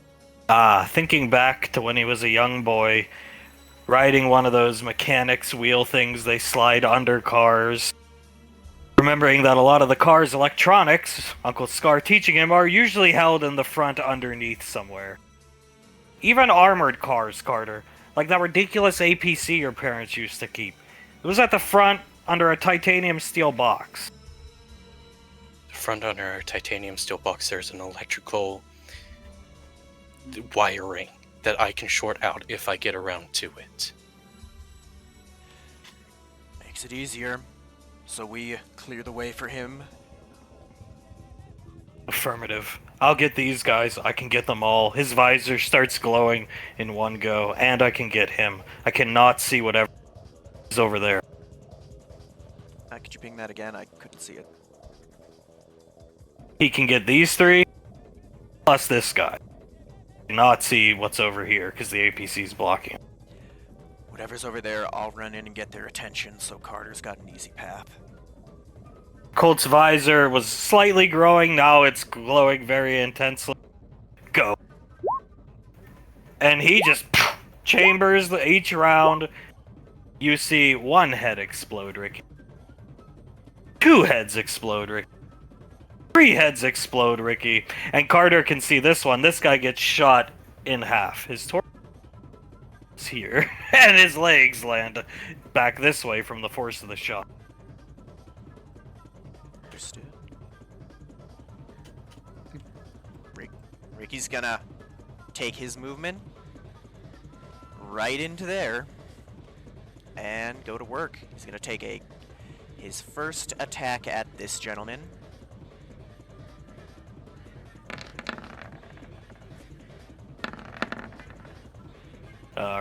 You will get in. You get in. You can take your attacks, but each one of them is landing a hit on you. That's fine. He'll take 12, 8, and 8 damage. That's fine. Take him down as they start shooting you. They have a Bison SMG. These are they carry RPGs, these guys. You can see they all have one on their back. Motherfucker. Alright, so the first attack was on him. That was 18 points of damage. He'll take the second attack at the same dude if he's still up. No, he's not. Then his next attack will be at this guy.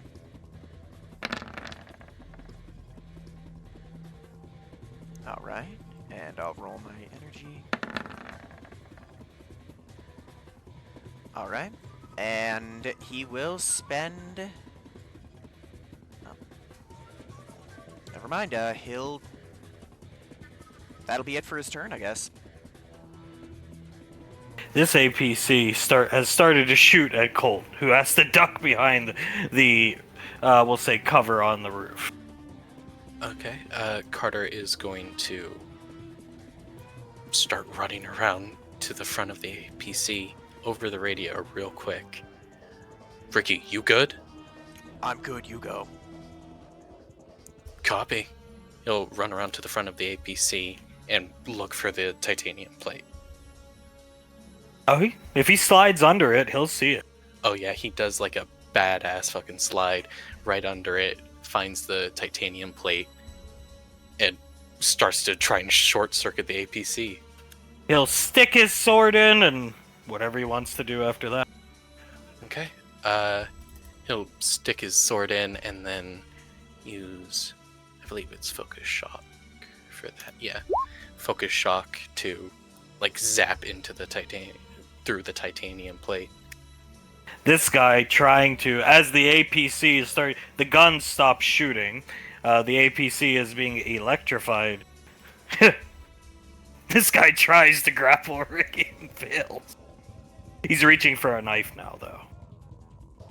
Bad idea. Drawing his knife, go ahead. He's drawing it from his breast. He's gonna take his 2 attacks. How's he die? He's gonna see him draw the knife, say, bad idea, like I said. First blow's gonna cut the guy's hand off before it can get there, and he's gonna do a bit of a spin and just cut the guy in half. Die. One guy was able to come out of the top of the APC. He's, everybody, you can hear screams inside. You even hear some or you see some splatter on the window, because when he electrified this thing, magic energy is going through this whole thing. The people sitting down, holding the, like the steering wheel on the gun computer, they imploded due to the amplification. This guy comes out, falls, and rolls right here.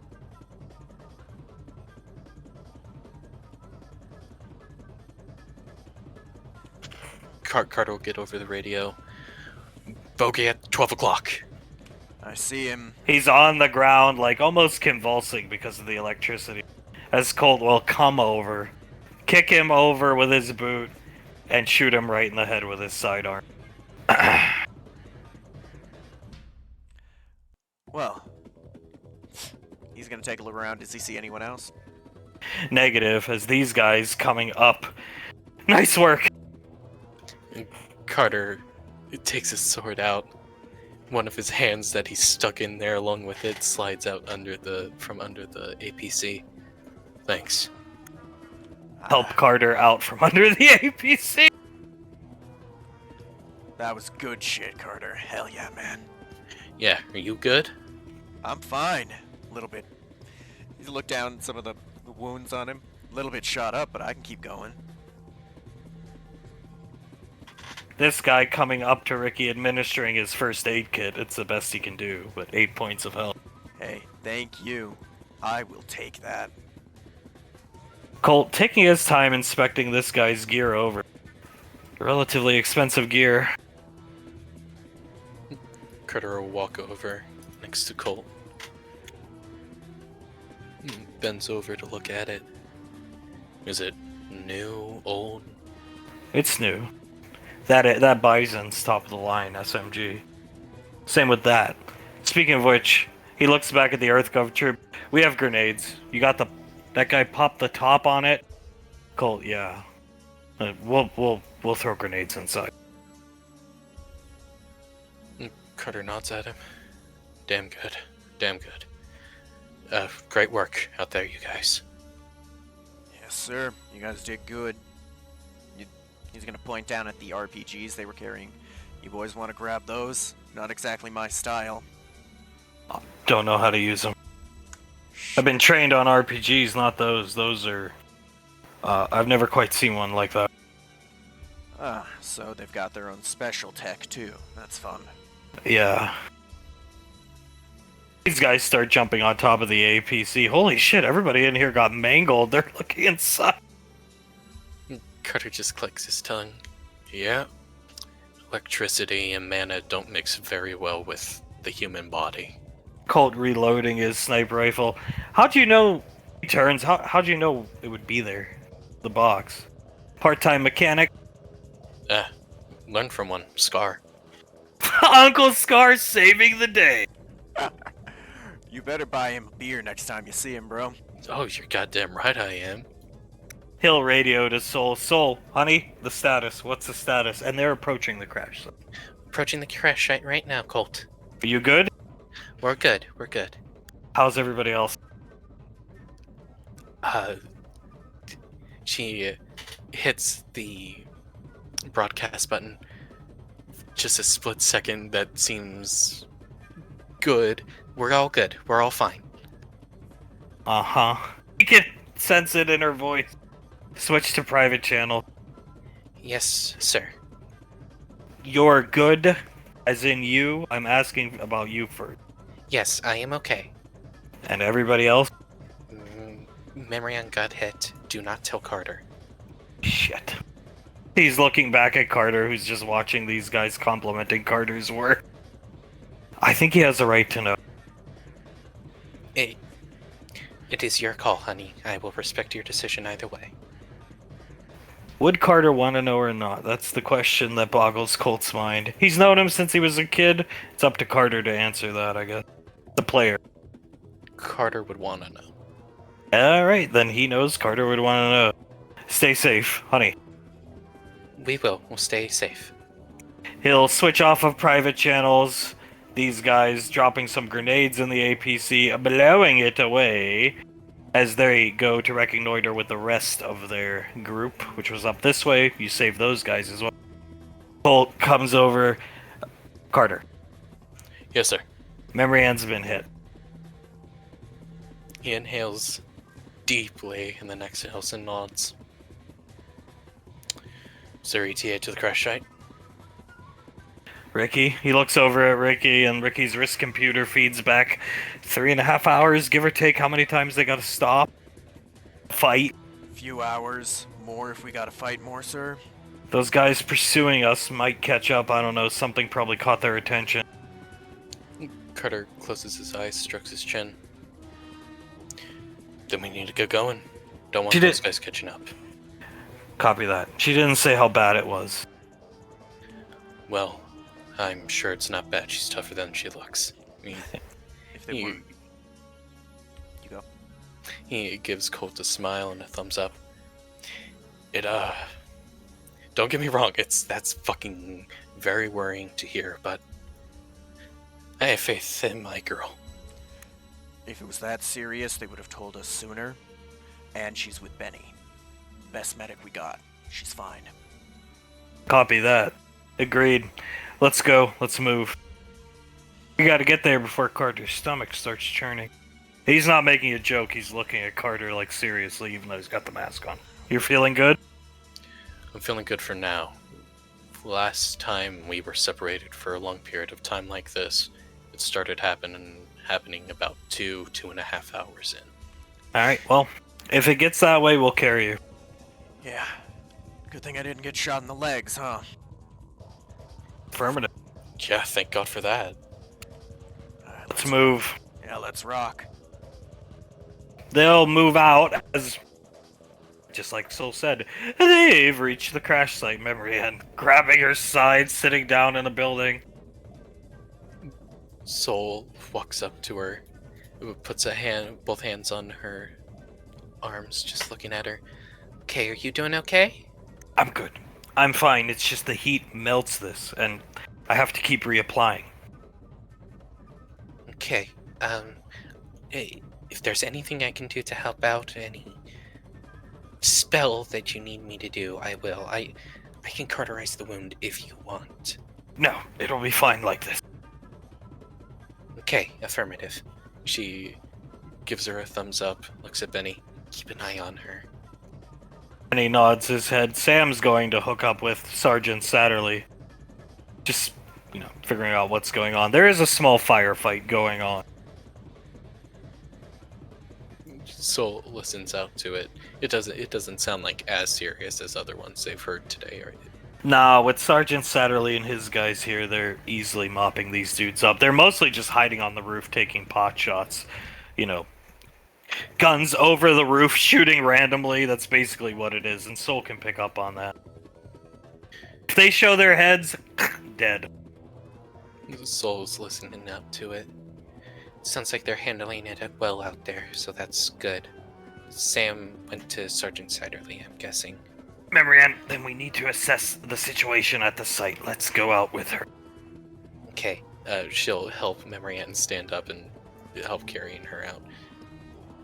She's walking out. Benny, we need to go with them. Yep, we do. Coming out. Sergeant Satterley, he's just scanning the rooftops. You'll see this 1st Battalion guy chuck a grenade up here. The roof blows up, killing the guy. And this Delta guy following suit, just chucking a baseball grenade. And you see 2 bodies. These are bigger explosive yield grenades. Go flying off the roof, killing these fucking clowns. And there's probably maybe 1 or 2 left hiding on the roof. But Sergeant Satterley turns around, kids. Sol and Elizabeth give him a salute. Sir? Both pilots are dead in here. Crew chief's dead too. Not good. Sol shakes her head. Not good at all. We have to defend the crash until we can get this thing, or at least the bodies out. Bodies are pretty compacted in there. It went down nose first, so. This guy starts limping away, multiple bullet holes in his side and leg. This guy doing the same as this Delta guy, firing. They have rockets in their, like mini rockets in their wrist gauntlet, blowing this clown away. And now this guy gathers over here, and he's bleeding. They're all heavily wounded, and so is the sergeant, who starts walking over here. Elizabeth pats on Benny's arm. Maybe you should go help them out. Benny, ma'am, Marianne, go. Use your supplies on them. Benny, okay. He'll just come over and start healing. Sol looking, scanning the rooftops, just in case anyone else pops up. And looks at Sam. We all good here?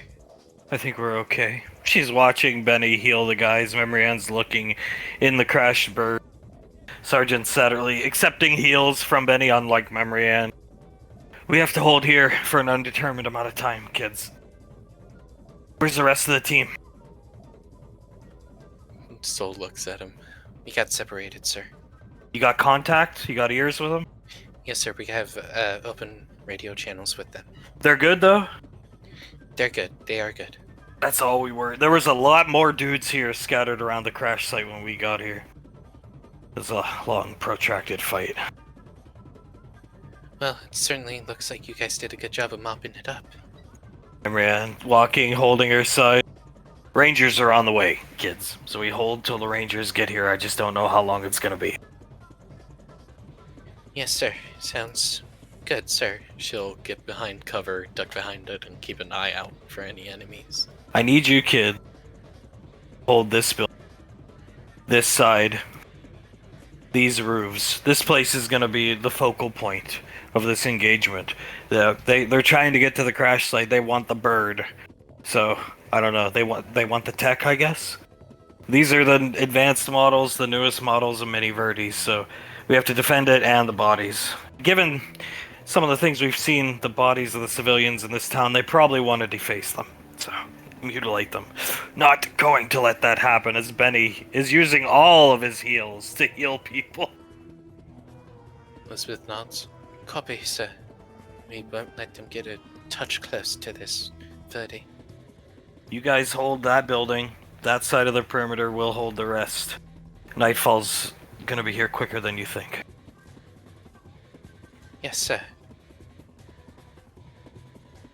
Anybody else hurt? She's all scraped up and cut, but not hurt. Bad. Marianne, just me, sir. Yes, sir. Just Marianne. To my knowledge, no one else is hurt. Okay. If we had more manpower, we could go out and get Carter and... but whoever that guy was, this crash guy, he got us good. Yeah, so. Understandable, sir. They're en route as we speak. Okay, get into the building, get into cover, get rest, relax, it's gonna be a long night. Yes, sir. Sol will help Marianne up as she'll help her along to the building. They'll go in the building. As Benny is healing, They're getting into their positions one at a time. He's healing them. They're going off into their firing positions. He heals Sergeant Satterley, who's just shaking his head at Memory Ann's refusal for help, so they go in the building. Benny walking this way, a gunshot rings out, and it almost pings off the bird. It pings off the bird, skips here, and hits Benny right in the foot. Fuck! First time he ever cursed! Well, one of the few times he's ever cursed. Oh, fuck. He gets... Elizabeth runs I over. would get hit by a ricochet. She runs over to Benny. You okay? Ow, ow! He starts limping into the building. Okay. Seems he's alright. Sam groans. Oh, following She'll follow in after Sam. my foot. Memory Ann. Oh no! Well, you're the one who didn't accept any healing. Are you okay, Benny? Is it serious? Looks down at his foot. It looks like it's more near my ankle. That's why it hurts so bad. Right between the plate armor. Okay. As soon as the Rangers get here, we'll get you some medical attention. She'll look around. Is there any thing she can use to act as bandage? She hears the sound of duct tape being pulled off the roll, and Sam has some speed tape, they call it. Yes, thank you, Sam. That'll work. She'll start wrapping Benny's ankle in it and armor. It's gonna be messy. Elizabeth nods. Soul looks at Sam. Is there any left for the good old captain here? Yes, I have it. Marianne, it's on my side. I suppose you could take my whole stomach over. Soul nods. I mean, any bandaging is better than no bandaging, right? I don't think the gauze will do it from our aid kits, not on a wound like Memory Ann's. Memory Ann, no. Shaking your head. As Benny, I used most of my heals. I'm saving one. Soul nods. Guys were banged the hell up, pointing out here. To them.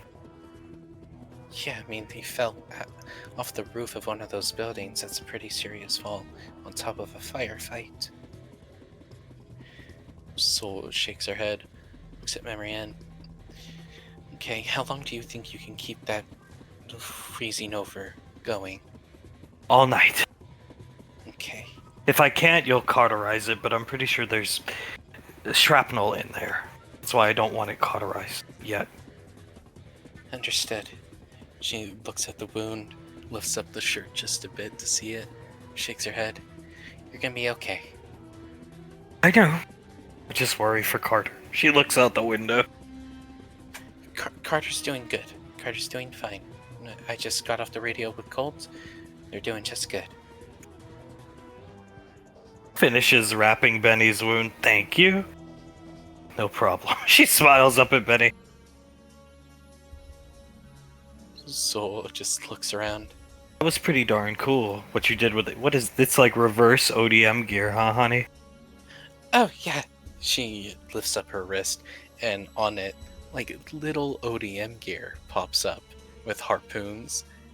I can choose to bring myself closer to people, but in that situation, it was just smarter to bring people closer to me.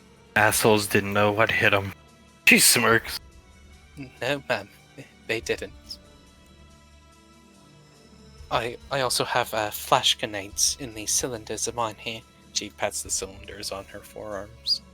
Benny, yeah, the pain notwithstanding, it was pretty cool. Thank you. Cooler to see you on stage singing, though. I'll tape it tighter. She goes back down to taping. She just gives Benny her hand. You can squeeze it as tight as you want. I'm pretty durable, if you believe it or not. She's squeezing her hand. Remember that time we were on the boat and I said, see now why it's stupid to— Ow! Join the military! She has to do it tighter. You get it now, please? Yes, honey, I get it. It's very stupid of me. Very stupid. Incredibly stupid. But not just her. I'm talking about myself. Memory Ann, you could say that again. For me. Soul just nods to herself. Yeah, pretty stupid. Drink. Sam pulls out her canteen and slams it into Soul's chest, not hard. Yes, ma'am. She'll take a quick swig. Sig, she's lighting up a cigarette! She takes a quick she takes a quick swig of the canteen, turns around, hands it to Memory Ann. You drink too. You need some fluids. Memory Ann will take a drink and pass it back to Sam. We'll take a slight drink and then mask off and drink. She pops the mask off, takes a drink of from the canteen. Drink the whole thing. I have more. Rangers carry. She'll turn around on. Remember, she doesn't wear ranger armor, so she has a big belt. I have like 6 more. Oh, I told your brother I'd bring you all back. I brought one, as many as I could carry per individual. Man, starts laughing. that's very nice of you. Maybe she's the squad mom. I think so. I've never seen Laz bring us all bottled water like this. Canteens in this case, but you get my meaning. And she'll drink from the canteen. Benny, there's casual time squad mom and dad, Laz, Oz, as Sam's done taping. And then there's combat mom. Starts chuckling. And she's a very good combat mom. As she's still holding Benny's hand, she'll hand off the canteen to him. He's going to take a drink as Memory Ann. Well, I think everything went about as bad as possible today, with the exception of people dying. But I'm sure that clown is going to get away, which means we're going to be here longer. Haha. So sigh sadly. Yeah, I think so. Not much longer. He said the Rangers are coming. Yeah, the Rangers are coming, so... My aunt will level this town to find that guy. Even if there are a handful of civilians in here. Not that she's evil, but... After they took down a bird, I think it's personal. Elizabeth nods. If I'm remembering my military history together, we haven't had a bird drop like that in... at least a couple of decades. Yeah. Sam nodding her head. Yeah. Benny, pretty good wound dressing. Sam, I have medical training. I'm not like a savant like you are. Benny, see, that's what Lorelai used to call me. Soul just nods. That is some very good word usage from you both, Sam and Lorelai. Sam looks over his shoulder and starts chuckling. Yeah, good word usage. Soul chuckles, sits against one of the walls, and just starts looking around, keeping an eye out for anything. Memory Ann will try to radio Carter. Oh joy. Either the radios are down or they're out of range or they're in range of some jammer. She's been trying. Soul shakes her head. I'm sure it'll be okay. They're gonna be fine. All of them are very capable in their own ways. Sam pulling up on her wrist computer. They're still moving. Watching them move through the city. Their trackers on their gear. Elizabeth, We know where they are. How long do we intend to sit here? We can go get them. Memory Ann, I can't. Benny, I think if I move enough on this foot, the bullet's gonna go into my bone, which means I won't be able to... Yeah. Elizabeth looks at Sam. So it would just be me, you, and Soul if we were to go. Memory Ann, we have to defend the crash site. We can't leave. Elizabeth nods. I think that's a smarter choice. They're gonna be okay. I know they are. Benny, they're the smaller element. They have to connect to us. We can't go to them. Especially since we have casualties. Elizabeth looks at Benny. Yeah, what he said. She rubs her thumb on his knuckles. He's gonna take his helmet off and smile at her. Fine, then we'll sit here. Patience is a virtue. Running out there and getting shot to save them would really make JJ mad, I think. Don't you think? Looking at Elizabeth. Oh yeah, most definitely. My brother would be crushed if that were to happen to you. Fair point. She'll sit down, and there's some chairs and stuff in the building. It looks like it was some type of like meat market or something like that. So chuckles to herself. You guys don't think they have coffee around here, do you? Marianne, I could use a cup of Joe. Sam, I could. She starts looking around. I could look. So chuckles, stands up. Oh, I'll join you. Help you out. Make a small fire. Yes, ma'am. Not too unlike, as they're gonna go look around the fire I made in our barracks. I was just so angry. I thought he ditched me. She starts laughing. Sammy, honey, if JJ were to ghost you, I would have kicked his ass, and I'm pretty sure I can do that. He wouldn't hurt me. Rainfall men are incredible. Yeah, I'd say so. So are Browsemen. Very true. Can't argue that point, as she's digging around behind a counter, looking for coffee.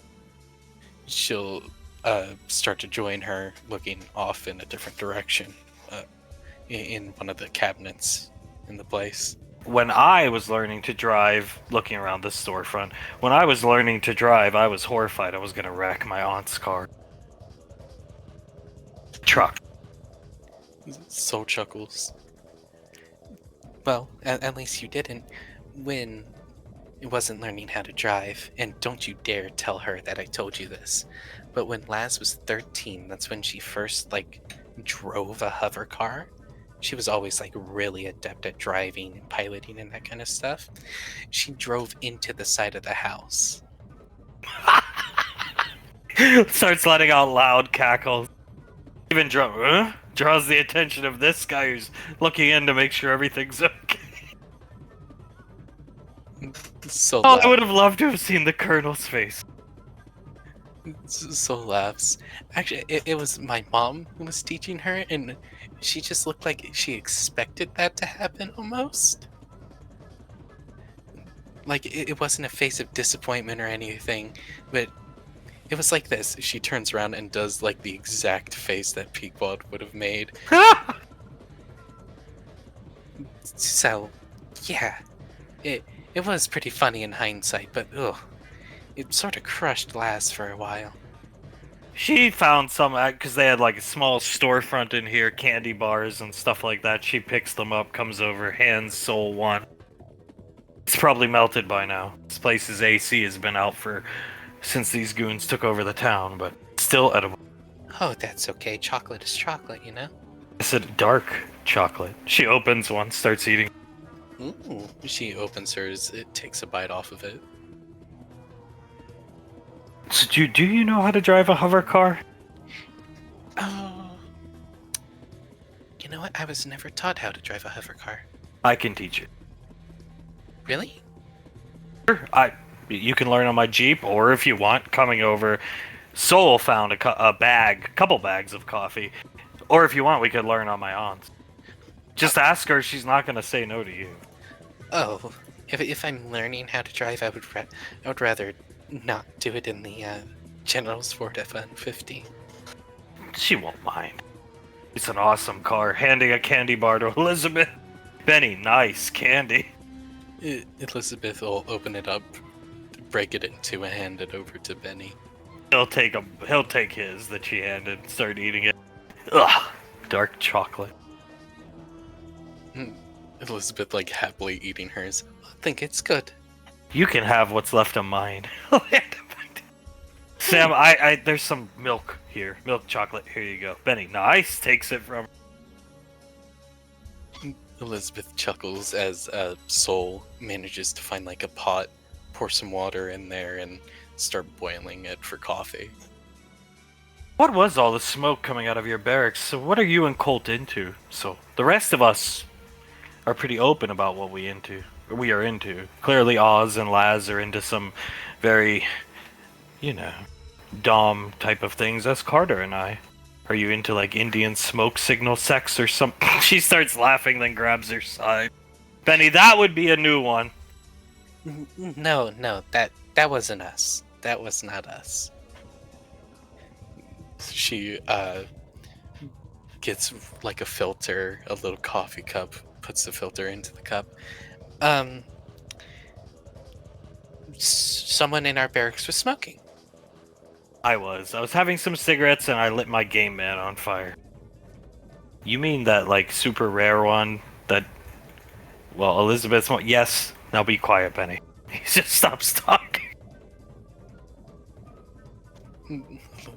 So, yep, she lit it on fire. Coffee. She hands Sam a cup of coffee. She takes it, but gives the first one to Elizabeth. Drink. Yes, ma'am.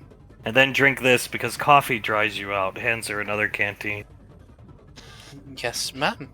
Reminds me of St. Bucks. Imagine being back home, getting a nice, tall caramel macchiato, frappuccino, Marianne groans.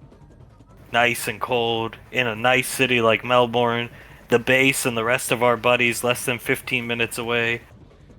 Stop talking. Is Benny okay? He gets scared. Soul sighs wistfully. That would be nice right now. You are really scary. Sam, I know. Thank you. I take it as a compliment. Elizabeth nods. I sort of want to match your scariness. I think I'm gonna try to style my, I don't know, personality after you. Oh, my aunt used to say your mom could be horrifying. Oh yes, she can be. She can be very scary. You get the mom and dad voice. Everyone laughing as a cup of coffee is handed to her. Oh yeah, the mom and dad voice. That is, let's just say you don't want to get one of those. She chuckles awkwardly, sips some of the coffee. So what are you going to do in New York? Buy every single plushie in the Pokemon store. And a new Game Man and a new game cartridge. Memory and nods. Sounds like a good time. Soul chuckles. Sounds like a good date to me. A very good date. Sam sipping the cup of coffee Soul handed to her. She's passing it out. Soul smiles. So, I could already tell, but how early on into your relationship were you ready to say yes to JJ proposing to you? She'll set the coffee down on a little table that's there. Week 1. Week 1, wasn't that coffee date era? Well, yes. Then we went on our date that Friday, but yeah. I haven't opened a door, paid for anything, and he treats me like I'm the most important thing in the universe. That, she sips her coffee, is what I've always wanted. Elizabeth, who has her mask off right now, smiles at her. He treats you like you're the most important thing in the universe because you are the most important thing in the universe to him. And it's really stupid that you'd get mad thinking he broke. Shut up. He stops talking. Elizabeth covers her mouth, chuckles a bit, and then clears her throat. It is very stupid if you ask me. She just, well, he's an amazing man, so. He is, and you've seen him with his ODM gear, right? He's quite sexy. Well, I was just gonna say it was pretty cool, but you know, to each their own, I suppose. He even has a pair of aviators he puts on. It looks very good. The classic aviators with ODM gear. Isn't that your dad's favorite when your mom in a bikini? Yep, that is.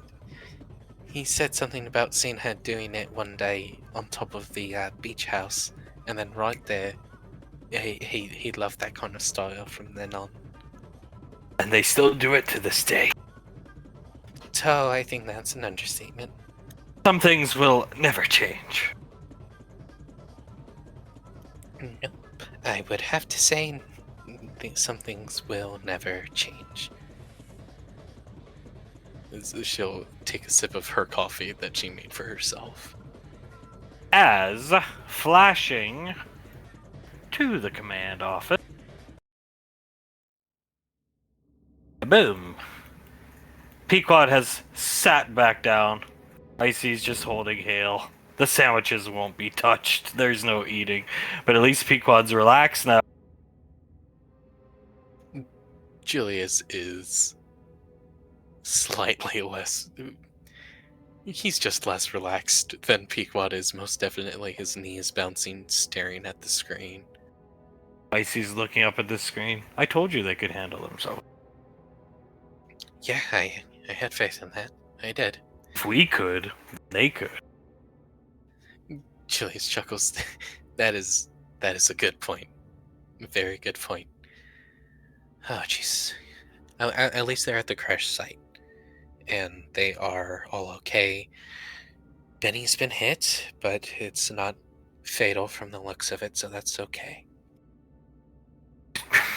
It seems like Colt, Ricky, and Carter aren't countering much resistance, so... No.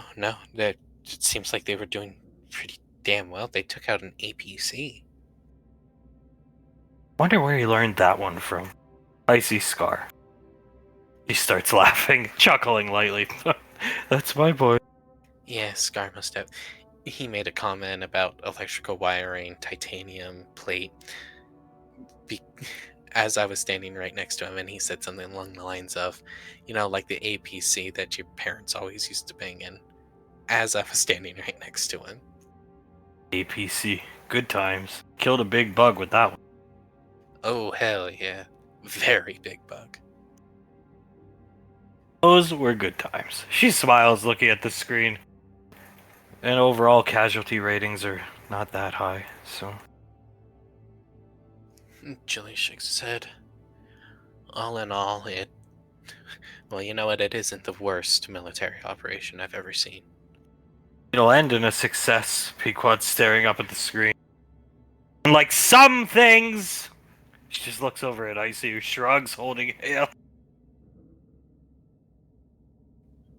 Julius sighs. These are good times too, Icy, She looks at the computer screen. Maybe. Well, obviously not this, but we've made good times together. Yeah, she shrugs. We really have. It's been fun. It is fun, I should say. He nods to himself. You know the spell I put on you guys that's gonna keep you alive is stronger than Lorelei's, right? And if I leave, that spell doesn't go away. You'll be okay. Pequod. It makes a fist. That's not what we're worried about, Icy. We want to spend that time that you've given us with you. I personally just think you're being selfish, but that's just me. She'll cross her arm. Julius opens his mouth, closes it. I don't have anything to say to that. Selfish people don't get left behind from Cancun and not complain about it. A selfish person would have complained about it. Pequod, oh, you always have the fucking... Give me that baby! Takes Hale from me. Julius chuckles a bit. Did I ever apologize for leaving you behind like that? Someone should have stayed behind. I'm sorry. It wasn't your fault. And honestly, I would have left me behind. I did go. I went the next weekend. Lorelei and Gondar took me. They let me buy whatever I wanted.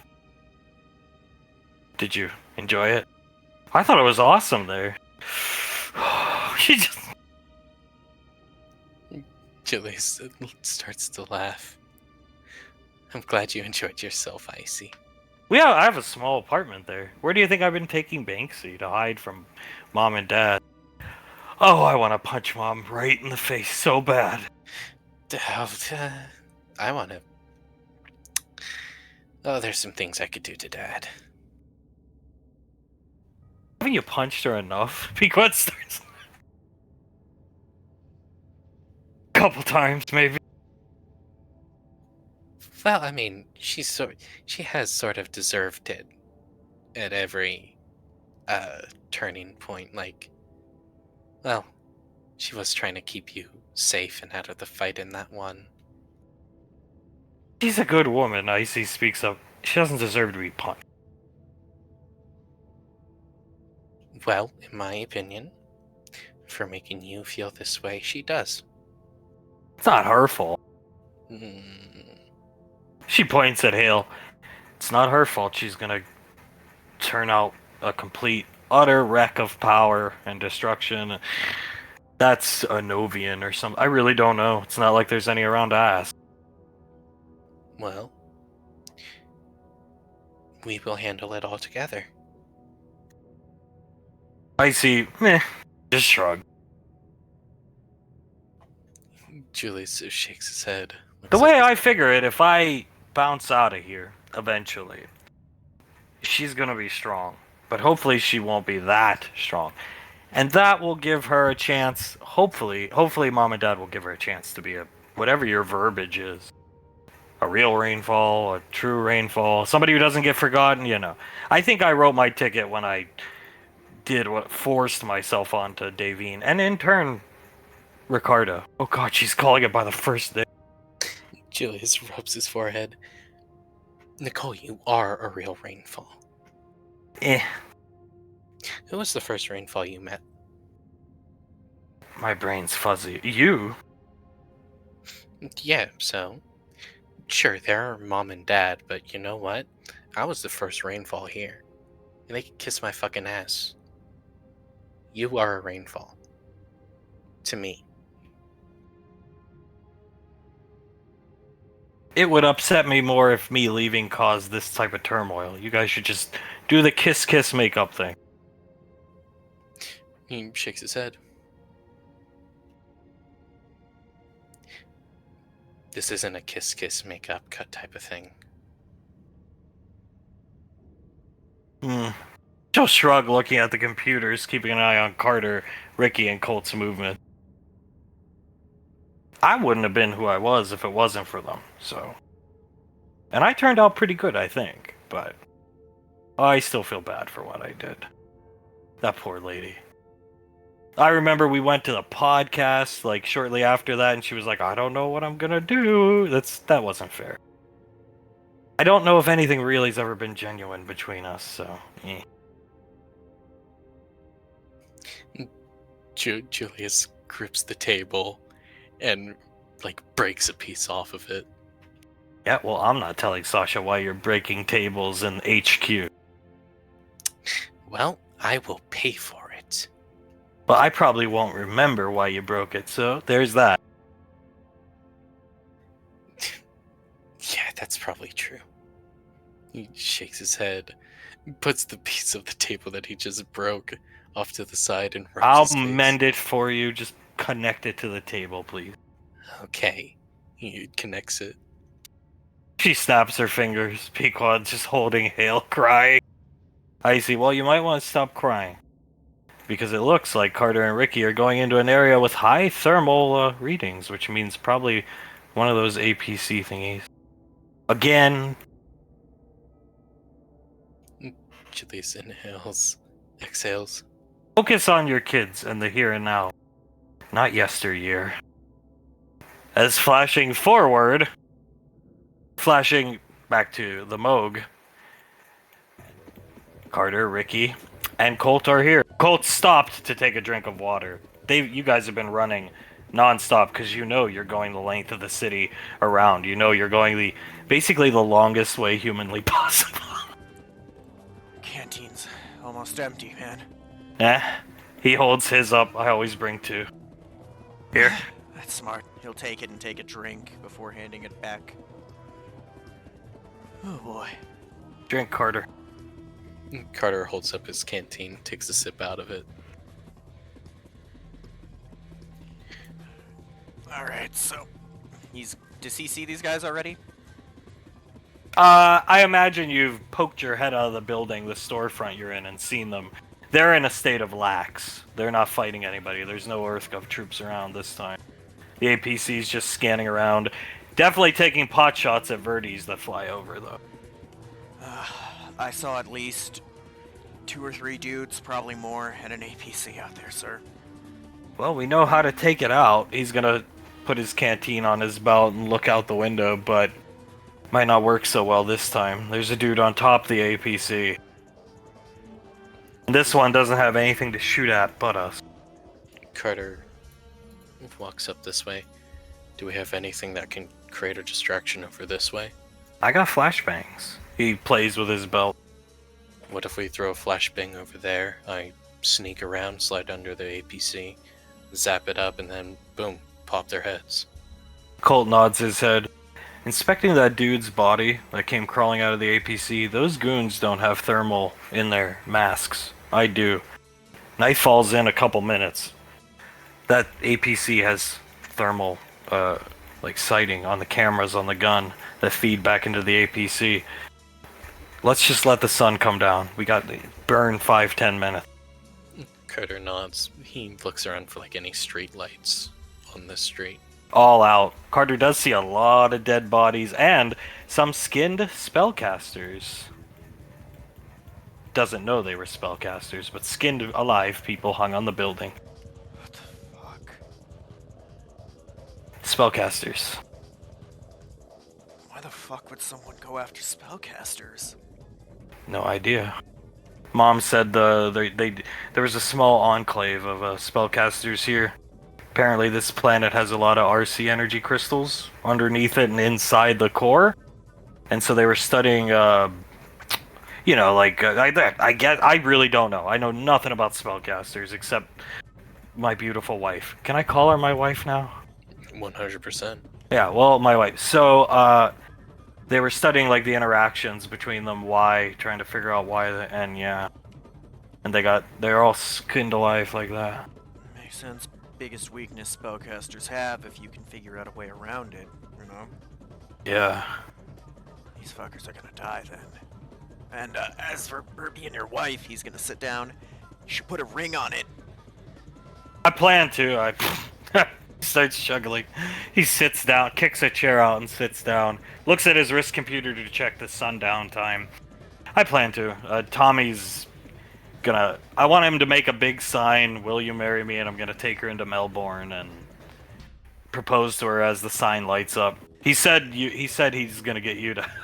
Already I'm asked? sorry. Nah, bro. He's gonna put his fist out. I'm down to do it, man. Come on. He'll fist bump Ricky back, but he assured me, no Mickey Mouse stuff this time. Nobody get arrested. I'll keep him straight. No Mickey Mouse stuff, Carter. You remember that one. Tell Uncle Scar, hey, I came back from combat. No Mickey Mouse stuff this time, Scar. I'm a man. Carter chuckles. No Mickey Mouse stuff. I think Scar would punch me right in the face if I said that to him. No Mickey Mouse stuff. Maybe Tom will say it too. No Mickey Mouse stuff. Yeah, speaking of putting a ring on it, who do you think's gonna put the ring on who with him and with you and Memory Ann, Carter? Better be him. I think it'll be him. Carter nods. It's gonna be me. What was it that got her to 360 you? It was the earrings, right? 360 me? Well, when you guys really first started dating, what was it? The earrings? I mean, the earrings definitely helped. I think, yeah, it was probably the earrings. I'd also say you growing a pair and actually just telling her helped. That and, I would say at one point, she made me apologize to Laz, which, I should have done way earlier, but she did it. And the threat was, if you do not apologize to Laz, I will not give you any physical affection for... I can't remember it, but it was too long for me. So, I had to man up and apologize to my sister. And I consider that when we really started dating, because all of our problems were out of the way. Problems from the past.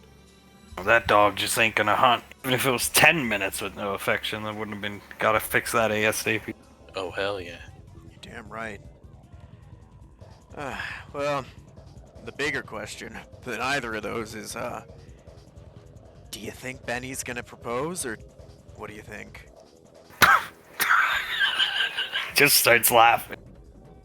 My thoughts too. Carter chuckles a bit. I sort of suspect Elizabeth is gonna propose to him first. I don't know if Benny knows what a marriage is. I sometimes think. I sometimes think like he's smarter than he acts. He just does it for like, like to lull you into the. I never, my mom basically like fucking buckled at the knees for this guy from everything we heard. So I think Benny's smarter than any of us give him credit for. I just think it's not I don't think it's like the book smart, right? Like No. ours. Nah, but he's smart. You can't be a medic like that dude is without being fucking smart. just not street smart. Honestly, I think he's probably. No offense, Carter. I think he's smarter than you or me in that regard. Carter He's shrugs. definitely smarter than me. Yeah, he's definitely smarter than me. I can keep track of all that medical stuff. And think about it. He's been learning with your aunt for barely any time now, and he's already learning that quick. Dude picks shit up like that. Yeah. Hey, if he paid attention in school, then who knows? Maybe he's the smartest out of all of us. I wouldn't doubt it. I think he just needs to, street smart, people smarts. That's the one. He needs to get his people smarts down, and I think he'd be unstoppable. But I do agree. It's probably going to be Elizabeth to propose to him. I don't know. Might be Benny. You never know. Never know. Want to bet on it? I bet Benny. 600 credits. He proposes to her. I'll match you and I'll bet Elizabeth. Carter? Carter chuckles, shakes his head, looking out of the little window. Benny. I'll bet Benny. Damn. You both are gonna have to pay me out, man. I don't know. I got a feeling he'll plant his flag when he's ready. Yeah, I got faith in my boy. Do you think they've had sex yet? That is... That's one thing he knows how to do. If he knows all this medical stuff and biology, then it's like, if anybody, That's true. That is very true. Can you imagine him giving a detailed explanation about reproduction as he's fucking doing it? Oh my god. The birds And Elizabeth just getting all hot and sweaty for it. Because whenever he turns on the nerd glasses, Elizabeth is just like, she's just all hot for him. The birds and the bees while doing the deed. Oh god. You know what? I don't know if they've had sex or not, but I definitely think he's gotten a feel of like her breasts and ass at least, because I overheard them one time. Like, I grabbed Memory Ann's chest, and then he said, "I would like to do that," and oh yeah, you could later in private. So they've definitely at least done that. Do you think Elizabeth knows they're dating though? I mean, isn't it pretty obvious? He looks between the two, but this is Elizabeth we're talking about. I ain't gonna weigh in on that. I don't think it's my place. I don't think they've gone all the way. I don't think they've gone to home base. But what do you think, Carter? You think she knows how close they actually are? Elizabeth for me has always been sort of hard to read. So I don't got a clue. Well, if I gotta give some answer, I'd say I think she knows they're dating. I just don't think she knows how deep in it they are. Neither of them probably do. He puts his helmet back on. I mean, think about it. They're just as close as any of you guys, if not closer, at this point. You're doing good, Carter. He looks over at you. I mean, points to his stomach. Yeah, still doing okay. We're within that time limit still. All right, good. As they hear the tracks of the APC rolling down the street. That might make our job easier. Boom, boom, boom, boom, shooting up in the sky as they hear a Verdi fly over. Oh. All he says is, well, Alright. Time to crack some more skulls. shall we? Loading a bullet into his sniper rifle. Carter stands. We shall. Alright, you want me to Oh, boys! Over the radio. Oh boy. You guys... Did you think we forgot about you? Nah, just wondering when you guys get in range. You're a bit late to the party, bro. Oh, this one, she has an itchy trigger finger. We've had to go back in base and rearm 7 times. Always take forever to get ready, don't they? Well, I think she has the highest kill count of the squad. Confirmed 80 kills today. That's Isn't that right, love?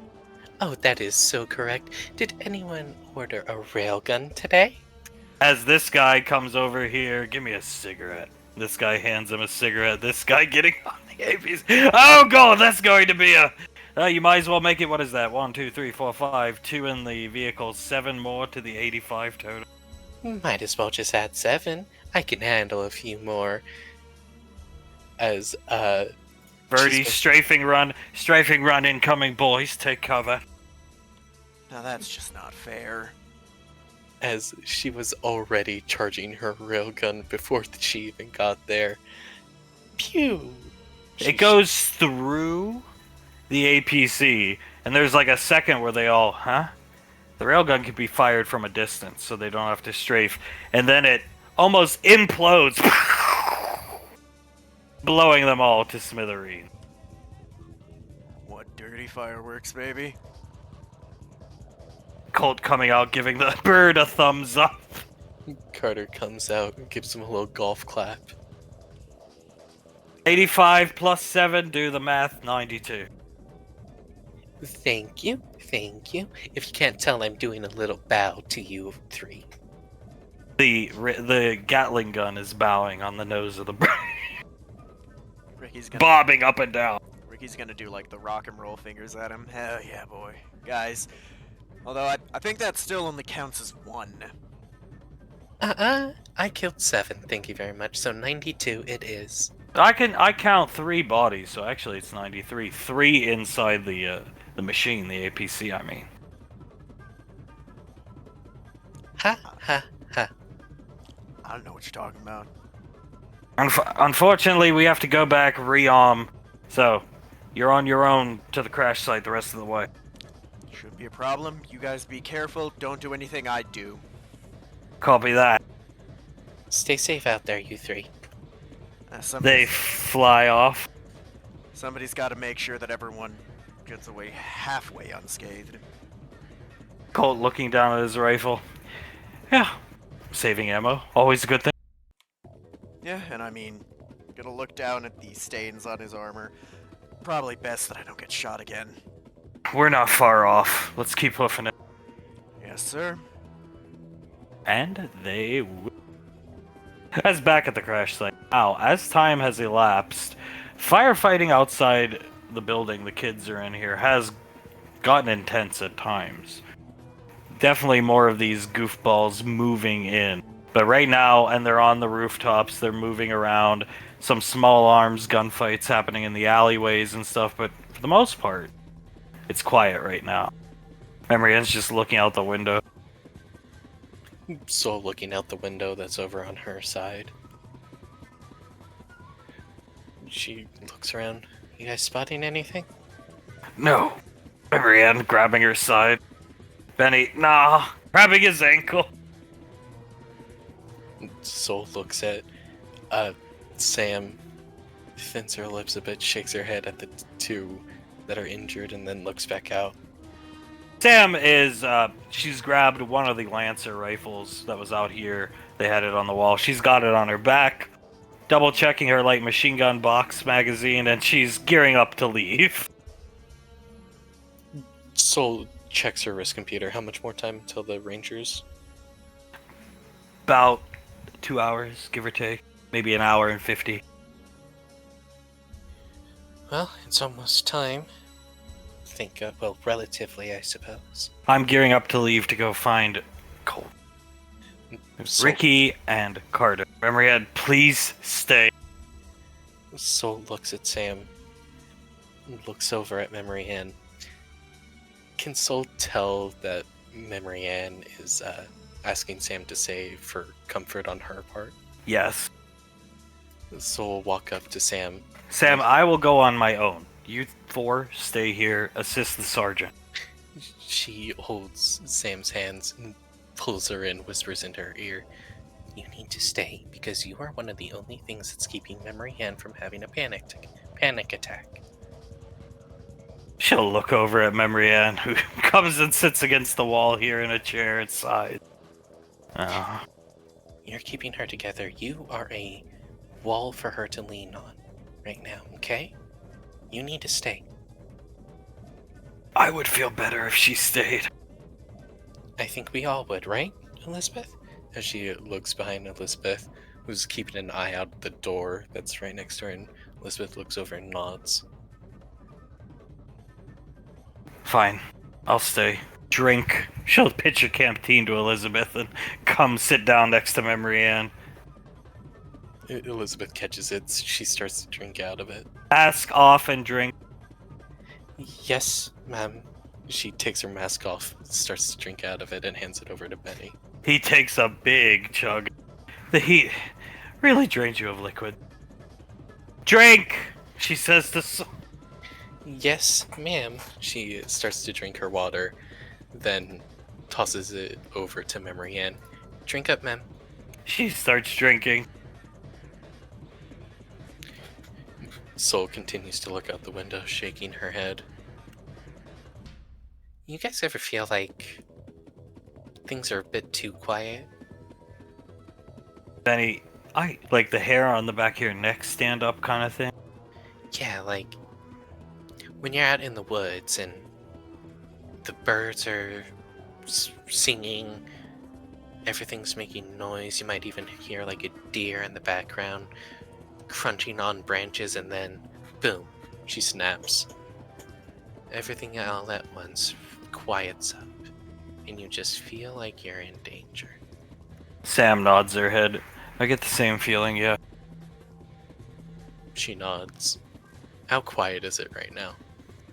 Deathly quiet. You can even hear the insects, something akin to crickets that we hear at night here on Earth. I'm getting that feeling right about now. Well, fighting across the cityscape has died down. They probably moved the majority of their manpower here. God knows why they want the crash site, or the bird, but... Elizabeth looks out at the bird. Does it still have its weaponry and everything like that? Oh yeah. It wasn't armed as well as Laz's, but, oh yes. Definitely had a railgun, like hers, but not the Gatling laser and stuff. They probably not only want the tech from the Verti, the propeller, the computers inside, everything like that, but they probably also want the weaponry. That's a high-grade railgun, if I'm remembering what Blaze taught me correctly. Or if there's any bodies of spellcasters in there so they can skin them alive. Soul groans a bit when he says that. I've never met anybody with a problem with spellcasters in my life. This isn't the 19th century, Benjamin. Benny, they do it, not me. I don't know. Kill one of them and ask. Soul shrugs. There's probably a lot of reasons why they would want the Verti. Is this spot like special to them at all? Like high foot traffic for the paramilitary group? Sam shrugs. No idea. I think they're called Zircon or something like that. She looks over her notes that Icy/Julius have sent her. Zircon, yeah. Zircon. She just continues to look out the window, shaking her head. Either that, or it could just be something to rub in the face of Ethgov. Sam, very true. Especially after years of prolonged peace. Save for an autist Zane outing here or there. You know, I actually killed one of them. Benny, no shit. You gotta tell us about that. Remember, you killed an autist Zane. She's like, didn't you feel sorry? Like, bad? Sam, kind of, yeah. Looking at memory. Elizabeth starts to laugh. I just can't imagine actually gunning down someone named Otto Zane. Like, I'd feel too terrible about it. Sam, well, there's Nick Sama, Nick Dom, and it was, Nick Dell, Autist Zane. I got Nick Dell, Autist Zane. It was on my 6th or 7th deployment out on the frontier. I was not attached to Ricky's father back then. It was before I was, under his tutelage, let's say. But, yes. My squad encountered Nick Dell. He was at a place, he had set up, he was on an island on a small jungle-scape planet. Not too dissimilar from some of the jungles if you've ever read books about Anova. She looks around. And I've been there a couple times. Yes, as have I. Well, minus gigantic mana-eating creatures, it was not too dissimilar from some of the rainforest-esque jungles of Anova. And he had set up on an island when there was nobody else on the planet, but he was on this very small island that could hold about 20 people. Benny, that's not even an island, that's like a sand barge or something. Sam, yeah, I guess so, yes. Anyway, he was calling it Cuba, and I don't know why, but we were tasked with going in and killing him, so we wet inserted. We did some cross-training with Navy SEALs, so we could do wet insertion. And Nick Dell had a beanie on, and he was standing next to a sign that said, "This is the Bay of Pigs." And I just wanted it to be over with. I didn't have my light machine gun back then. I had an AK. My AK I ruined. And I just unloaded on them. I don't know. Something comes over me, and yes. Elizabeth nods. You know, I'd been wondering why I hadn't heard of anything from Nick Dell in, the recent years. So you were the one to take him down. That's impressive. I gunned him down. My range, we'd pick targets. I was given Nick Dell as my targets. We were all shot at once, of course. There was a couple other men with him, and I took the shot at Nick Dell and shot him so many times it's some type of stupid anime beanie came like flying off. I have the beanie. The ranger captain I was with insisted I keep it as a trophy. He said it was a monumentous kill, but really I felt like I was just shooting a defenseless idiot, more or less. She starts chuckling. I mean, he was inspecting a sign that said the Bay of Pigs. Do you have it on you, or is that in your apartment? It's soon to be at Rainfall Lane. I'm gonna move my stuff down there. We plan to, just deployment yeah. Yeah, no, of course. I would love to see this at some point. Does it still have, like, blood on it? Sam, a lot. Yeah, starts chuckling. I shot him 65 times. Elizabeth starts to laugh. Yeah, that sounds like the Sam I know. Blew him out of his shoes. Remember? Oh god, if someone collected those shoes, I would pay a pretty penny to buy those. I could have got them, but he fell backwards into the ocean. So, on that very small sand barge, I guess, as Benny would put. So just shakes her head. That's honestly awesome. Awesome beanie. I'm just sort of curious. what anime that beanie is from, and also curious if I can remake it and wear it. Although, if it's still connected to the Octozanes, that might not be a great idea. Marianne, I remember when we went on a mission with when Sam was part of B Squad a couple years back, and the colonel gave us the mission. We were just routing out some of the Octozanes UIR's grunts out of a small colony, not too dissimilar from this, just trade desert for snowscape. Much better and more comfortable for me to be in, grabbing her side. But anywho's in the colonel, it was uneventful. But the colonel did tell us that, and if you see this person, Nick Dom Octozane, and he couldn't complete his sentence when saying the last name. He struggled to say the man's name. If you see him, make sure you kill him. Samantha, he made sure. She starts laughing. I remember that, yeah. Soul starts to laugh. Looks over at Marianne. How you doing? Not with the wound, but the whole, she gestures to her stomach thing. Not good. Getting lethargic? She starts nodding her head, yes. But it's good, because if I'm getting like this, that means Carter's still alive, so... So nods. Yeah, he is.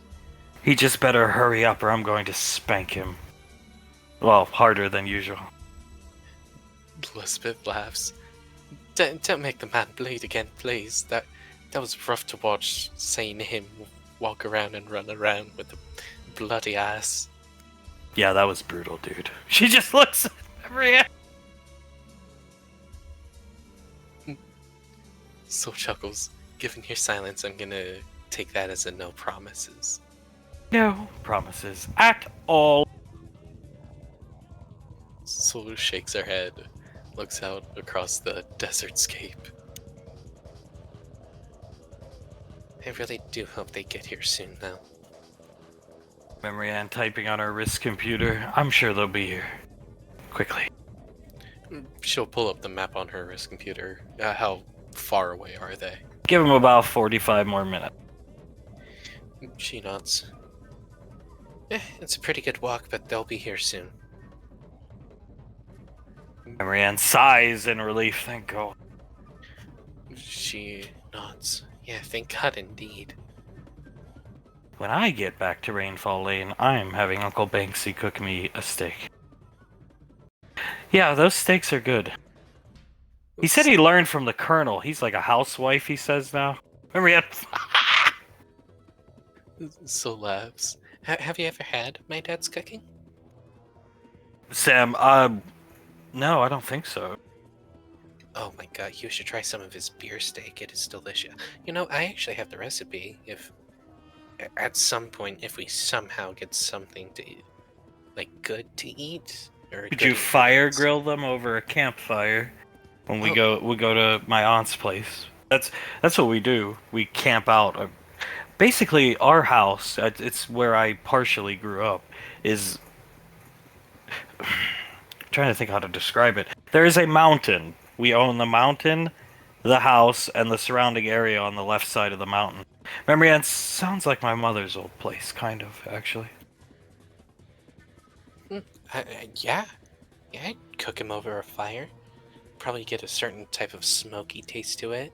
Oh, that'd be delicious. So much better than MREs. Benny, yeah, so much better. I think I need a kiss to make my ankle feel better. Oh, is that so? She takes her mask off again, grabs his face and gives him a kiss. That's good. See? Sugar always helps. Marianne, just like Granddad's, it's the great. Elizabeth giggles a bit. A spoonful of sugar does help the medicine go down.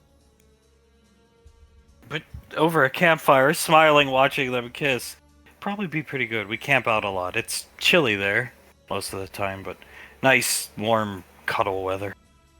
Oh yeah. And you probably want to get there and cuddle with JJ ASAP. She just nods her head and blushes. Soul chuckles. Hey, fair enough. I want to get there and cuddle with Colt as soon as possible as well. She smiles to herself. I am really glad that me and him finally got together. About time. I mean, he had the dolphin. He was trying to hide it from she's just mom to me. Mom, it's just so pathetic. She's gonna kill me, and I would tell him, like, no, she'll be proud of you. No. Like, you buy the dolphin, you don't ever talk to the girl. That's really stupid. I'll talk to her someday. Soul starts to giggle. You probably got a boyfriend. She's 10 out of 10 good looking. Oh, no, she won't. I'll call Dad and find out. Oh my god. She just shakes her head. I love that man with my entire heart. I would have enjoyed if he, talked to me for a while there, but I'm glad we talk as much as we do now. Now you've got all the time in the world. She smiled. Yeah, exactly, we do. And thank God, as she looks at her his computer, as soon as they get here, I'm gonna give him a kiss. I don't care what he says. Just rip that mask off and plant it on it. Oh, you already Give know. him the tongue. Oh, sister, I always give him the tongue, no matter what. The tongue does help. Sugar. Do you want some more? Yeah, my ankle's hurting again. Oh, I'll have to solve it.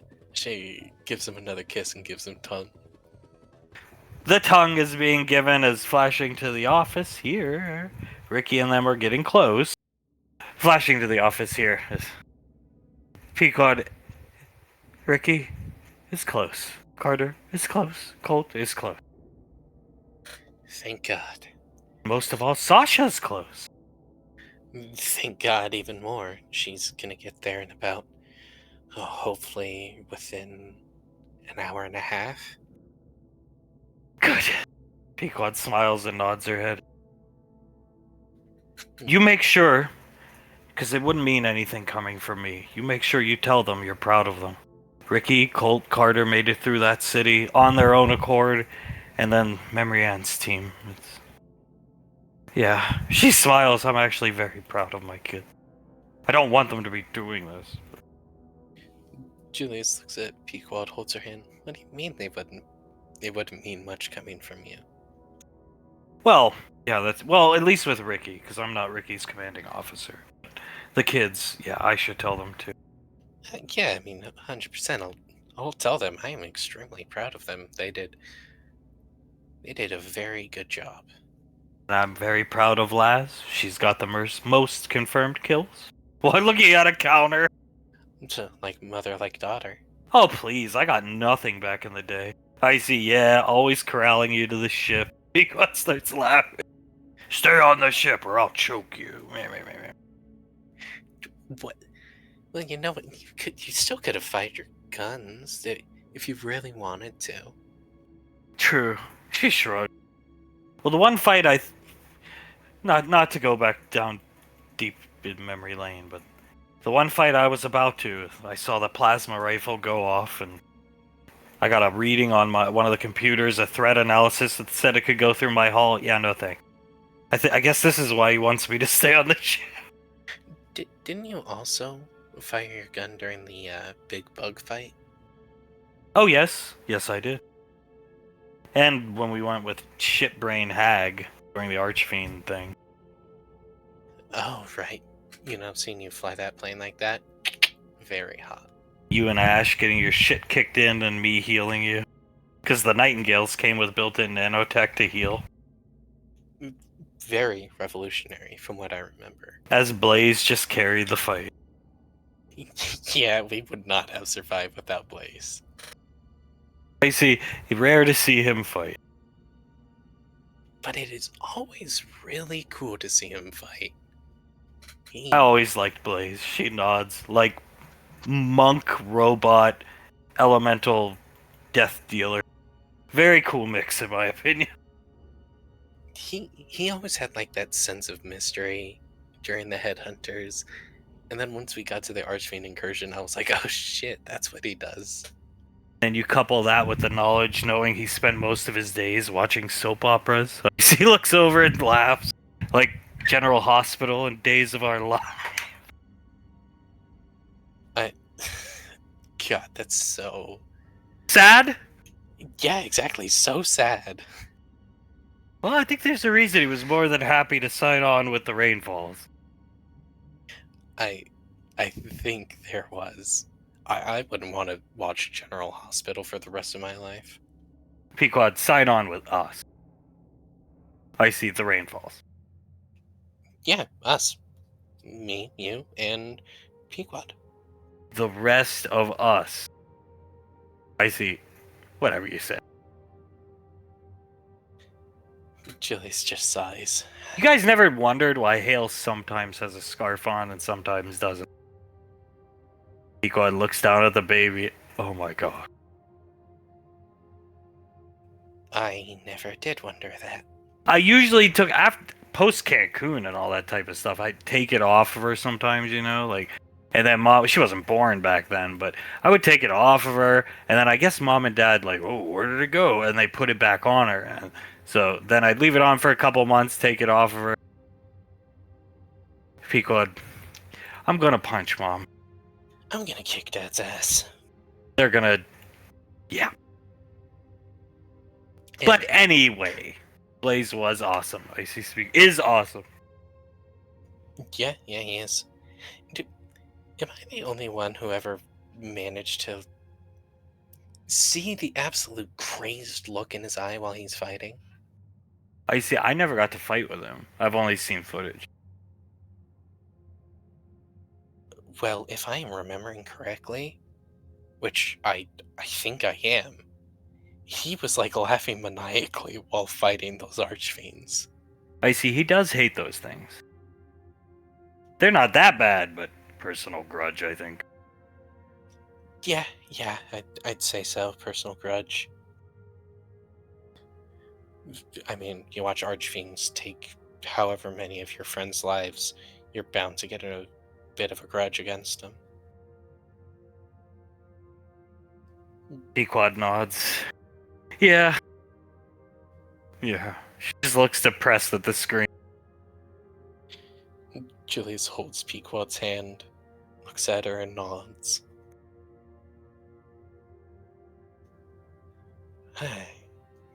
He looks back at the screen.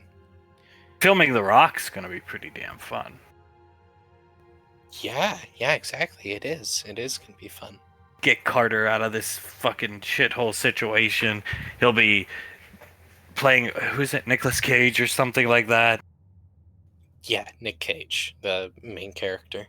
Rainfall Productions. She clears her throat. And then even after that, we have like a ton of other things down the way. Lots to look forward to with Rainfall Productions. Always a lot to look forward to. Just cleaning her nails. Playing with her nails. Yeah, always. I mean, Fat Fledwick. I cannot wait to see some of the children's shows that the Three Stooges are going to be making. Transformers, Nicole? She wasn't listening to anything that was said. Julius sighs a bit. Transformers. Are you looking forward to Transformers? Oh no. She shrugs. Not really. Oh, okay. Is there anything you are looking forward to with Rainfall Productions? I don't really plan to be around for it, so no. Julius looks back at the screen. I'm kicking that man's ass. Pequod's bottom lip is quivering as she tightens around Hale. As finally, Ricky, Colt, and Carter have made it. They finally arrived. Colt opening the door because they're just following the personal trackers. He grabs Soul, slams her into the wall, takes his helmet off, and starts kissing her. She passionately kisses him back, slipping tongue in there, way down his throat. Sam's going to come out. Get inside. Yeah. Is he carrying Carter at this point? Nah. No, no. Carter has like the start of a fever, but nothing bad. All right, come on, sick boy. Get to your antidote. Yes. Go in first, Ricky. Go. Yes, sir. Ma'am. Sorry. Arm goes out in front of Carter. She's hurt badly. He looks at her. Convince her to take the final heal from Benjamin, because she won't listen to anybody else. He's down to 1 heal. He nods. What kind of heal is it? Just let me know. Nanotech heal. Talk to him. I don't know his gear setup exactly. Recuperative nanotech? She nods. That would be my guess, judging his gear. It can heal her completely. And remove the shrapnel that's inside of her. He rubs the back of his neck, nods. Okay, I can do it. If you have to pull your pants down, helping Carter in, and let her whack your ass a few times to get it done, just get it done. We'll all look away. Understood, man. He chuckles a bit, walks in, sits down right in front of her. Carter. Her arms go out. You see blood coming out of her sides because she let go of her wound. My goddess. He gives her a kiss on the forehead. Do you mind if I lift your shirt up? No. Go ahead. He lifts the shirt up, looks at the wound. Bad. He shakes his head, lowers the shirt. Okay. You won't take the heal, will you? In case one of us need it, or one of you needed it getting here, no. Well, all 3 of us are here.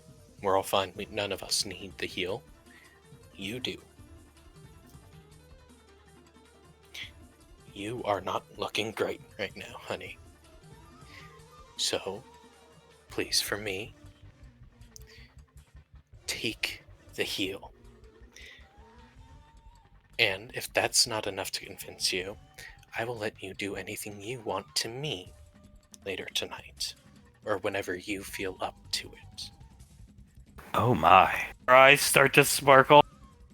Yeah, I'm running out of the ability to freeze this thing over, so I guess I have no choice. Save for some speed tape as Sam pulls some tape off the roll. Carter shakes his head. You're gonna take the heal? Benny will come over, memory and nods. Colt doesn't need it. Colt, no! Ricardo? A little shot up, but I'm fine. I don't need none. Most of them are through and through. And he just does it after hearing Ricky confirm he has no injury. Oh boy! Just like the mercenary heals in SWTOR. Green, like our the commando probe kind of thing, healing her, ending the wound. You'll see the shrapnel fall out and hit the ground as Sam will start counting the pieces. Benny nods. Done and done. Carter pats Benny on the arm. Thank you, Benny. No problem, as he limps back to Elizabeth. What happened to you? Oh, well, you should have seen it, guys. This, pirate came out, pirate mercenary guy came out, started beating Sam up, and then I had to try and save her. And I saved her, but on the way down, falling over, he stabbed me in the leg. Benny, you don't need to lie about it. Obviously, a grenade came around and blew up. Luckily, we were all far away enough, but one piece of shrapnel managed to lodge in between the 2 plates, between his boot and, his shin area, and managed to hit his ankle. Sam, it was a lucky throw on the bastard's part. Memory end. Yes, it was. Oh, look, Carter, I can stand. That's good, honey. He stands up along with her, gives her a kiss. For one, I'm glad I'm next to you again. And 2, thank you so much for taking the heal. You are. She'll pat her lap. Welcome. He'll- Sit gently. I'm still going to be sore. Of course, I'll sit as gently as I can. He'll sit very gently onto her. You should, Ravaging soul. Go ahead. you should be proud of Carter, Memrian. Blew up an APC. Oh, really? Running her very dirty hands through Carter's hair. Yeah, I went under the thing, remembered some advice Scar had given me about APCs, and electrocuted the thing, and boom. Electricity and people do not mix well. Ravaging Soul with kisses. Was very worried about you. And I was worried about you. Slamming her up against the wall. We get back, weekend, us. Oh, yeah. Oh, yeah. For now, just slam me against the wall harder, okay? I'm gonna take your body so hard Uncle Scar's gonna be jealous if he sees us. I am going to ravage you so much you won't even know what happened. Sam laughing, sitting down. So, you took the longest way humanly possible, looking at her wrist computer. I mean, we had to take the detour to get some McDonald's, man. You didn't bring enough for the rest of the class, as Memrian laughs, hands through Carter's hair. I'm sorry, we only had a handful of credits on us. Yeah, man, he forgot his credit card back at base camp. Remember, that's St. Donald's, not McDonald's now. Nah, you're right. That's true. We just ran into pretty much any scary thing we could have on the way here. You guys alright? Slamming her into the wall again, kissing her more. Sam, my. Yes, we're good. We're good. You good? Cause looking at your armor, looks like you got caught. RPG right in front of us, got lucky. Soul had my back. I think she's too busy to... But yes. Good. He'll lift his shirt up so they could see. Nothing bad. I, bolted in between 3 dudes and, they popped a couple shots off. No choice. Cold finishing kissing Soul. I'm gonna carry you the rest of the night. Just, I don't know. Just fucking... If we get into combat, piggyback ride, legs around me, shoot from, my shoulders. Oh, yeah, 100%. It'll make Misty shots easier. It's like the ultimate combo move. Remember, and we pulled off some fine combo move. Well, I don't know if they're combo moves. Scratching Carter's chin. You're so dirty. I'll have to give you a bath when we get back. My goddess, may I please give you a bath as well? Of course. Yeah, probably good to get the blood out of your guys' hair. I have blood in my hair? Oh my, looking at her hair! I think a lot of it's yours. Oh, yes, I was touching my face and head most of the day. And I think blood in his hair is yours too. Oops. Carter shrugs. I don't mind. As Elizabeth leans forward to Benny, did you like the lie I told? Sounds better than the ricochet, doesn't it? Thank you. He kisses her on the... Well, gesture for her mask to come down quickly so he can kiss her on the cheek. Let it go back up. And I'm glad they backed us up too. Very glad. She holds Benny's hand and leans on him a bit. Pirate, huh? Hearing the whispering as he's walking by with Soul. Yeah. Well, I mean, bad guy. I couldn't think of the right word. I believe him. And if you two want a cheat code to get blood out of shit, vinegar. A little bit of that dissolves it right out. Duly noted. How do you have that knowledge, man? Training down in Antarctica, I got blood on my clothes and my hair a decent amount. It's just knowledge bestowed upon him because the title of saint is slowly being passed to him. I mean, I gotta know how to get red out of a white robe. Brienne starts chuckling. My question is, how do you clean a trash can lid with the picture of Jesus on it? Don't. Sam speaks up. It's a holy artifact. Yeah, I mean, do you take time to clean every inch of your sword every time you swing it? Not every time I swing it, but I clean my sword when I get back to, wherever I need to be, my base, whatever. That's fair. Sam, when did he acquire McDonald's? Memrian, last week. Oh crap! Look at this. I got a decent. Well, it's slow, but and she shows a decent enough connection to the ENet. The new McDonald's logo is just the old McDonald's logo, but the Saint's eyes are in where the golden arch. This is fucking stupid. Remember? Imagine if they add the eyes to all the neon signs and you've just got what looks like creepy-ass eyes staring at you in the darkness on a road trip. Ah, yes, Yuri, great design decision. The glowing eyes of the saint will attract big business from hundreds of miles away. It'll attract something, I just don't know if it's customers or fear. One day, those will be yours, your eyes, Rick. Yeah, for better or for worse, I don't know if I got as pretty of eyes as he does. I don't know. The purple with the red behind it. I'd think it worked well for St. Donald's. Yeah, I guess. Saint fucking Donald's. What a stupid fucking name. Is it worse than Saint Bucks? Yes! Sam, I think so, yeah. Not by much, but... Yeah, fair enough. You ever say something and realize how dumb it is halfway through saying it? Yeah. Yeah, I kinda committed to the bit, had to finish it. A large explosion going off here. These guys getting mangled. RPG as they start. Gunfire start. Shit. Sam immediately stands up, comes over here, points at Elizabeth. You in cover. Yes, ma'am. She'll move behind cover. If an opportunity... Get back here. Tracks her back. If an opportunity presents itself to pull one of these clowns in, do so. Otherwise, you don't leave this building. Yes, ma'am. Move. She'll run behind cover. And there she goes, just gesturing to Sam, running out. I don't know about you guys, but I'm following the scary lady with the machine gun. Good call. That's why I wanted her on the squad. Carter will stand up, offer his hand out to Memory Ann. Still a little sore, but ready as she racks the slide on her pistol to go as the battle has begun. Carter will hold Memory Ann's hand as he follows Sam out. On the shoulders, babe. He takes her out this way. And he finally drawing his gun. Where's the sergeant? As Sergeant Satterley's come out.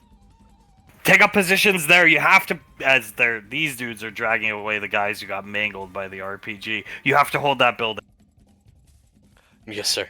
Yes, sir. Gonna chill out in there. Sam just drops the bipod on her machine gun and starts fire. Ricky's gonna move into the building. Carter will do the same. Brienne following. And these guys are recklessly they're not ducking for cover anymore. They know they have the numbers advantage. RPGs going off all over here. You see one go off, hit here, blow these three guys away. Not killing them, but casualties. They have to be dragged back into the building. Still looks at Colt. Should we go cover that place? Yeah, we should.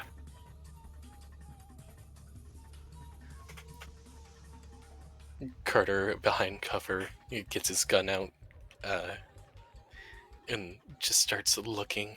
Oh, Jesus, this is a hail of fucking gunfire. Yeah. Pick out the dudes with the rockets first, I guess. Brienne already shooting. You see this guy right through his helmet, falls over dead. That answers my question. Time to put Sergeant Satterley's training to use. Yes, ma'am. Yep. Carter will go for the one with the RPG. You see a lot of them pulling out these RPG. Oop, that was at advantage.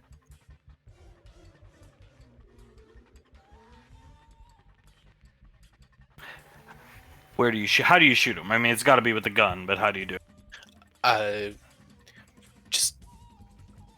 Yeah, 3 to the body, to the head. See, it was the butt wounds. Yeah, it was.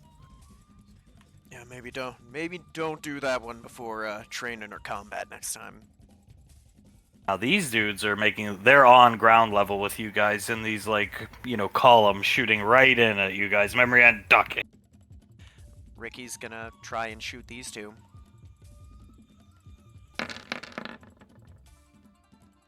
Dead and dead. Flavor. Same kind of thing. Same grouping they were taught. 3 to the body, 2 to the head. Not bad. as you hear the sound of trucks, but over here. Marianne, they're funneling in all their manpower into here. As we were talking about before you got here. She actually will just hurl an ice blast up here. And you see this doofus slip off the roof. Carter looking around. Well, yeah, that sounds about right. It sounds like what I would do. He looks off to his left here. Does he have a clear shot on these guys? Yes. He'll go for the 16 one in the very front. One shot to the side, grabs his side, the other right through the neck, falls over, grabbing his neck. Carter just shakes his head. I don't think we're going to survive this kind of onslaught for very long. No. Marianne looks around. Colt, grenade! This guy pitches a grenade to Colt. Misty step. In there, drop the grenade, out. Yes, sir. She puts both hands on him, misty steps. And they do. He'll ta-ta and drop the grenade as she Misty steps them back, and these goofuses boom! And since the grenade now, these aren't like frag grenades. These are like more like your movie style-esque grenades. So large explosion which ignites the rockets in these RPGs. And yeah! Boom! That was awesome. Ducking behind the wall, Sergeant Satterley. Holy shit! Over the radio, Sim. Nice. So just laughing, giving Colt a high five. Yeah, we are the best. I mean, obviously, we have a combo move. What the fuck was that? Shots are ringing out all around you guys. You guys did it together. That means you split the kill count. I don't even know how many we got. He starts laughing. Let's just do like an even 12, so we both get 6. Deal. She chuckles, and she's gonna fire a couple pot shots at this guy.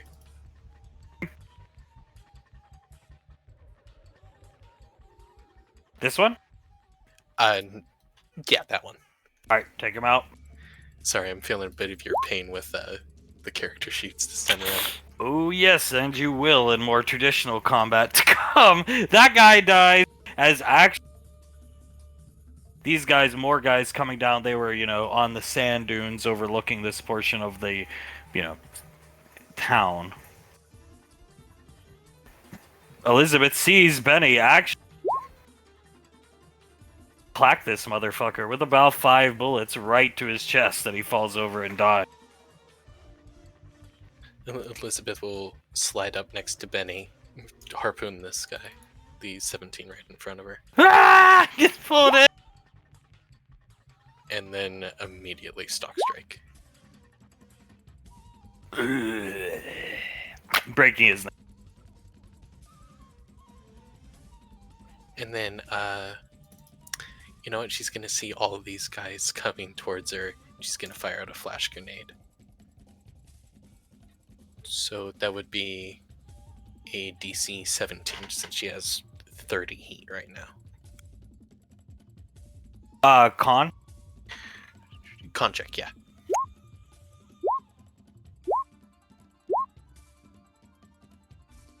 Nope. And this guy's rolled is banged as well. I wanted to move him, so these 4 are banged. Alright, yeah, they're blinded until the end of their next turn, and they each take 10 damage. Not bad. We'll leave them up on the board so people can get kills from the bang.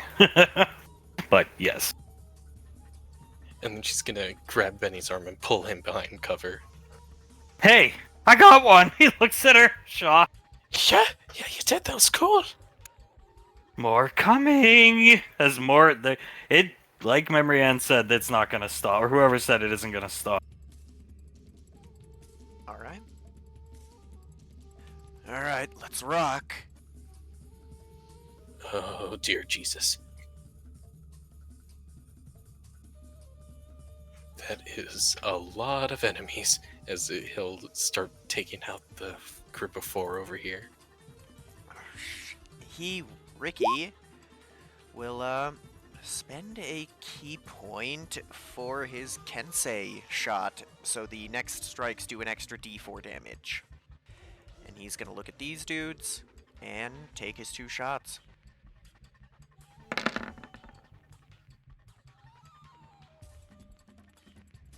You want? The 2 dudes right here, and they both take an extra 2 damage on top of that. Dead. Not bad. Who is Clugsy going for? The 16 off to the left. Killing him. Blood splatter against the sand. You know, the wall of sand behind him. We'll say the dune.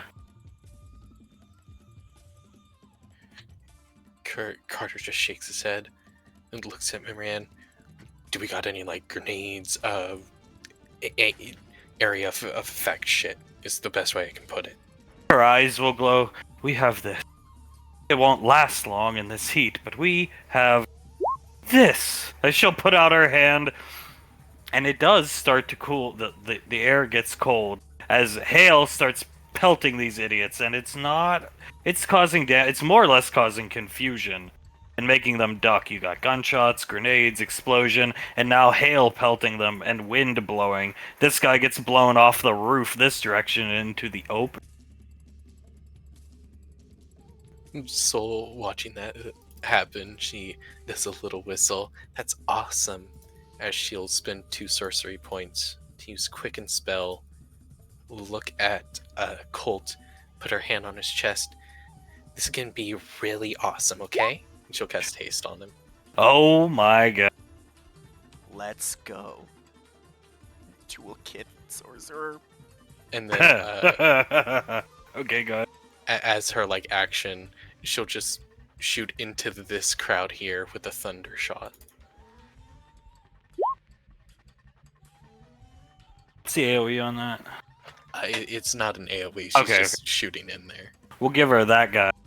Hasted, trained sniper with this. Oh, wow. Anybody that pops their head up on this roof loses it.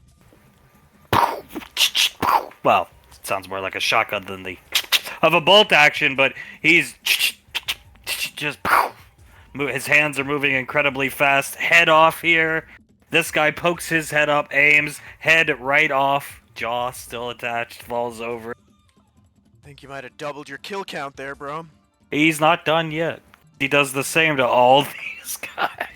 Because they're not ducking behind cover. They're trying to overtake the area by force. Soul just cheering and clapping, just like, wow, yes! He has to stop, duck behind the wall, and he's just breathing heavily. She ducks behind the wall with him. Oh, haste is a hell of a thing, isn't it? Oh my god, haste on a trained shooter is insane. Right? Yeah, I've been waiting to pull that one out. One of these guys does get a shot off. Sam lets out a yelp and gets shot right through the shoulder. Fuck! You hear her just let out a fuck. Oh, that guy's not long for this world. Carter gets over the radio. Sam, you good? Instead of responding, you just hear a hail of gunfire. Sergeant Satterley, if you look out the window, see him ducking behind this structure, we'll say.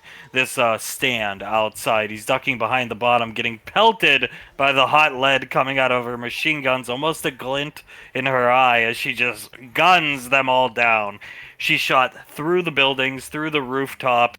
Her guns phase, so it can do so. Jesus Christ, he looks up at her! Yeah, she's okay.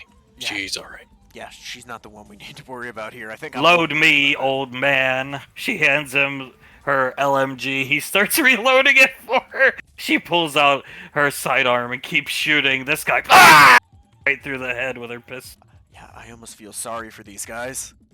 This guy his head blown off by her with her pistol. Sergeant Satterley loading! Jesus Christ, she's doing that shit without haste. He spins around. He's gonna put his dot onto the 17 AC over here just for a bit of extra damage. And then this one right here, he'll shoot at.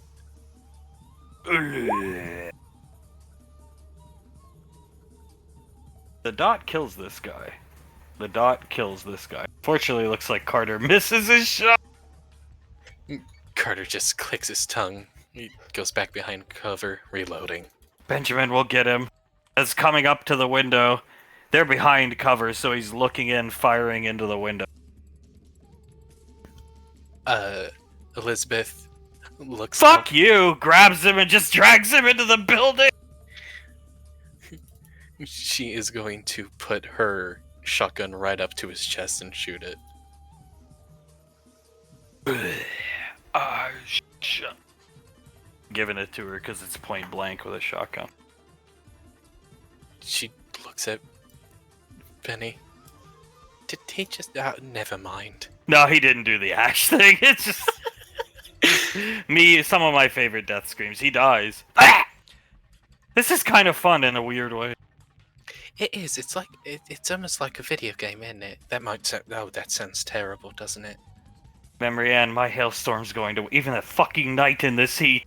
That's fine. It's slowing their move speed and knocking some of them off roofs. Ricky's gonna look at these two and take his 2 shots.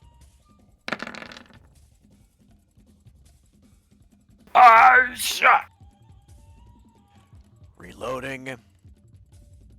You're all good to go.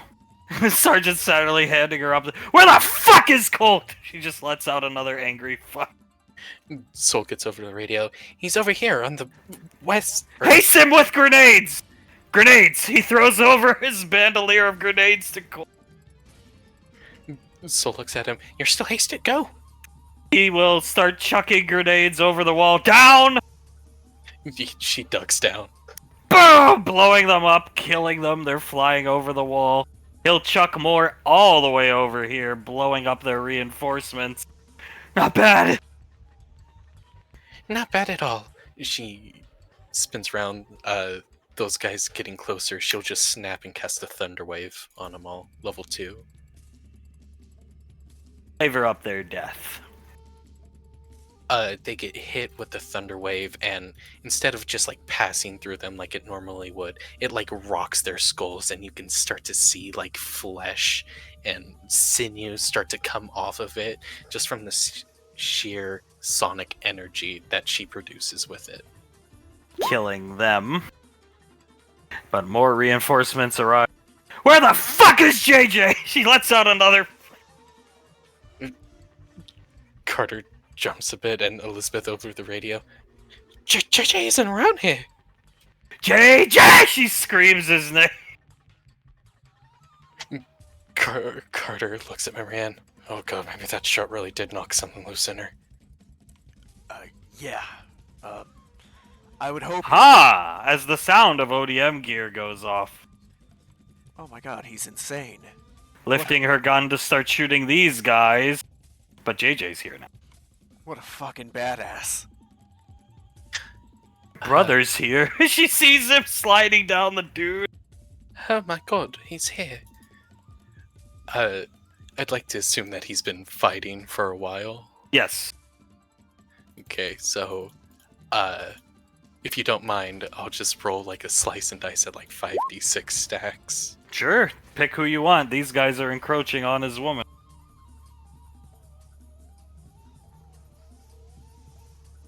Okay, so with his 135 movement speed, he is going to come right here, use insightful fighting on that motherfucker.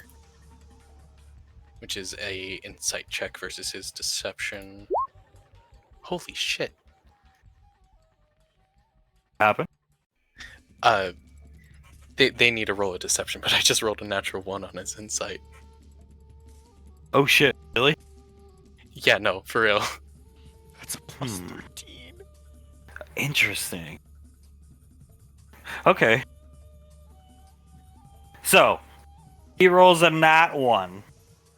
This guy notices him now coming, hearing the ODM gear. We'll give him another chance. We won't even make this guy roll. We'll give him another... So this guy's turning to shoot him. He's got one more chance. Okay, This guy will fail a deception check. Not that bad though. Yeah, he'll throw another one at him. There we go. That's more like it. Flavor up any kill he goes for. As long as he's within melee range, they're gonna die to any of his attacks at his level. So yeah, he slides under the dude and just completely cuts him in half from the crotch up. That's a terrible way to go.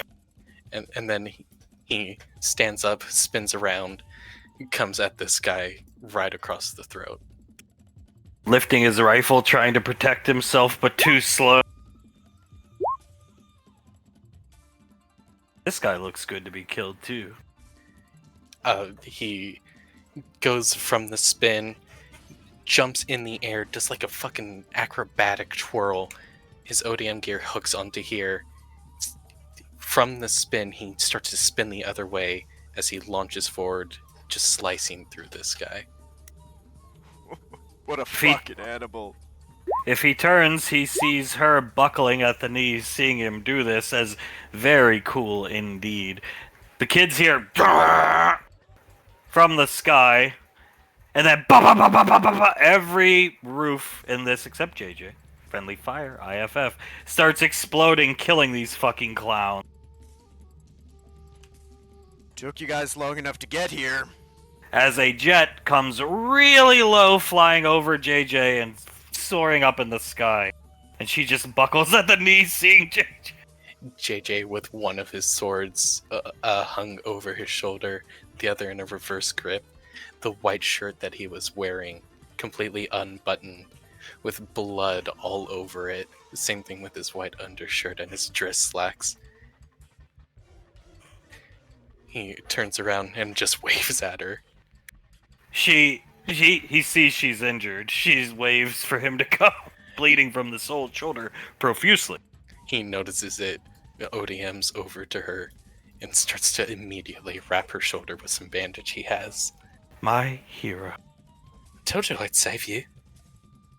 I screamed your name. And I came, did I not? Sergeant Satterley, get inside and dress the wounds, son. There's more coming. He does a vault over the little wall, ducks behind cover, and starts dressing the wound. He lets out a yelp. I'm sorry. You're good though. You're good. It's gonna hurt for a bit. It's fine. I know. You are very strong. You got this. And he finishes wrapping it. He ties it up in a little knot. There you are. You're all good. All dressed. Come here. He comes to her. Kisses him very hard. It's almost painful how quickly her lips connect to his face. As Sasha and the Rangers have shown up, the APC's here to pull everybody out. Rangers helping fight. Sasha looks at Sergeant Satterley. Where are the rest of the kids? Over there! As he starts shooting at these clowns. She'll casually walk out into the open of gunfire. Carter! Carter looks down at her. What are you... Cover, ma'am! Cover! She looks around. Gunshot goes off here. Looks at it. Looks back at Carter. I heard you guys needed a lift. Yeah, you could say that, ma'am. Bring your wounded over to the column. The APC column. We'll get you out of here. Yes, ma'am. He'll start helping out carry the wounded. Even though she got healed, he's gonna help out Memory Ann to the APC as well. I'll go help Benny and Elizabeth, ma'am. Now get your ass to the APC. I'm fine, but okay, ma'am. You guys are getting out. Help the other EarthGov troopers get in. Yes, ma'am. Memory Ann, thank God. What, were you not having fun? No! As another, well, it's a Warthog. Futuristic A-10 Warthog goes off, leveling every building. You can see a couple of these goons running for their lives now, and the Warthog is gonna strafe back around to clean them up. Sasha will come into the building here. I imagine it probably scares Elizabeth, because she just kicks in the door, seeing the dead body of the dude with a hole in his chest. Yeah, she, ducks, spins around with her shotgun up, or ready to fire, then she just points it up in the air. Sorry, Mom. She laughed. Time to get out of here. Yes, ma'am. Sounds good to me, ma'am. I got my first kill. Really? She stops. I am proud of you, Benjamin. He comes over. Thanks. It's been a heck of a day. Oh my god, you're hurt. Yeah. Pirate got me. Poor baby. Gives him a hug. Elizabeth starts to chuckle and laugh as she holds onto Benny's arm. I'll get him to the APC, ma'am. Must have been one hell of a pirate. You guys go ahead. Let's get out of here. She holds Benny's hand, helping him out as much as she can. Ow. Ow. He limps. Ow. Ow. Ow. Put your hand on my head and rest your weight on it. It's okay, I can take it. Need sugar when I get in the APC as the Rangers help him in. You'll get all the sugar you want, darling. Sugar. Smashing. Positively smashing. I am covered in blood. Looks good on you. Oh, you like the crimson? Too. You looked amazing with that warthog going off, strafing the build, things exploding around. You're the next Rainfall action star. JJ chuckles. Hey, as long as my accent is good. It's smashing.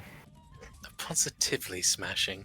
You know, I was considering lighting up the plasma on my blades, but I thought that might be too much. There's a certain coolness and simplicity. No, there is, yes. Sasha's just looking down at her. There definitely is. Now get me on that APC so we can get naked, Sasha, and get that wound addressed. What wound? Looking at JJ. JJ looks at the wound on her shoulder. You got shot in the shoulder, love. Let's get that taken care of first, and then we will get naked as soon as possible. He's all the morphine I need. Sasha, get her on the car. Oh my. He picks her up and gets her onto the car. And the kids will exfiltrate from the city. Rangers are going to stay, pry out the bird as the warthog will go off one more time, killing the stragglers. And shifting back here, sandwiches are still kind of around, the tea, stuff like that. Done and done. Icy smile. Julia's leaning back in his chair with the smoker's choice in hand, one of them coming out of the pack a bit. He puts it back in his pocket. Thank God I really did not want to smoke that. Still just floating around, minding her own business, sipping some tea, Pequod. Thank goodness. It's insane to watch. They call this kill TV. Commanders getting to watch this type of stuff happen, but your own kids and people you care about's kids being involved. Yeah, that is, well, I'm just gonna say it is scary, dude. Hi, Ash. Hi, Saris. Your son died. Hi, sorry. Thanks for serving EarthGov. She starts almost like maniacally sobbing. Icy, just relax. Everything's fine. And they did good. Hi, I was in charge of them, and I did. Oh God, I should have just went down. I could have solved this in minutes. Pequod, takes a piece of the sandwich. It's not even a fucking Pequod sandwich. Piece of shit, Ruben. Throws it into the wall. I spent money on that. Julius like grunts a bit. I'll eat that one. Actually, I like Rubens. As he starts to eat it. I like them too. I just wanted a pregnant Pequod special, but somebody couldn't remember their own fucking name. Yeah. That, yeah. We'll bring Hale more. Just around us so we can have conversations like this. I see her almost every night that I remember to teleport Banksy and her to me. Apartment in Cancun. Just sighs. Well, you'll remember to, teleport him tonight. You have Hale. Yeah. Well, I'll let her go back home for a while, and then she nods her head. Oh, okay. Whatever you're comfortable with. Back to the lane. Julie smiles. Are you gonna go back to the lane? Not me, no. But she will. Ah, yeah. We We can go back to the lane. It gets pretty boring without you there, honestly. Really? I don't know. No troublemakers? No troublemakers at all. You are so much fun to be around, it's not even funny. Well, she'll grow up probably to be just like me. Just hopefully not a mess and bleh, powerful. I would have to say that even if she grows up to be like you, which would be great, still wouldn't be you, I see. I'll always see her as, Hale, my little niece. You're my little sister, and that is different. I can't have the same conversations or connections with, I don't know, Carter as I can with you. I agree. Looking at the screen. Not only that, but I will never stand. My parents, my biologicals, didn't spend enough time with me. Why do you think I don't spend any time with them now? I realize I go visit them a couple times a year, but. Well, Julius knows. But yeah. Time with your children is important. Julius nods. I want Hale to be raised by her mother. That's all I'm gonna say. Icy shrugs. I can't think of anybody better than Davine and Hunk. God, first names. Ricardo. If they give her a fair chance at being a true rainfall, whatever their verbiage is, she, air quotes, I don't know or care what the verbiage is, but yeah. And hopefully, if I'm not around, she won't turn out to be a mess like me and threaten to kill Davine or whatever I did to her, because I'm struggling even remembering right now. But anyway, the kids are safe. Kids are safe. She's typing on the computer. 16 casualties in total across Delta and 1st Battalion. So, Pequod groan. Shakes his head. What's the ratio, though? Like, our casualties to theirs? Projected? Let's see. She'll start typing on the computer as Hale comes and sits on Julius's lap. When she does that, Julius starts to tear up. Estimated 4,000. It's a big damn city. Pequod. Oh, God. Well, that,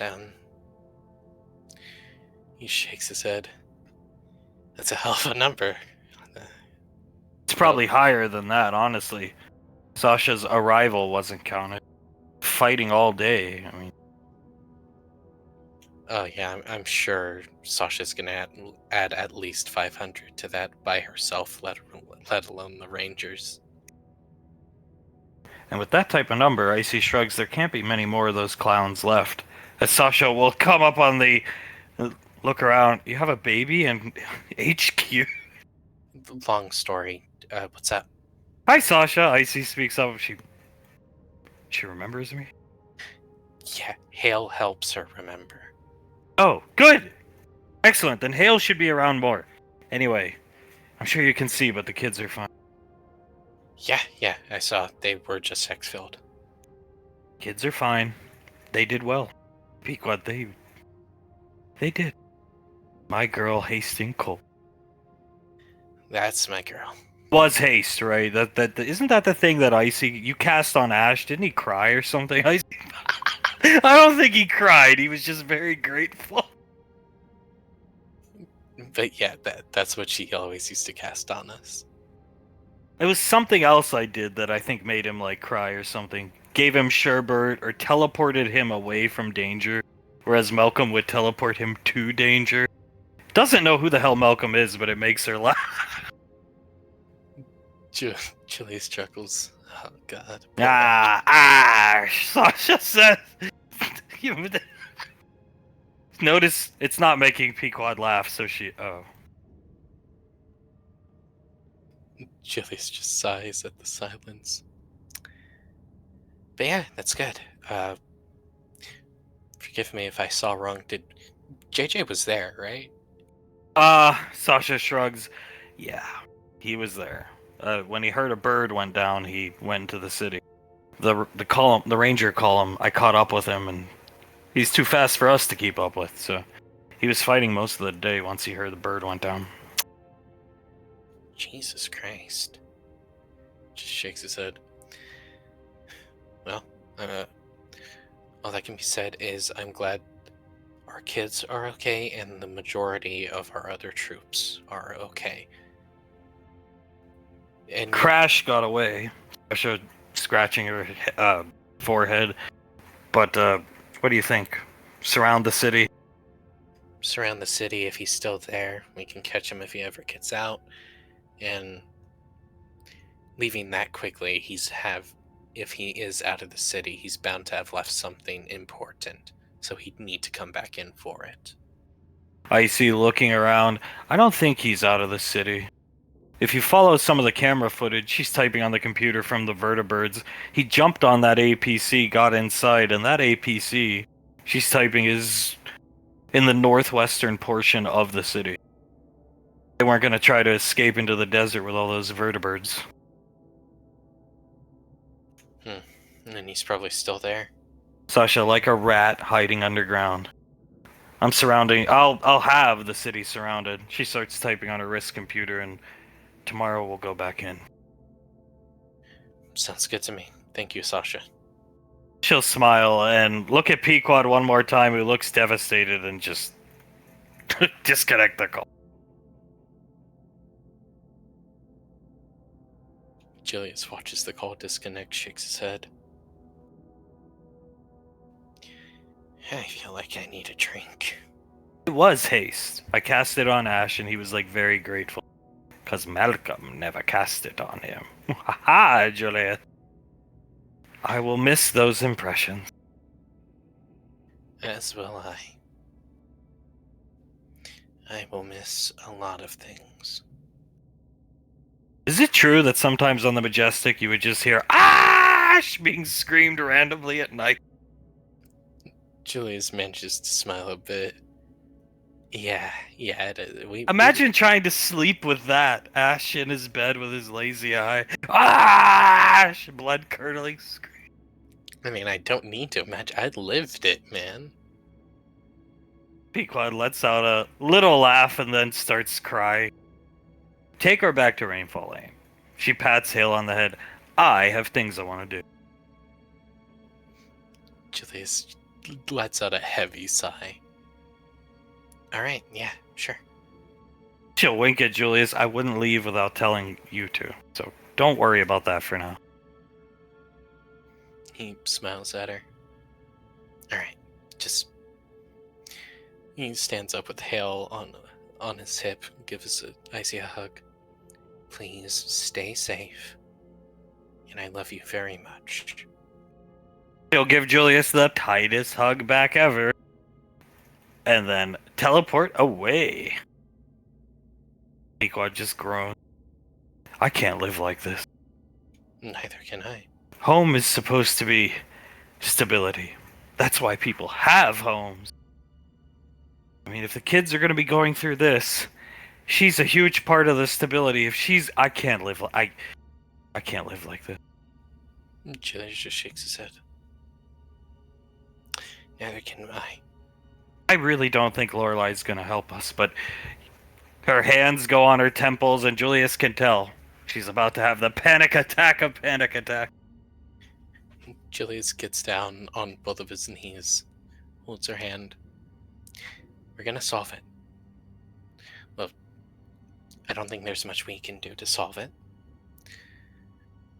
But there are two idiots, he chuckles a bit, out there that we are going to tell what we learned, and next time they see her, they're gonna talk to her. And hopefully everything is going to be solved. Hopefully. It has to be. He nods. I agree. It has to be. I don't know what I'll do if I lose my best friend. She'll kiss Julius on the lips. Same for me. Man, I never would have thought that little... forgive me for saying this, but that little brat of a 16-year-old way back in the day who would try and catch peeks of my abs and change in the same room as me. I never would have thought she would have made me feel like this. Neither would I. We used to talk about your body all the time. He starts laughing. It was a good time. Oh, I know. Didn't you used to send like pictures of my body to her? All the time. She was okay with everything but the dick pic. She starts laughing. Chili starts to laugh. Oh, Jesus. Like I keep saying, I don't think Lorelai's gonna help, but get her on the horn. Because if anybody knows how to really... Sure, the tracks. But if you want to do it with tact, nobody does it better than Lorelai. Sure, I'll call her up right now. I don't think she's gonna offer to help, though. That's the... Maybe if I cry? She smiles at Julie. Julius chuckles. Anything's worth a shot at this point. Let's go back to the lane. I will promise not to hit Mom until... Well, just... Did you see how bad they look? Yeah, that is pretty... I feel depressed looking at them. Mom's eyes were like puffier than... Well, she looked... Yeah. She looked worse than after Snarf. Oh, God. Now I'll feel bad hitting her. Julia shrugs. Is that a problem with me? I don't think I'll feel that much empathy when I hit Dad. Pequod, looking at Hale, I guess I just need to think about what was said, then I won't. She has an apartment in Cancun. Yeah, she does. Now I don't feel bad. Hey, neither do I. He offers her hand out to her. Nah, give me Hale and carry us both. I'm not walking. No, sounds like a plan. And he will carry them back to the lane unless there's anything else he wanted to do before leaving. No. The children make it back. Never thought they'd be this happy to be back in this little fucking shithole. Memory Ann chugging water, Ricky chugging water, Soul and Colt chugging water. Benny and Elizabeth already in the ice tub. Oh, that's what I called it. And Oz and Laz sitting here as Laz is just counting her kills. And, she's linked up to the computer, so her Nighthawk emblem that they dealt, she gets a little notch, like little LED lights, they glow on her emblem. Hers is lit the fuck up. Laz just laughs a bit and gives Oz a high five. Benny, what's that all lit up on your badge there? She points to it. These are all my kills. Holy crap. Oh, yeah. I mean, yeah, I'd hope you guys got a ton of kills given the guns you were playing with. She's a wizard. She chuckles to herself. It was pretty cool. Those were hard-earned kills, I assure you. Dodging RPGs and small arms AK fire all fucking day. Those were well earned. Hey, I'm not trying to make light of it, man. You know that. Motherfuckers.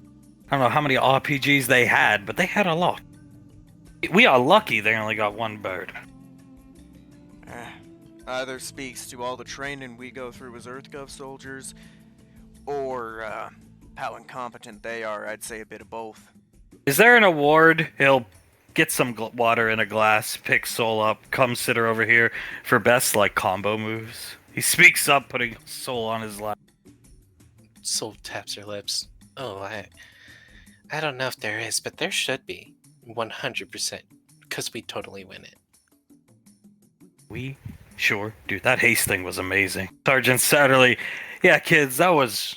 when your father, whoever he is to you, the colonel, said, I'd like you to train with my squad, I was, oh man, I don't know. Do they really need to learn anything from me? I don't think so. I think I was right. He starts, besides just shooting the guns, I think you would have had it under control. Cold. That was awesome. Hasted fucking bolt action sniper. Yeah, man. Yeah. I'd say the grenades were even cooler, man. Soul nods. I'll make sure to cast haste on you much more often. I think we lost count of how many you took out there, bro. I think you probably quadrupled your 15 you walked in with. Colt, yeah, I have no idea. As Memory Ann sits down on the ground, there's blanket out and pats the ground and spreads her legs and pats the ground in between her legs. Carter takes his seat and just rests his body against hers. He starts rubbing Carter's ears. Good job, B Squad. Thank you, ma'am. If you don't mind me asking, how many did you end up with, ma'am? Oh. I don't know. She looks at Ricky. I really don't. I was worried about Carter the majority of the time, and then while I was shot, keeping concentration to keep that wound, and then it would melt. Then I'd look down and see blood and water coming out of my shirt. Yeah, that's fair enough. Next time, just take the heal, bitch. Elizabeth jumps a bit. Oh my! Just take it. Fine. She kisses Carter on the back of the neck. I never thought I'd get, pro clutchy at someone cursing, but that just feels weird, doesn't it, guys? Well, I don't like it when people refuse my heals. Fair enough, bro. I ain't never Especially my friends! And next time I'll take it. Settle down. Drink your water. Okay, he'll drink his water. Elizabeth chuckles a bit. Especially when you're saving it for Carter. That's why you were saving it. Carter. Playing with his hair. And then he showed up and he wasn't hurt at all. Carter looks at Memory Ann. When you're hurt like that, I would much rather you take the heal than I take it, okay? Fine. He smiles at her, gives her a kiss. Thank you very much, Mew Mew. You got nothing to worry about when it comes to him. I mean, he had the 2 best bodyguards in all of EarthGov helping him, right, man? Yeah, it was a good show. Good time. We helped out, didn't we, love? Oh yeah, 100%. I don't think they could have done it without us. Ricky, Colt, Carter having a nice discussion, hiding in a building, and we showed up and saved the day. Remember, and you stopped to have a discussion? Looking at Carter! We were waiting for the nightfall so we could have the advantage with thermal vision. We had been running all day in that heat being shot at. 15 minutes wasn't gonna be that big of a deal, right? So, I don't think so. You could risk like heat stroke if you run too long. see? He kisses her on the cheek. We ended up emptying 4 canteens between the 3 of us. We needed a moment, or I think one of us would have passed out. Lucky for us, we have 2 moms. We have Combat Mom and then Squad Mom and Dad.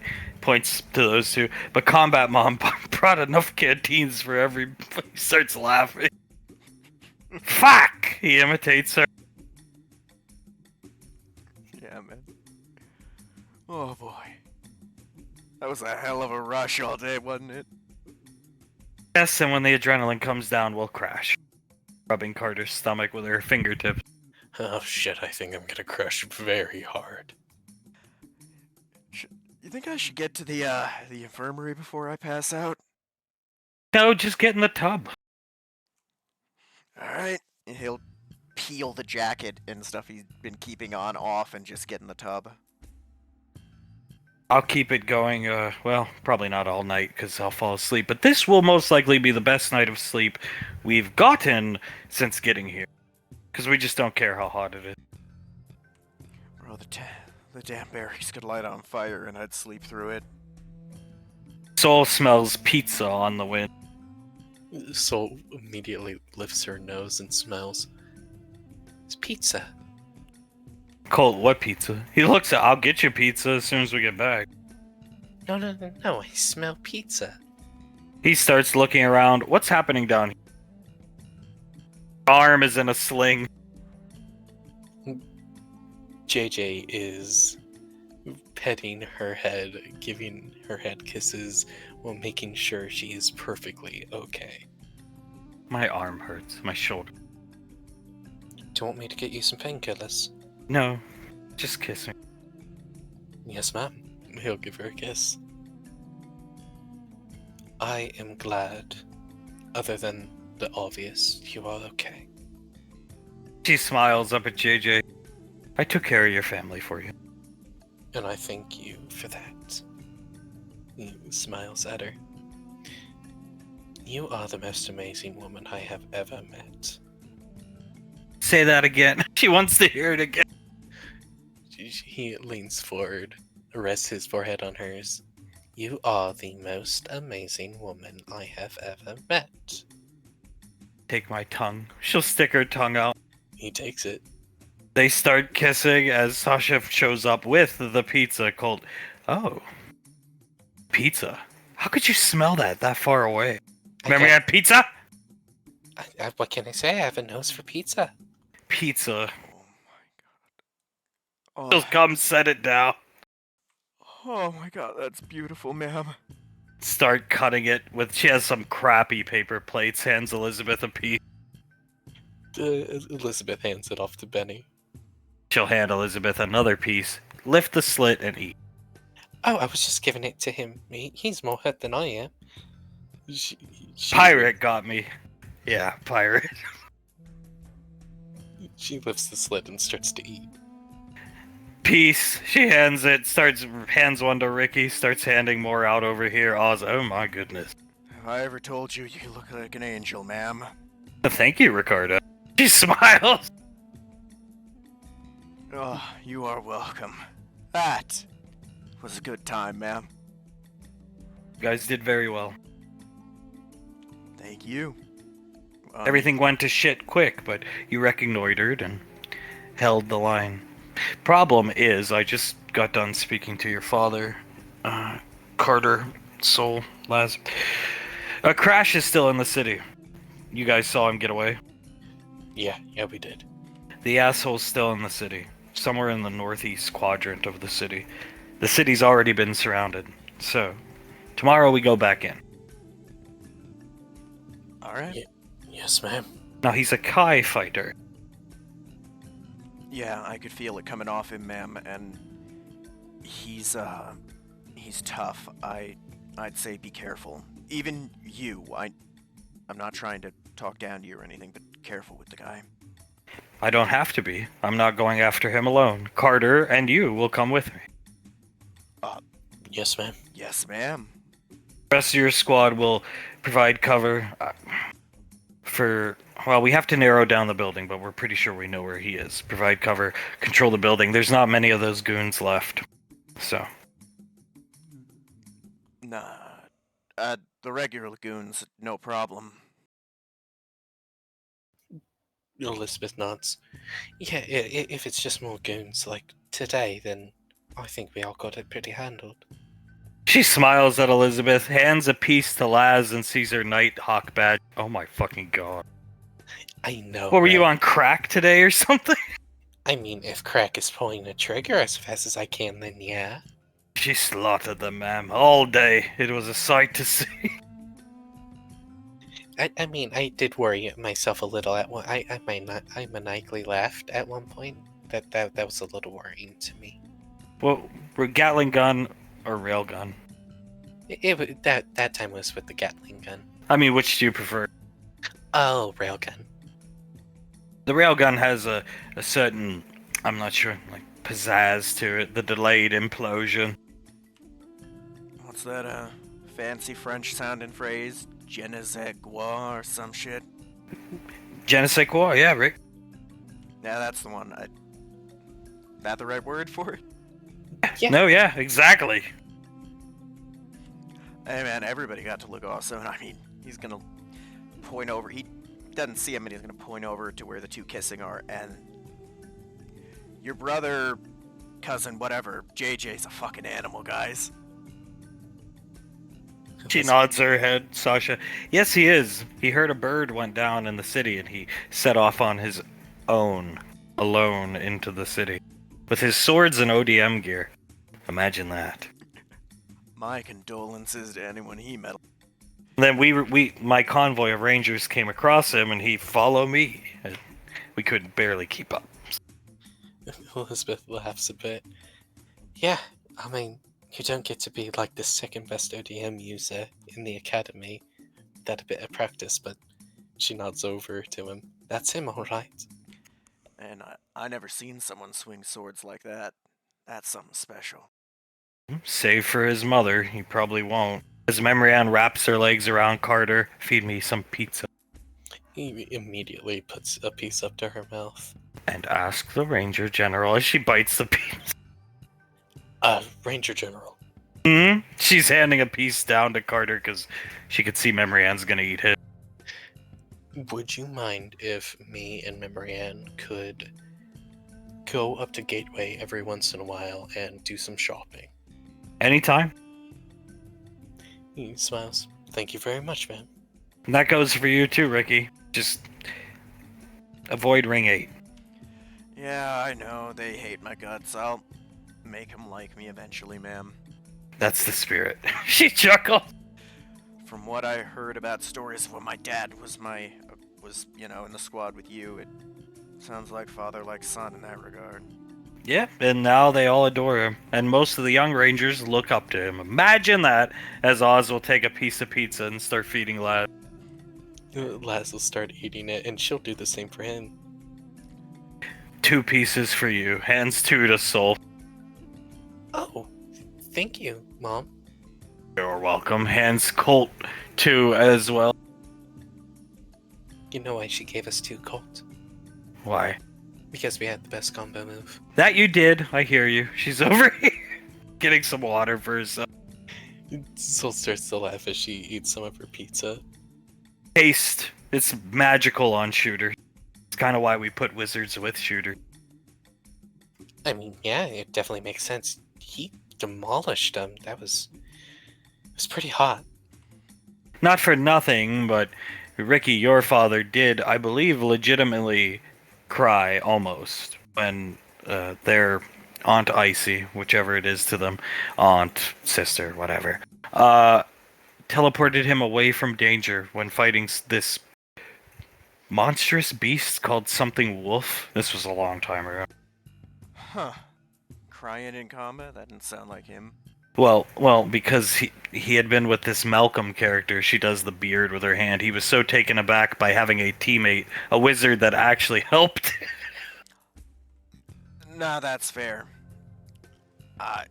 Malcolm never helped? No, Malcolm would teleport him to danger, Benjamin. Huh? He just looks at me. Yeah, Dad didn't like talking about the dude very much, but from what little I heard, he, There's a good reason for that, Sasha nodding her head. yeah, he hated Dad, and I think Dad said that the dude never cast a helpful spell on him once. Not surprised. She'll take some pieces off the pizza, leaving them what's left here. Take some for Sam and JJ. Gotta ask, what does it feel like to be hasted, bro? I heard people say it feels like stuff slows down. Is that true? Yeah, everything does slow down, but your hands. I don't know. I didn't even feel like my arms were connected to my body. I just felt like my mind was doing the work of chambering the round. So, the way haste was described to me was you put haste on someone and it sort of speeds up their mind itself. And that way you start seeing things way slower and your neurons start firing faster. Basically, you unlock some more parts of your brain that we just don't necessarily have. That way you start moving faster and your hands start doing things on instinct in their own, and then boom, it's like you're moving at almost double speed. You're gonna need to do that shit to me sometime. That sounds awesome. Oh, I'm sure there'll be an engagement. Sasha speaks up, I'm sure. But the whole point of me explaining Crash, we go in tomorrow, we get him, you all go home. Big smile on Memory Ann's face. Oh, thank God. Thank you very much, ma'am. You all go home, and there's no deployments or missions to be had for the next month. Because if you go on deployment, we can't send you on another deployment for a month. Unless it's a time of war, which it is not. So. That sounds like heaven, ma'am. Carter just does like a little fist bump in the air. Yeah, Elizabeth looks at Benny, puts her head on his shoulder. Oh, that is going to sound very nice. A month on the boat. We could do a month on the boat.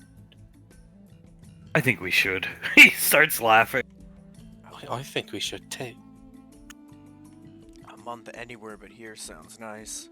And I can, see if you guys can ask your grandpa about Fuedvis for me.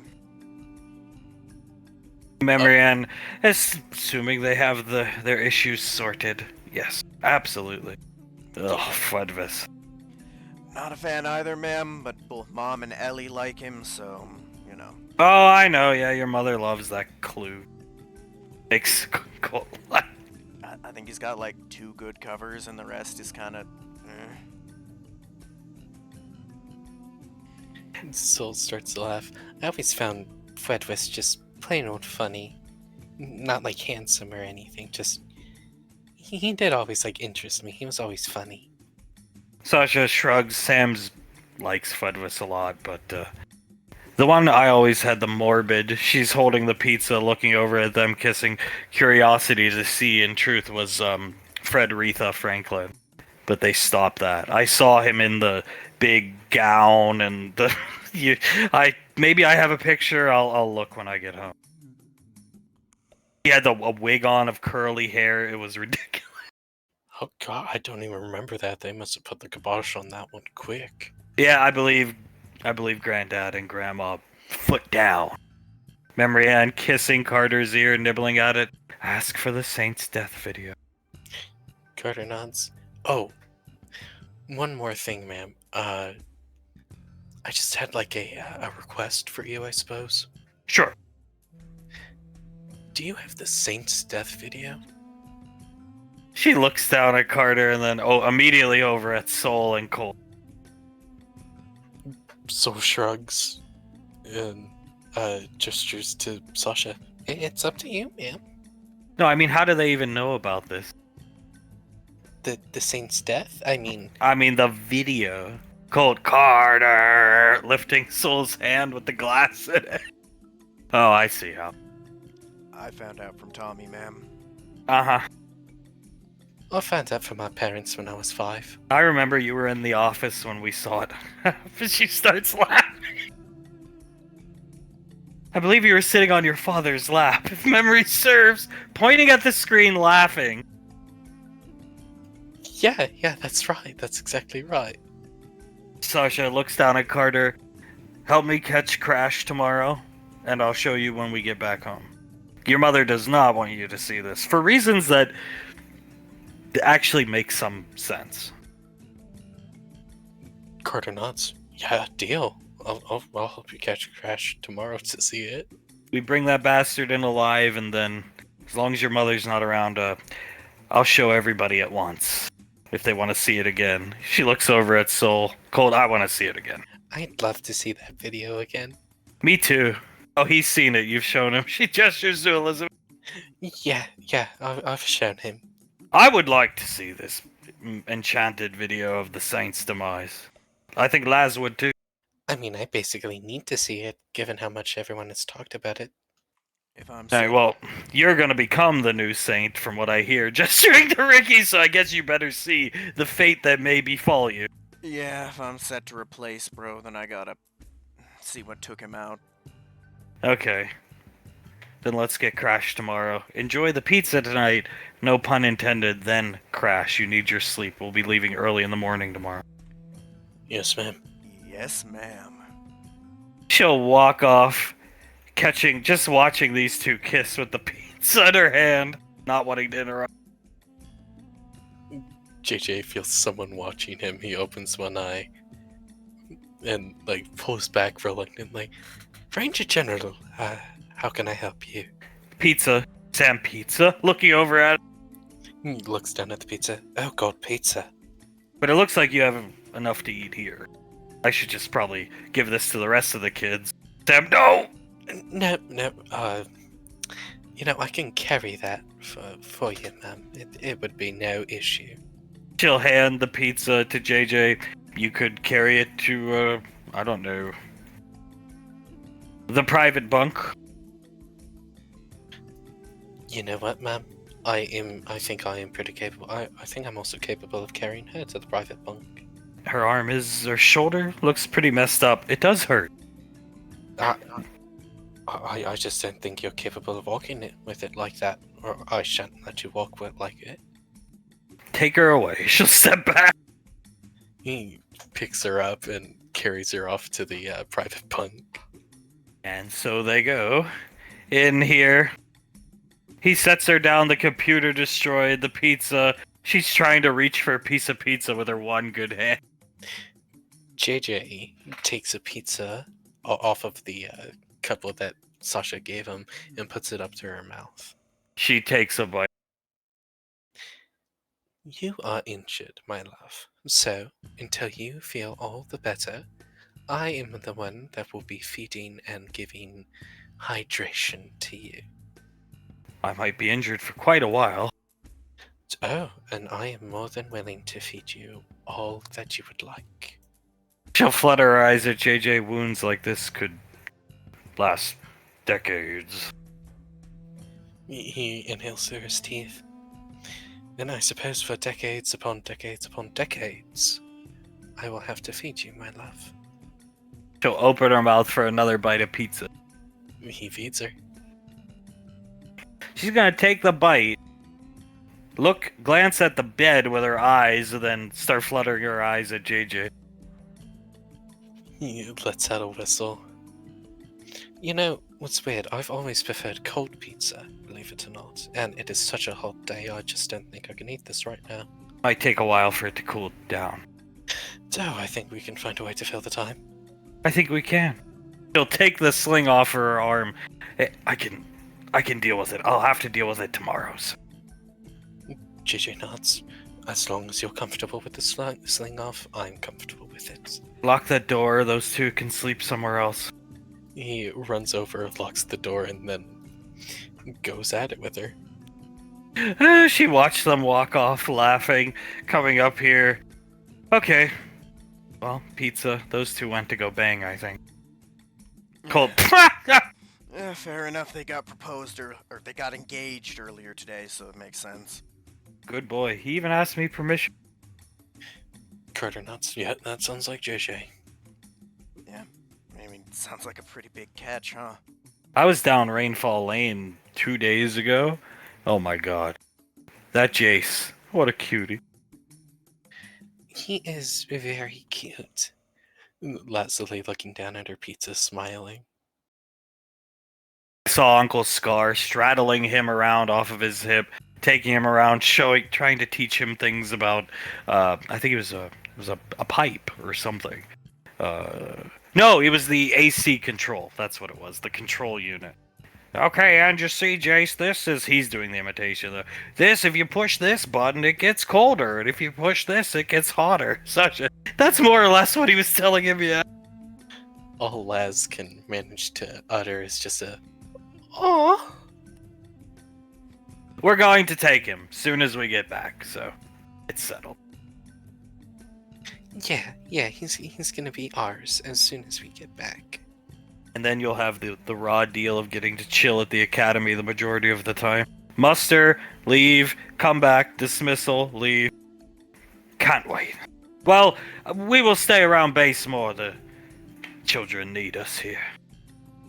Yeah, we are Squad Mom and Dad. I'm older than both of you. She looks... And yet, we're the ones that are called Squad Mom and Dad. Fine. She'll just start nibbling on the back of Carter's ear. Laz clicks her tongue, shrugs. And Sam is Combat Mom, apparently. Combat Mom, definitely. She gave us all water to drink, made sure we were all hydrated. She is definitely Combat Mom. Well, she's just filling the role because their support can't always be there. That's true. That is very true. She'll be there whenever we're not around. You know what's interesting? You have more confirmed kills than your mother, actually. Now, definitely squinting at her badge. Really? Uh-huh. That's something to hold over Mom's head when you get home. Oz, oh my goodness. Lass starts to laugh. She claps a bit. I am suddenly very proud of myself. Should be. She'll pat Carter on the head. I'm out of here. Like I said, eat and then rest immediately. We go at 0600. Yes, ma'am. Gonna be fun. Can't imagine many people can say they've gone into battle alongside the Ranger General. Not many in the last 20 years, because there ain't been nothing to do. As she walks away, she's leaving. Oh, Carter? We can go shopping. And we get to see the Saint's death video. This is a good day. Oh, that's all I gotta say. It's a good day. What were you going to say, Ricardo? Just... Here, I'll freeze that over for you again. She snaps her fingers, making it nice and cool. Oh, it feels good. Just was gonna say we're gonna have to make the most out of our opportunity tomorrow. Gotta impress her after all. Carter chuckles. Yeah, I suppose. She seemed a little impressed with us already, but what's the hurting a bit more? You can never impress somebody too much. Plus, I want to see this fabled death video. I must know why this man was toasting a fifth saying your name. Cold. It's ridiculous. And I was only like 5, 6 maybe when he died, so why was he toasting a fifth to a 5-year-old? She's counting on her fingers. 7. Well, yeah, 7. Why was he toasting a fifth to a 7-year-old? Fifth of Mohawk vodka. I don't know. I don't know if I'll ever have the balls to do that for a kid. It is a very funny video. You have to see it to believe it and to understand it. Even if any of us described it to you, you wouldn't believe it. Colt, I'm not sure exactly how to put it to words, but what I'll say is it's the most, well, I'll just copy my mom. The most needless death I've ever seen. Just wait. Oh, the more you guys talk it up, the more I'm excited. I can't wait, actually. Normally I'm not into this stuff, but you're rubbing off on me, love. He kisses her on the cheek. I can't wait either. This is gonna be exciting. I'm excited for this. Feed me. Carter lifts up his pizza again and starts to feed her. She will take a bite of the pizza while rubbing Carter's stomach with her fingernails as for flashing for the final map. Well, Pequod, Depressed, and Julius have made their way back to the academy with Hale. Blaze is walking around with both the children in hover pods. Scar's just down here mumbling to Banksy and Tal. Motherfucking... Get that goddamn ball out of my face. I ain't playing basketball with you. Ugh. He just walks away with the ball. Give me that fucking beer. I've drank out of it. Give it to me. He takes it. Starts drinking it. Julius, looking across the gymnasium, just sighs and shakes his head. Oh my, look who's here. Tal waves. Banksy waves. Don't know what Davine's doing, but I know Hunk's just sitting here, head in his hand. She's basically doing the same thing, yeah. Meow. Yes, we know they're idiots. Yeah, I am. You see, I'm not scolding them for a change. I know it's that bad. It can't get any worse. I think. They haven't told her anything they heard, so... Julius just looks at the 4 of them on the bench. I think I'm gonna go say hi to Integra real quick. Yeah. While carrying the 2 of them, he walks up to Blaze with holding Jace and Integra. Pequod will let her get out of Julius's arms so he can embrace his daughter. Making a fist looking right at Davy. He picks up Integra, gives her a hug and a kiss on the head. Everything go okay with the children? Yeah, just some of them got a bit hurt, but nothing some medics can't handle. Wonderful. Wonderful. Jace is learning well. A good child. Gestures down to him. Uncle Scar was teaching him how to use can openers today, because apparently that's what men do. Julius blinks a couple times. That's good. I'm glad he's learning quickly. Please remove the children. Huh? You mean leave the gym with them? All but Hale, yeah. As you wish, madam. Julius puts Integra back into the hover chair. Blaze will look confused and concerned. Any news on Nicole? Not now. Gritting her teeth, looking at Davy.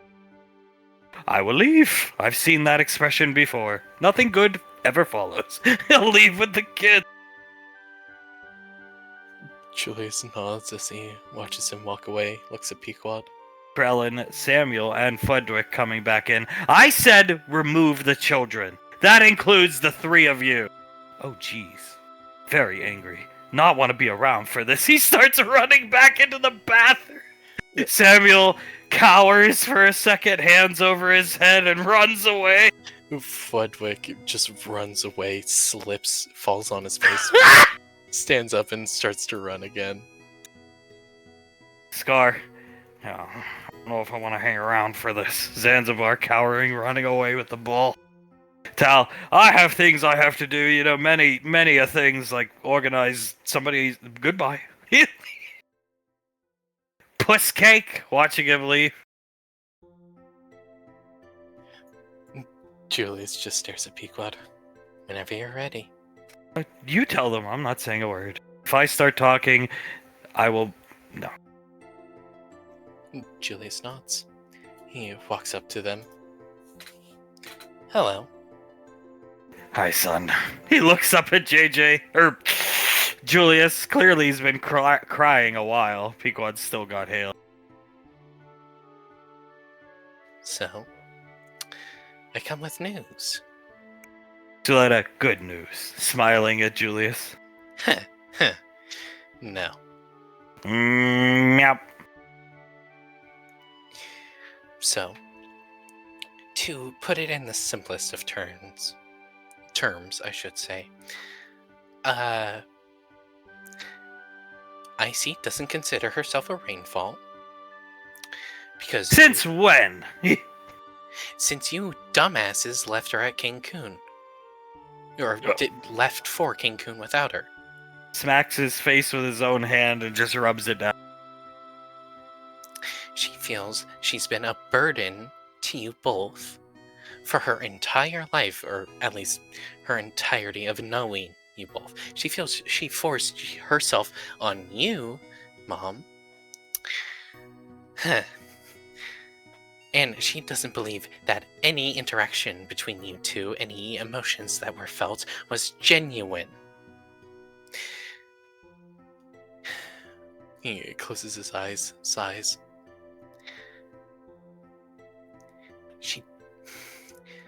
Have you either of you ever noticed Hale just sometimes doesn't have a scarf on?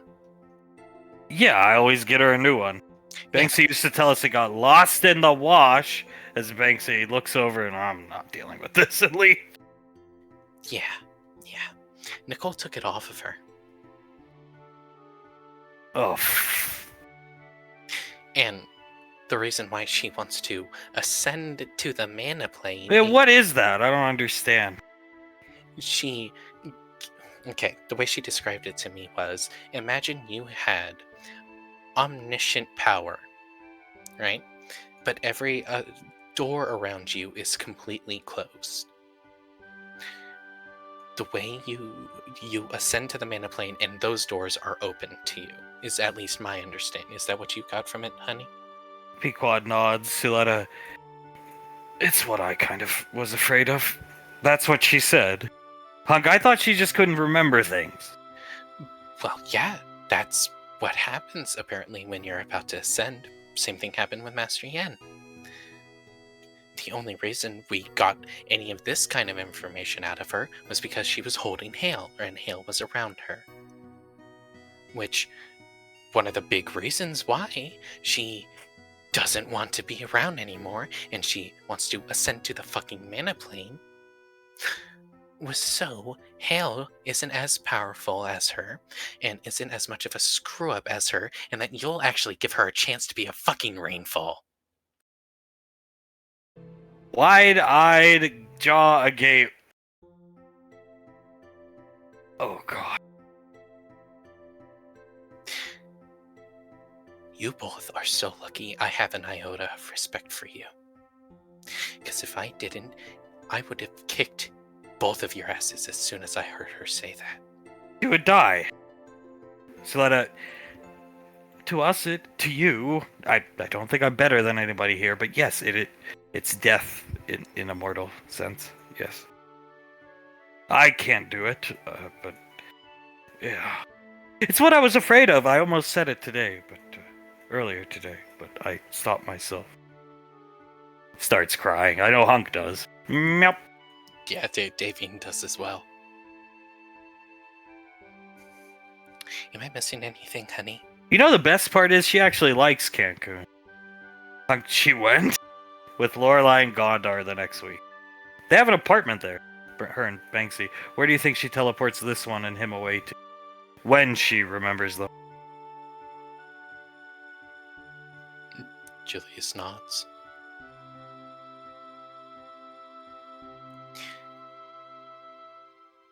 Next time you see her, which hopefully you will. I don't got a clue if you will. Just tell her to come home. Yeah, you don't think we tried that? She doesn't want to talk to you two. He's sobbing. Imagine you feel like you're a burden on someone. Do you want to talk to that person? I sure as hell wouldn't. No, I wouldn't. Your mother makes me feel that way sometimes. Imagine you felt like you pushed yourself onto someone. Do you want to bother that person with your presence anymore? And Davine just shakes her head, starts crying. Or continues to cry, I should say. Saletta will rub her shoulders. Both of their shoulders. Julius breathes in heavily. Well, how are we gonna find her? He's like blabbering like a baby. He grabs Davine and pulls her for a hug. She hugs him very tightly. I don't know. I think she would need to make that decision. So what are the odds we never see her again? Tell it to me straight. Hi.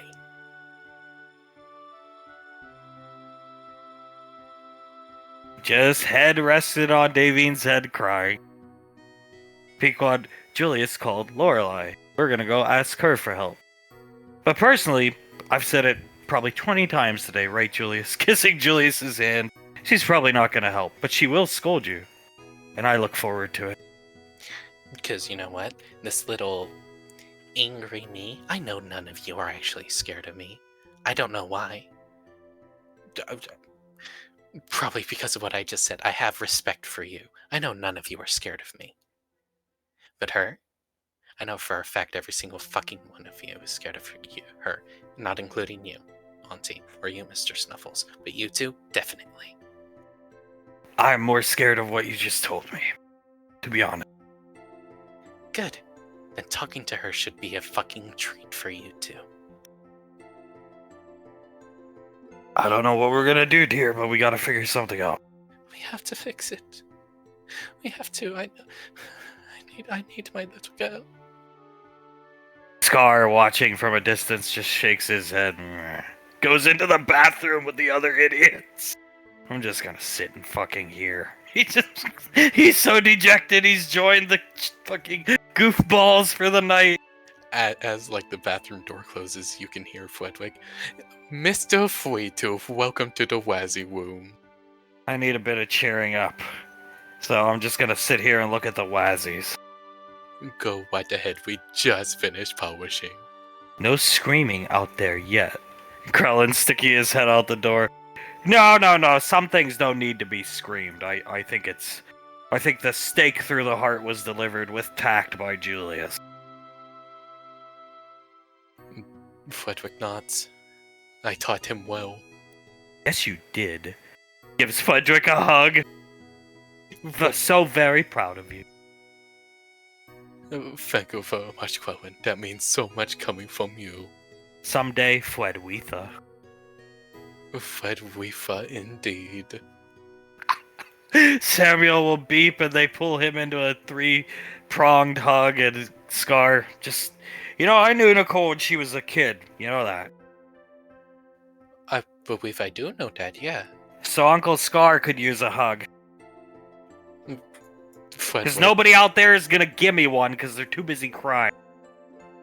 Fredwick lets go of the hug, like the group hug, walks over and just gives Scar, strangely, the best hug he's ever had. It just feels like he's hugging a teddy bear. Do not tell Carter I'm sobbing in your arms. He starts actually kind of sniffling.